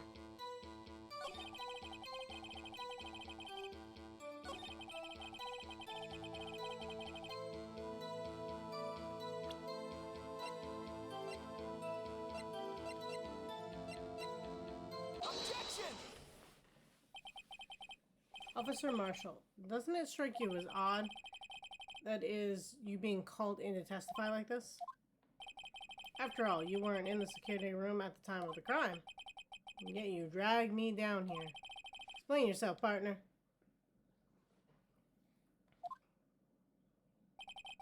It's quite simple.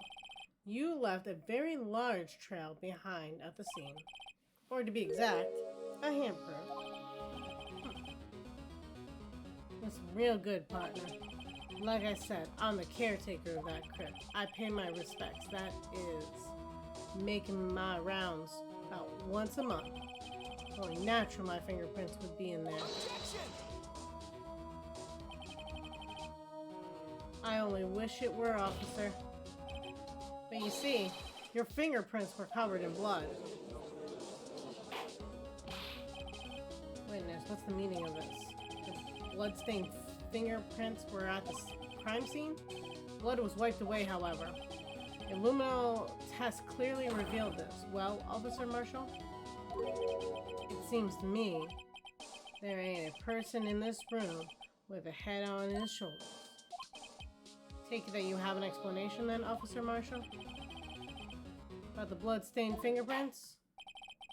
Very well, you may begin your testimony about your fingerprints found at the scene of the crime.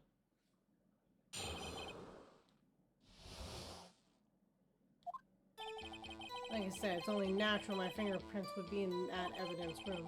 One of them just happened to be the same place as the bloodstained handprint.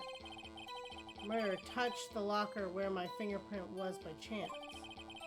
Bloodstain and the fingerprint were completely unrelated. Or don't you know the murderer was wearing gloves? See, I had nothing to do with it. Witness explanation appears valid, although there's room for doubt. Life wouldn't be fun without any doubt, partner. The defense may now cross-examine the witness. This guy's hiding something, I can feel it. I think in the video, it doesn't show any gloves. That's my chance to prove it. But I'm gonna press him to death.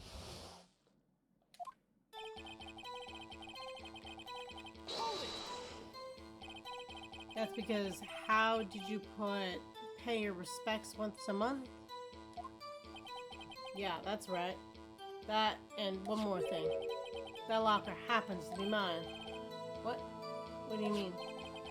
I mean what I said. Oh, you just sealed your own fate, good sir. That's the locker I used when I was a detective, locker I still use. All that's in there now, though, is a heap of broken dreams. Let's see. It's strange if my prints weren't all over that locker. Apparently, his fingerprint there was never removed from the locker's programming.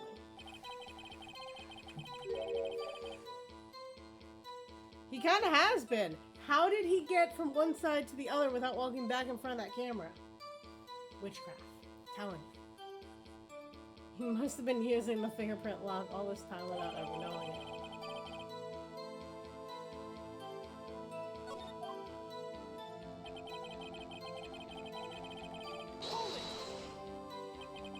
So then, what about the bloody handprint?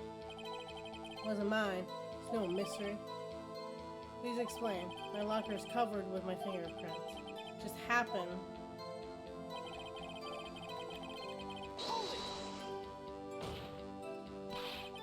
Chances of that happening are 1,000,000 to 1.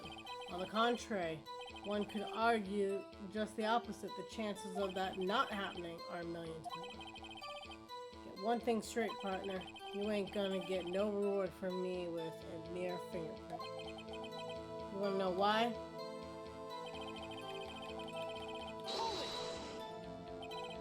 unrelated. They're as different as 9 day. Kind of like cereal and cereal. One's got to do with breakfast, while the other's a type of murder. That's right. Although seemingly alike, they're totally different. Let's see what homonyms have to do with this.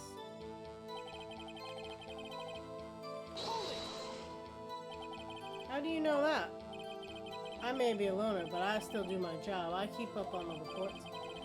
There was a blood stain at the scene. The thought to be left by the murderer. That's right. It was found on Detective Gumshoe's locker.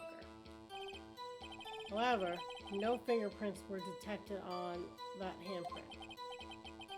Oh yeah, I think we tried that too. So that would mean the murderer, wearing gloves, happened to place their hand on top of Officer Marshall's finger, but then it would zap them. That's the only logical conclusion. Just trying to get the picture, partner. Picture. Seal of blood in the desert is just food for the buzzards. There's only one reality, and that's this. The security tape. As long as my tail isn't in there, you can't say otherwise. I've got you on that video. It's good, sir. This isn't getting us anywhere, Mr. Wright. Please consider carefully where you're going with this cross-examination. Yes, Your Honor. Now then, continue your testimony, Officer Marshall.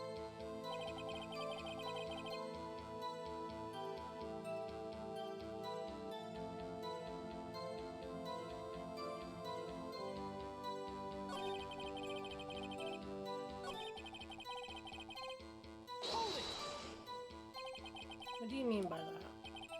You want to tie me to this crime? Isn't that right, partner? So the video is the only evidence you have. That video is next to useless. It's full of blind spots. Blind spots? Places you can't see. Camera's panning back and forth. The floor isn't shown. If someone was familiar with the camera's position, they could leave the room without being caught on tape. Don't have time for your speculations, Mr. Wright.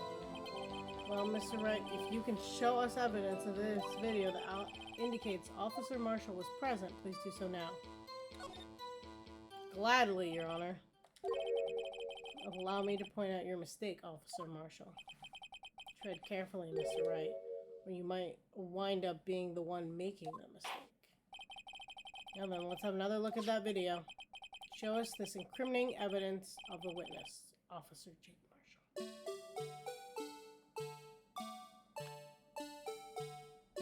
I love how when you speed up the footage, it doesn't play the music faster.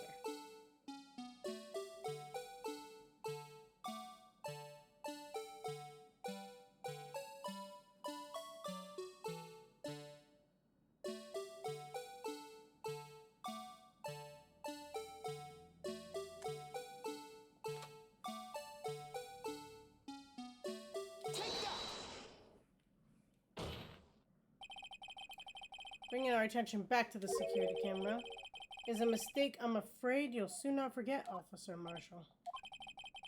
Days are short in Texas, so are our tempers.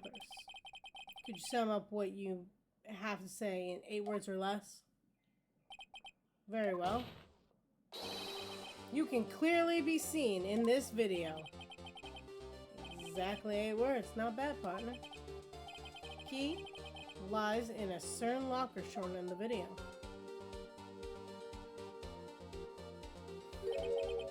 That locker with the white cloth sticking out, that was the witness's, I believe.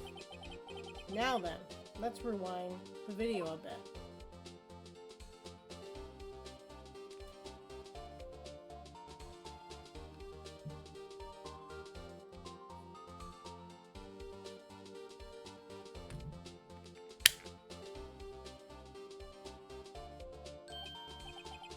Oh, the white cloth, it's gone. What's the meaning of this, Officer Marshall? When the crime took place, the white cloth wasn't there. Then it suddenly appeared. There's only one explanation. Officer Marshall, you were in the evidence room at the time of the crime. What's more, you opened your locker when the camera was turned away. Order, order. We've seen that the... Hold your horses. Sorry, partner. You got the wrong man. So what if my locker was open? That doesn't mean I'm the one who opened it. The murderer needed to hide something, so he opened a locker and stuck it in. It's not my fault he happened to choose mine. Why is everyone staring at me like I'm a wanted man? This guy isn't just playing dumb. Really doesn't know. I hate to rain on your parade, but you're the only one who can open that particular locker. Oh yeah? I'll call your bluff. You say I opened that locker? Prove it.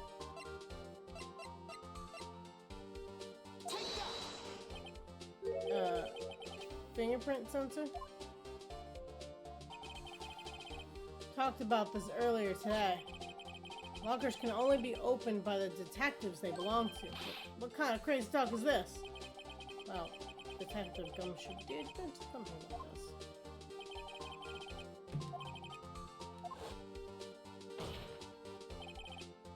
So, Sheriff, what do you have to say in 8 words or less?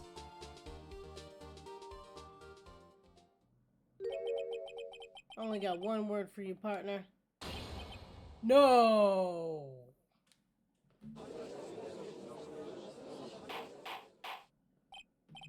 Order, order, order. Witness, explain yourself. This is a joke. It's the worst I've ever heard. Why does he have jerky all of a sudden now? I assure you it's no joke, Officer Marshall. Now then, please tell us what you were doing in the evidence room at the time of the crime. Hey, please answer the question. What is he now, a bullfighter? That's all right, Officer Marshall. I believe we can figure out the rest from here. We can? Have a look at these floor plans. There's no place for someone to hide in the evidence room. And Officer Meekins didn't see Officer Marshall. If that's so, then there was the witness. It seems Mr. Wright has an answer. That's right. The only possible conclusion. Well then, let's hear it. Where was Officer Marshall at the time of the crime?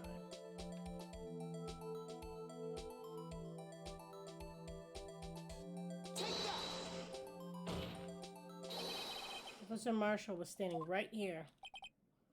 Well, Officer Meekins didn't notice him standing there. It's almost as credible as Meekins' warp theory.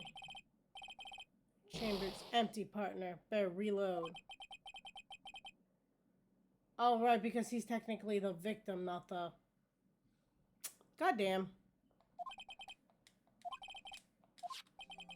Officer Meekins should have seen him in the evidence room. That means the only place he would have been...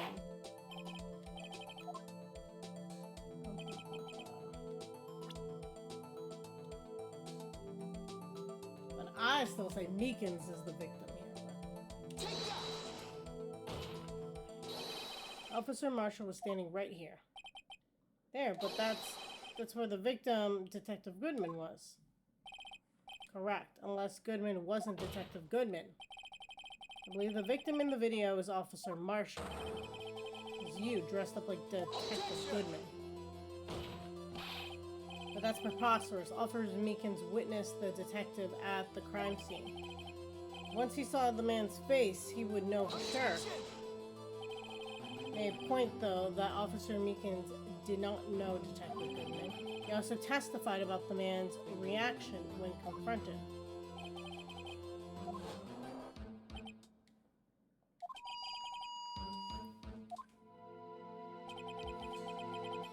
Something about the officer's story puzzled me. If the man had his ID card, why didn't he just show it? I guess he wouldn't need it to enter the evidence room, so he must be carrying it. The answer is simple. He couldn't show it. You see, Detective Goodman's picture is on his ID card. Oh, I get it. If he showed that, his cover would have been blown. Officer Meekins would have realized the man wasn't Detective Goodman. Do you have anything to say to this, Officer Marshall? You know what's interesting about this whole thing, though? Detective Meekins had no reason to technically ask the guy for his ID. He's like, oh, this is kind of suspicious. But he would have needed his ID to get in there, and he went to his own locker. So there was no technical reason for Meekins to even question him. But he did. You've got quite an imagination, partner. Got a term for that. It's called circumstantial evidence. Circumstantial evidence? Still denying it? You're gonna have to do better than that, than to break a detective. Unless you have hard evidence proving I dressed up as the victim. Can't say in particular I care for your uncooperative disposition. I can't say I care for your beard. But you don't see me complaining. Well, Mr. Wright, do you have any evidence proving beyond a shadow of a doubt Officer Marshall dressed up as the victim? Yeah, let's go open his locker. I'm pretty sure the white stuff in there is the costume. Well, oh my king, I don't have anything like that. I can see the fear in your eyes, partner. Seems you're the one who couldn't take the desert heat. Ah, this can't be happening. So obvious he's the one. What can I do?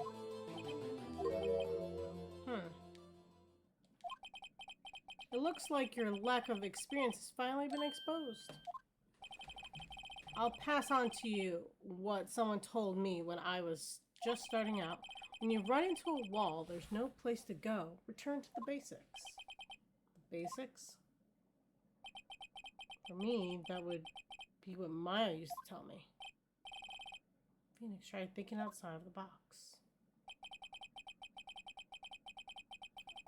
I shouldn't look for proof that Officer Marshall was in disguise. But rather, I should look for evidence that came about because he was in disguise.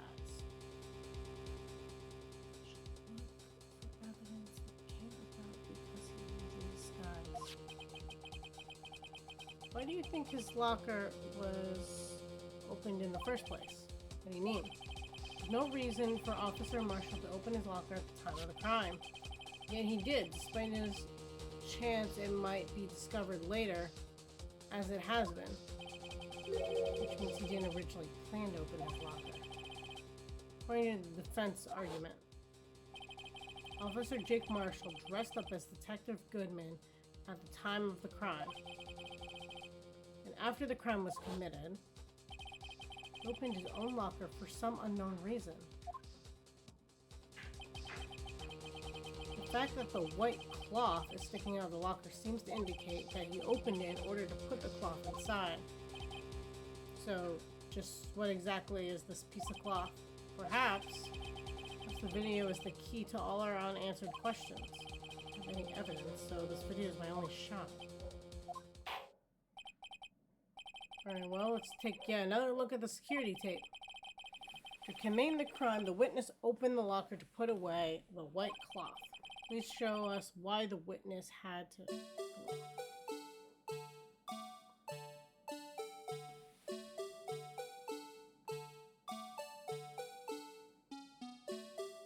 It's white, so if you got blood on him and walked around in it, people would question it, right?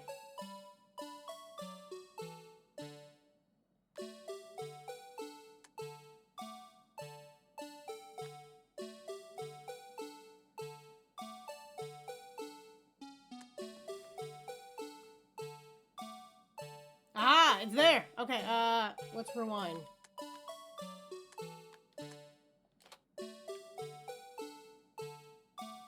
I missed that the first couple times, not gonna lie. For some reason, you disguise yourself as Detective Goodman and enter the evidence room, though I do not know to what end yet. However, something unexpected happened. Officer Meekins barged in on you and asked to show your ID. You pulled a knife on him. However, Officer Meekins panicked And the white coat you were wearing was soiled with blood. Bloody white coat? You couldn't just walk out like that. So you hid your coat in your locker. Not bad, partner.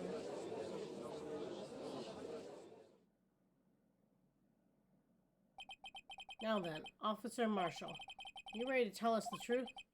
Looks like I underestimated y'all. I hope you're happy now, Mr. Edgeworth. 2 years ago, you were only half as persistent then as you are today. We all wouldn't have to be here now, would we? Officer Marshall, tell the court what you did, all of it. All right, seems the time has come.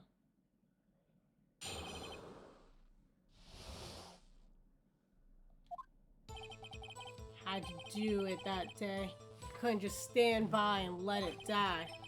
Stole the detective's ID and dressed like him. Planned to take out the evidence. Wasn't expecting Officer Meekins. I knocked him out. I managed to escape. I knew which areas wouldn't be caught on camera. There wasn't any murder in the evidence room at 5:15. So the supposed victim was really you. There's one thing I still don't understand. Traces of a large quantity of blood were found on the floor of the evidence room. If no one was murdered, then how could that be? Officer Meekins managed to cut his own hand. I guess he's the donor. It was way too much blood for such a small donation.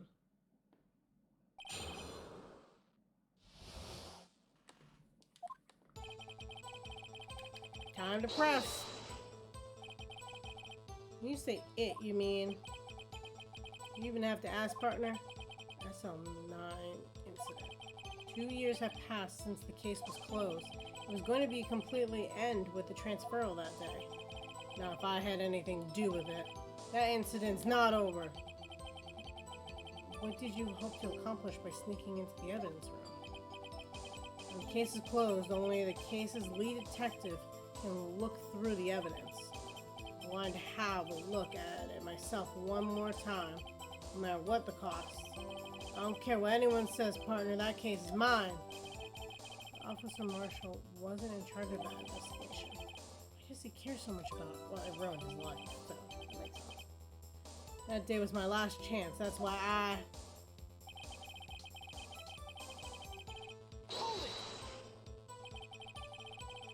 Why did you disguise yourself as Detective Goodman? If I didn't make it look like Goodman was carrying out the evidence transferal, I'd be arrested for stealing evidence, which wouldn't get me anywhere. So you did it to fool the security camera. And the detective's ID card? I stole that the morning of the incident. So that really was why Goodman started filling out the lost item report. I returned his ID card and left it on the floor in the prosecutor's office parking lot. The card was found left there by Officer Marshall. So essentially, you managed to succeed despite your lack of foresight. What do you mean, partner? I mean, the fingerprint activation lock, of course. No matter how well you disguise yourself, you can't change your fingerprints. Under normal circumstances, you wouldn't have been able to open that locker yourself. But he could, because a rubber glove just happened to get stuck in the door. It means Detective Goodman must have opened the locker before Officer Marshall.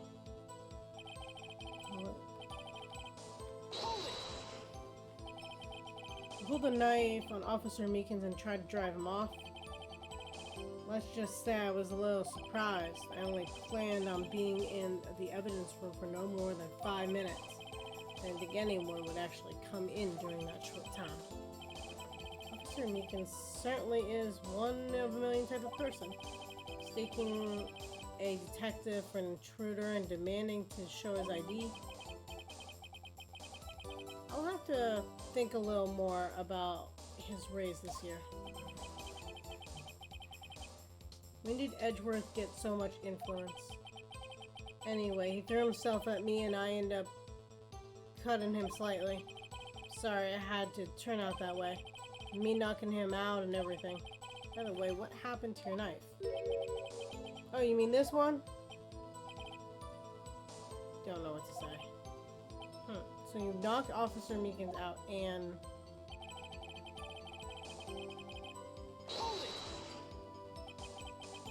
So you did your research beforehand. Those who go into the desert unprepared don't live long, partner. I did think it would make a difference, though. The security tape is erased every 6 hours. If all had gone as planned, no footage would have been left. However, you bloodied your coat in your struggle with Officer Meekins. Someone was in the security room. When I came out, the jig would have been up. Opened my locker and stashed it in there. What was Officer Meekins doing during that time? What else? He was sleeping like a baby. What you're saying is, on that day...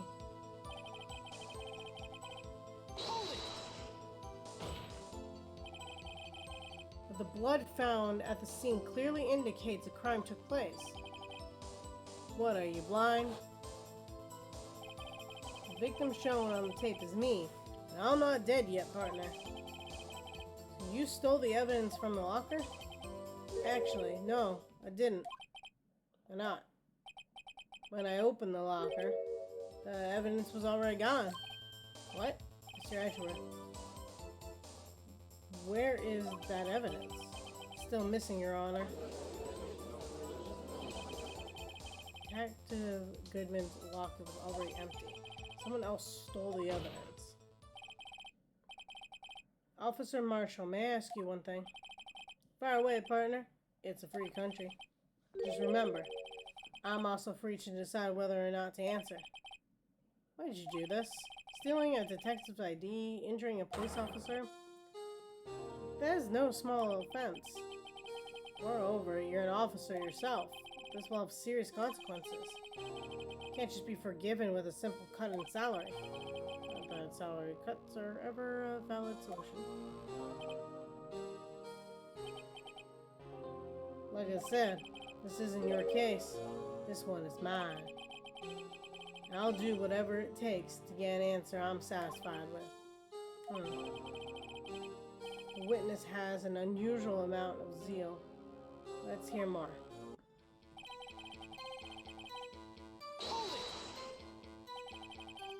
That case was solved 2 years ago, wasn't it? That's the reason the evidence was stored in the evidence room. Joe Dark was convicted for his crimes. One thing I can say for sure is he deserved his sentence. I remember that Joe Dark case. It involved serial murders, didn't it? I don't intend to complain about how it turned out. There's something that still bothers me.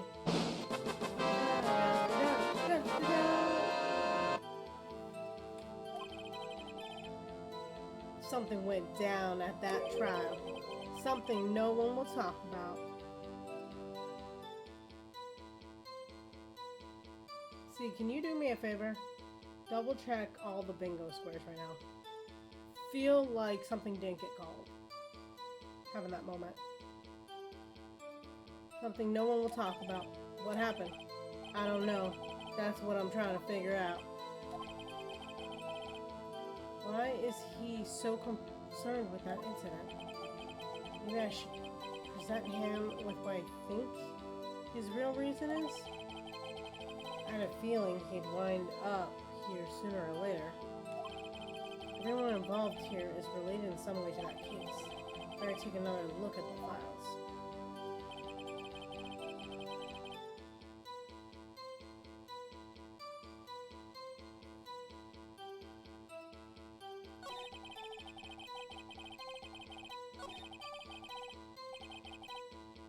I did not. I've not made a bad joke yet. I will say that. But I did question the logic of the day. I'll take that.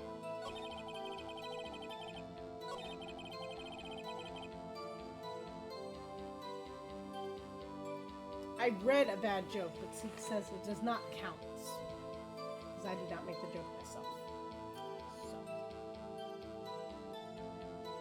So.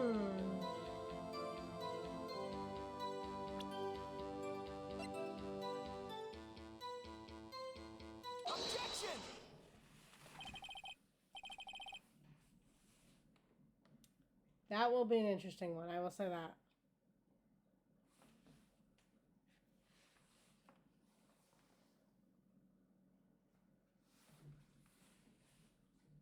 Officer Marshall, I think I understand. I think I know why you care so much about the SL9 incident. Sounds like you've been sipping too much cactus juice, partner. I have the SL9 incident file here. Name Marshall is mentioned in here. In a list of murder victims. Neil Marshall. Are you related to this man? Neil Marshall. Yeah, I'm sure you heard that name. 2 years ago. He received the same lousy prosecutor award you got. What? A prosecutor? Must be talking about the King of Prosecutors Award. Now I remember. Prosecutor Neil Marshall.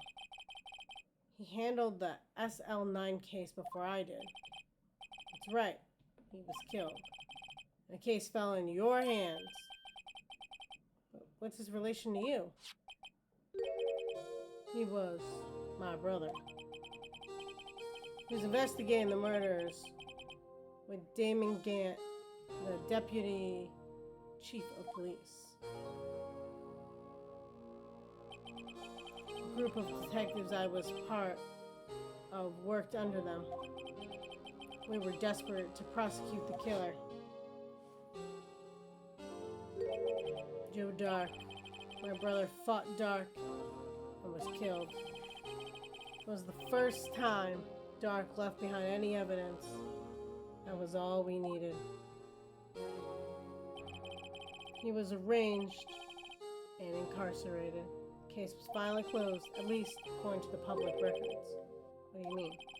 My brother couldn't have been killed by Joe Dark. My brother better than anyone. No one could have beaten him in a fight. And that's it? That's your reason for your insane actions? There's more to my brother's death than what the records say. No matter how much you try and hide it, you can't fool me. At least one thing's for certain. Now we know what happened at the police department the day of the crime. That was the last day the SL9 case would have reopened.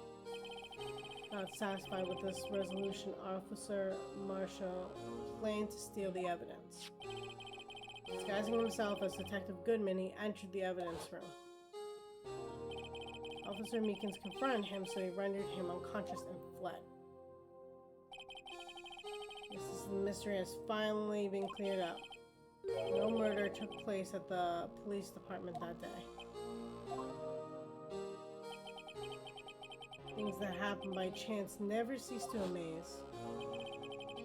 Exactly the same time as the murder at the prosecutor's office. This fake murder was going on at the police department. Chance, it's gotta be more than just that.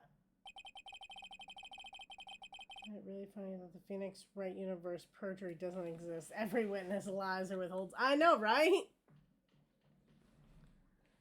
No one was murdered at the police department on the day of the crime, and this means the murder in the prosecutor's office parking lot was the real one. Which in turn means only one person could have committed the crime. Chief Prosecutor Lana Sky. But wait, the verdict wasn't reached in yesterday's trial. Which is why we examined the incident at the police department today. But there's only one reason the defendant was not convicted yesterday. There yet remained the mystery of the simultaneous murder at the police department. Seems to me this boy's got the draw on you, partner. All of the mysteries at the police department have been resolved, no doubt about it. Our sole murder took place at the prosecutor's office. The only suspect is Lana Sky. The testimony of one Miss Angel Star is completely incontestable. If you have a response, make it a single word or less. Objection! I guess not. I rest my case. Seems this trial has reached its conclusion. There's no room for doubt. Well done, Mr. Wright. Thanks to you, I didn't need to waste my time disproving the alleged murder at the police department.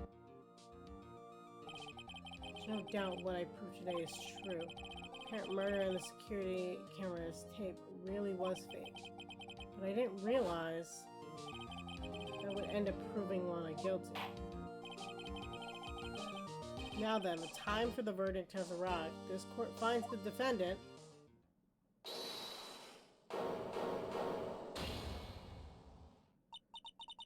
Your Honor, wait. Emma, the defense has an objection. A scientific objection. Right? What do you mean, right? Mr. Wright? Are you this girl's guardian? Your Honor, in a sense. Please, Your Honor, all I'm asking is for a minute of your time. Please hear me out. Mr. Edgeworth, please. I don't want to leave any loose ends. You want a minute? I'll give you 3. I was kind of in shock. I mean, finding out the SL9 incident referred to the Joe Dark killings. She mentions it. The names of both Sky sisters were in that file. That's when I figured it out. I mean, what Officer Marshall was trying to do that day. So I knew his fingerprint had nothing to do with the crime. That left only one thing, the other handprint. You mentioned the traces of blood found on the Detective Gumshoe's locker. But no fingerprints were found on it, right?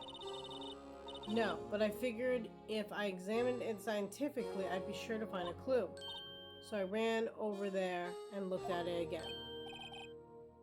So, did you find something? No. Huh? Sorry. I guess I'm not much of a scientific investigator after all. Is that all? Please don't be mad. I'm just a high school student. And I'm just an attorney. Mr. Wright, those traces of blood are the only clue we have. If we can't find something wrong with them, please, Mr. Wright, you're a professional. If anyone can save Lana, it's you. Me. Oh boy. Time's up.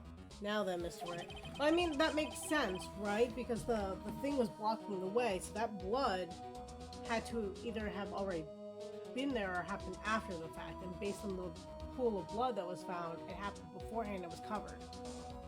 With regard to the incident at the police department, does any reasonable doubt remain? It appears the defense is troubled by the other blood mark. Looking at the floor plans, a handprint was discovered around here. Is there a problem with this? Mr. Wright, I'm sorry, I can't be of more use. But still, if you can't find anything wrong with that blood mark, Lana will be...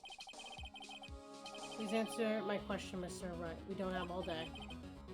Yes, Your Honor. If I ever needed to concentrate, it's now. What could be wrong with that handprint on Detective Gumshoe's locker? Could there be something I'm missing? Objection! This handprint left at the crime scene clearly shows a contradiction. The only thing that seems clear is that you're grasping, Mr. Wright. You've been staring pretty intently at those floor plans. Tell me, is there a problem with them? Yes, this is strange. Take a good look at these floor plans. Something is missing. Missing? You mean something hasn't been drawn on here? Yes, something that, when drawn, will completely change the meaning of the blood mark. Let us pray the defense isn't simply trying to buy time. Very well, Mr. Wright. All this evidence here. There's got to be something I can use. The question is, which item can prove something is missing from the floor?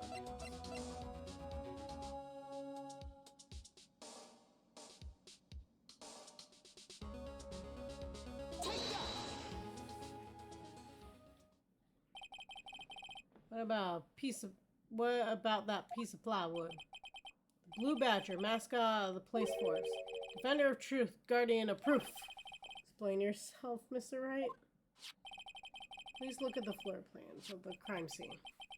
Blue Badger is not here. So watch what happens when we put him in. This is where he was dancing at the time of the crime. Well, what? That's right. So long as the Blue Badger is dancing here, it would be impossible to place a handprint at this spot on the locker. What? So that means, just exactly what does that mean? It means it can't be done. What are you saying?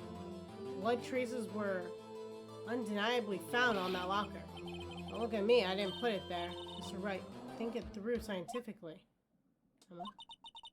On that afternoon, Officer Meekins was the one who brought the Blue Badger to the evidence room, right? When you put it down, it would be impossible to leave the handprint on that locker. So that must mean his blood mark was left there before the Blue Badger was brought in. Just one moment. I will not allow such a far-fetched balderdash in my courtroom. It'd be far-fetched, Your Honor. That's the only possible explanation. On February 21st, in the police department's evidence room, blood was spilled not once, but twice. But how? One time was captured on this tape, taken by the security camera. Officer Meekins cut his hand from the trivial amount of blood fell. Problem is, the other time,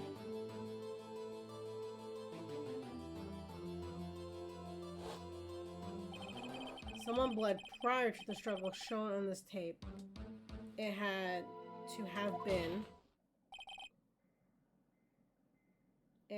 have been Detective Goodman when he was really murdered.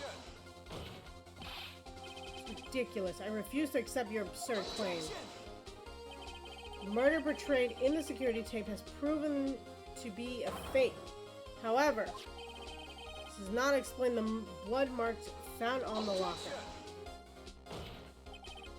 So then, assuming this murder really happened, then when did it take place? I demand you show evidence that proves when it occurred.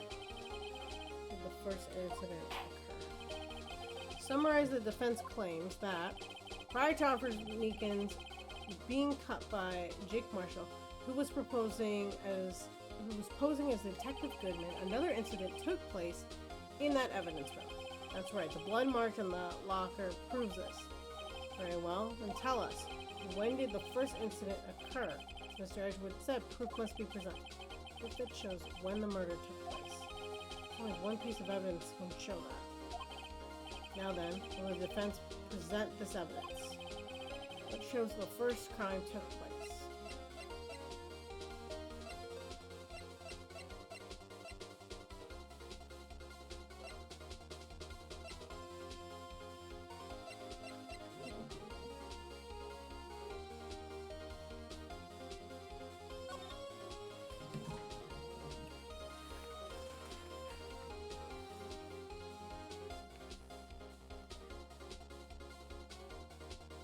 I think it's this, but I'm torn. If the crime took place inside the evidence room, then the killer would have had to enter it, and in order to do so, the ID card would have been required. The ID card. Oh! The ID card record. Officer Meekins brought the Blue Badger panel into the evidence room at, let's see here, 4:50. If the crime took place before that time, then it would be 4:40.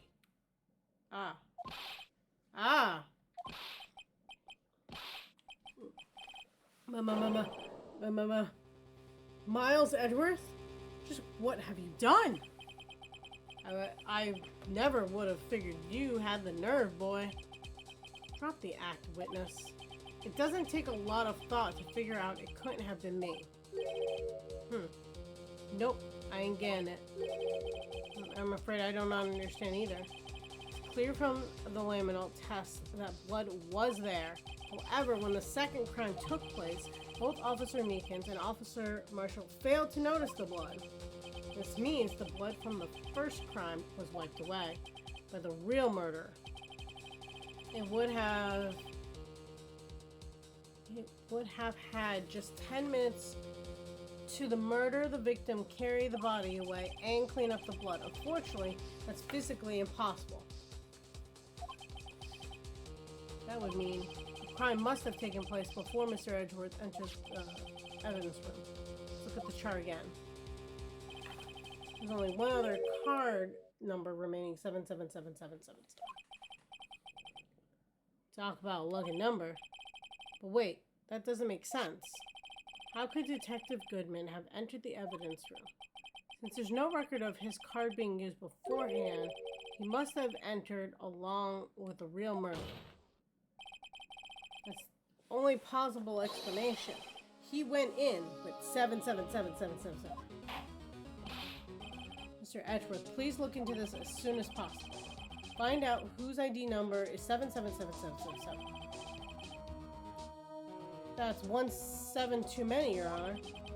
Unfortunately, I'm unable to look up the owner of that ID card, at least at present. What? Explain yourself, son. The ID number 77777 belongs to someone with the rank of captain or higher, someone who is a so-called executive officer. You don't have the authority to inquire into such a person's identity. Well, that's ridiculous. Just how... I'm not finished talking, Mr. Wright. There's one situation in which we can be granted such authority. An official charge filed against an executive is accepted. An official charge? You're all alike, aren't you?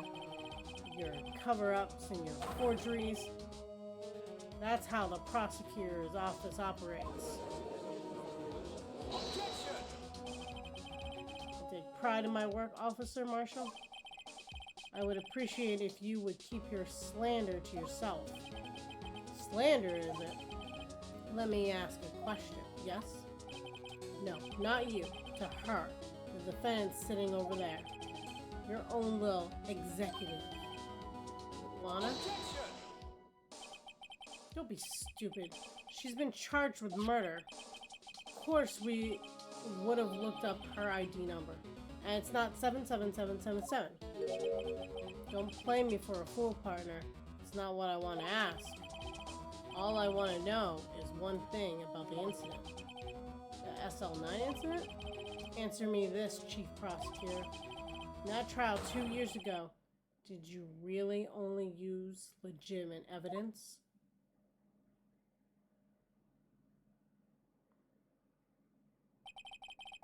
Do you need the witness to repeat his question, Chief Prosecutor? I heard him fine, Mr. Edgeworth. 2 years ago, I was in charge of the prosecution for that trial. At the time, occasionally, we felt the powerlessness of the law. At least I did. Lana? I became a prosecutor to suppress crime with the law. Before I realized that we were the ones being suppressed by the law. Defendant, what are you saying? I'll ask you again, Chief Prosecutor. During that trial 2 years ago, did you really present all the evidence in court? Can you look me, an investigator in that crime, in the eye and say you did? Chief Prosecutor, you didn't. I don't have to, Officer Marshall. Why won't you answer him? Drastic crimes require drastic measures. That's just the way it is. We did what we had to, in order for him to get the verdict he deserved.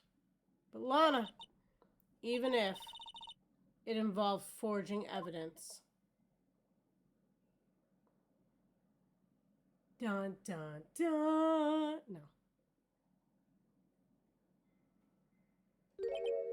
See?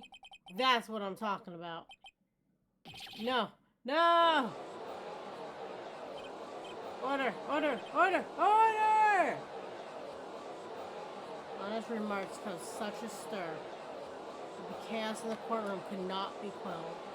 Conclusion of the trial would have to wait until the following day.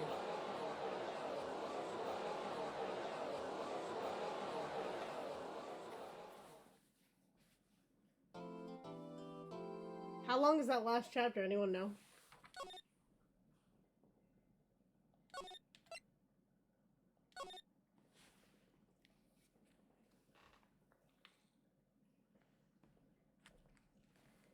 Let's break this down. We would need to figure out who the killer was, how the body got over there. Oh, that sounds like a significant chapter. Yeah. I think it's going to be way too long. Unless someone knows. There's actually someone playing Shadow Ranch. It's perfect. It is absolutely perfect. I cannot read the name though because it happens to be on my Stream Deck one with the little bar on it. So I can't read it. It's all blurred. Well, we have to go there. That makes the most sense. Unless they don't let me go there. So let's see. Let's see. Yeah.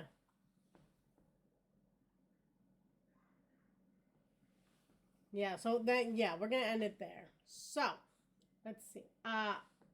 Whether you have forged evidence or somehow were not actually murdered in two different places, you need to always remember to stay sleuthy.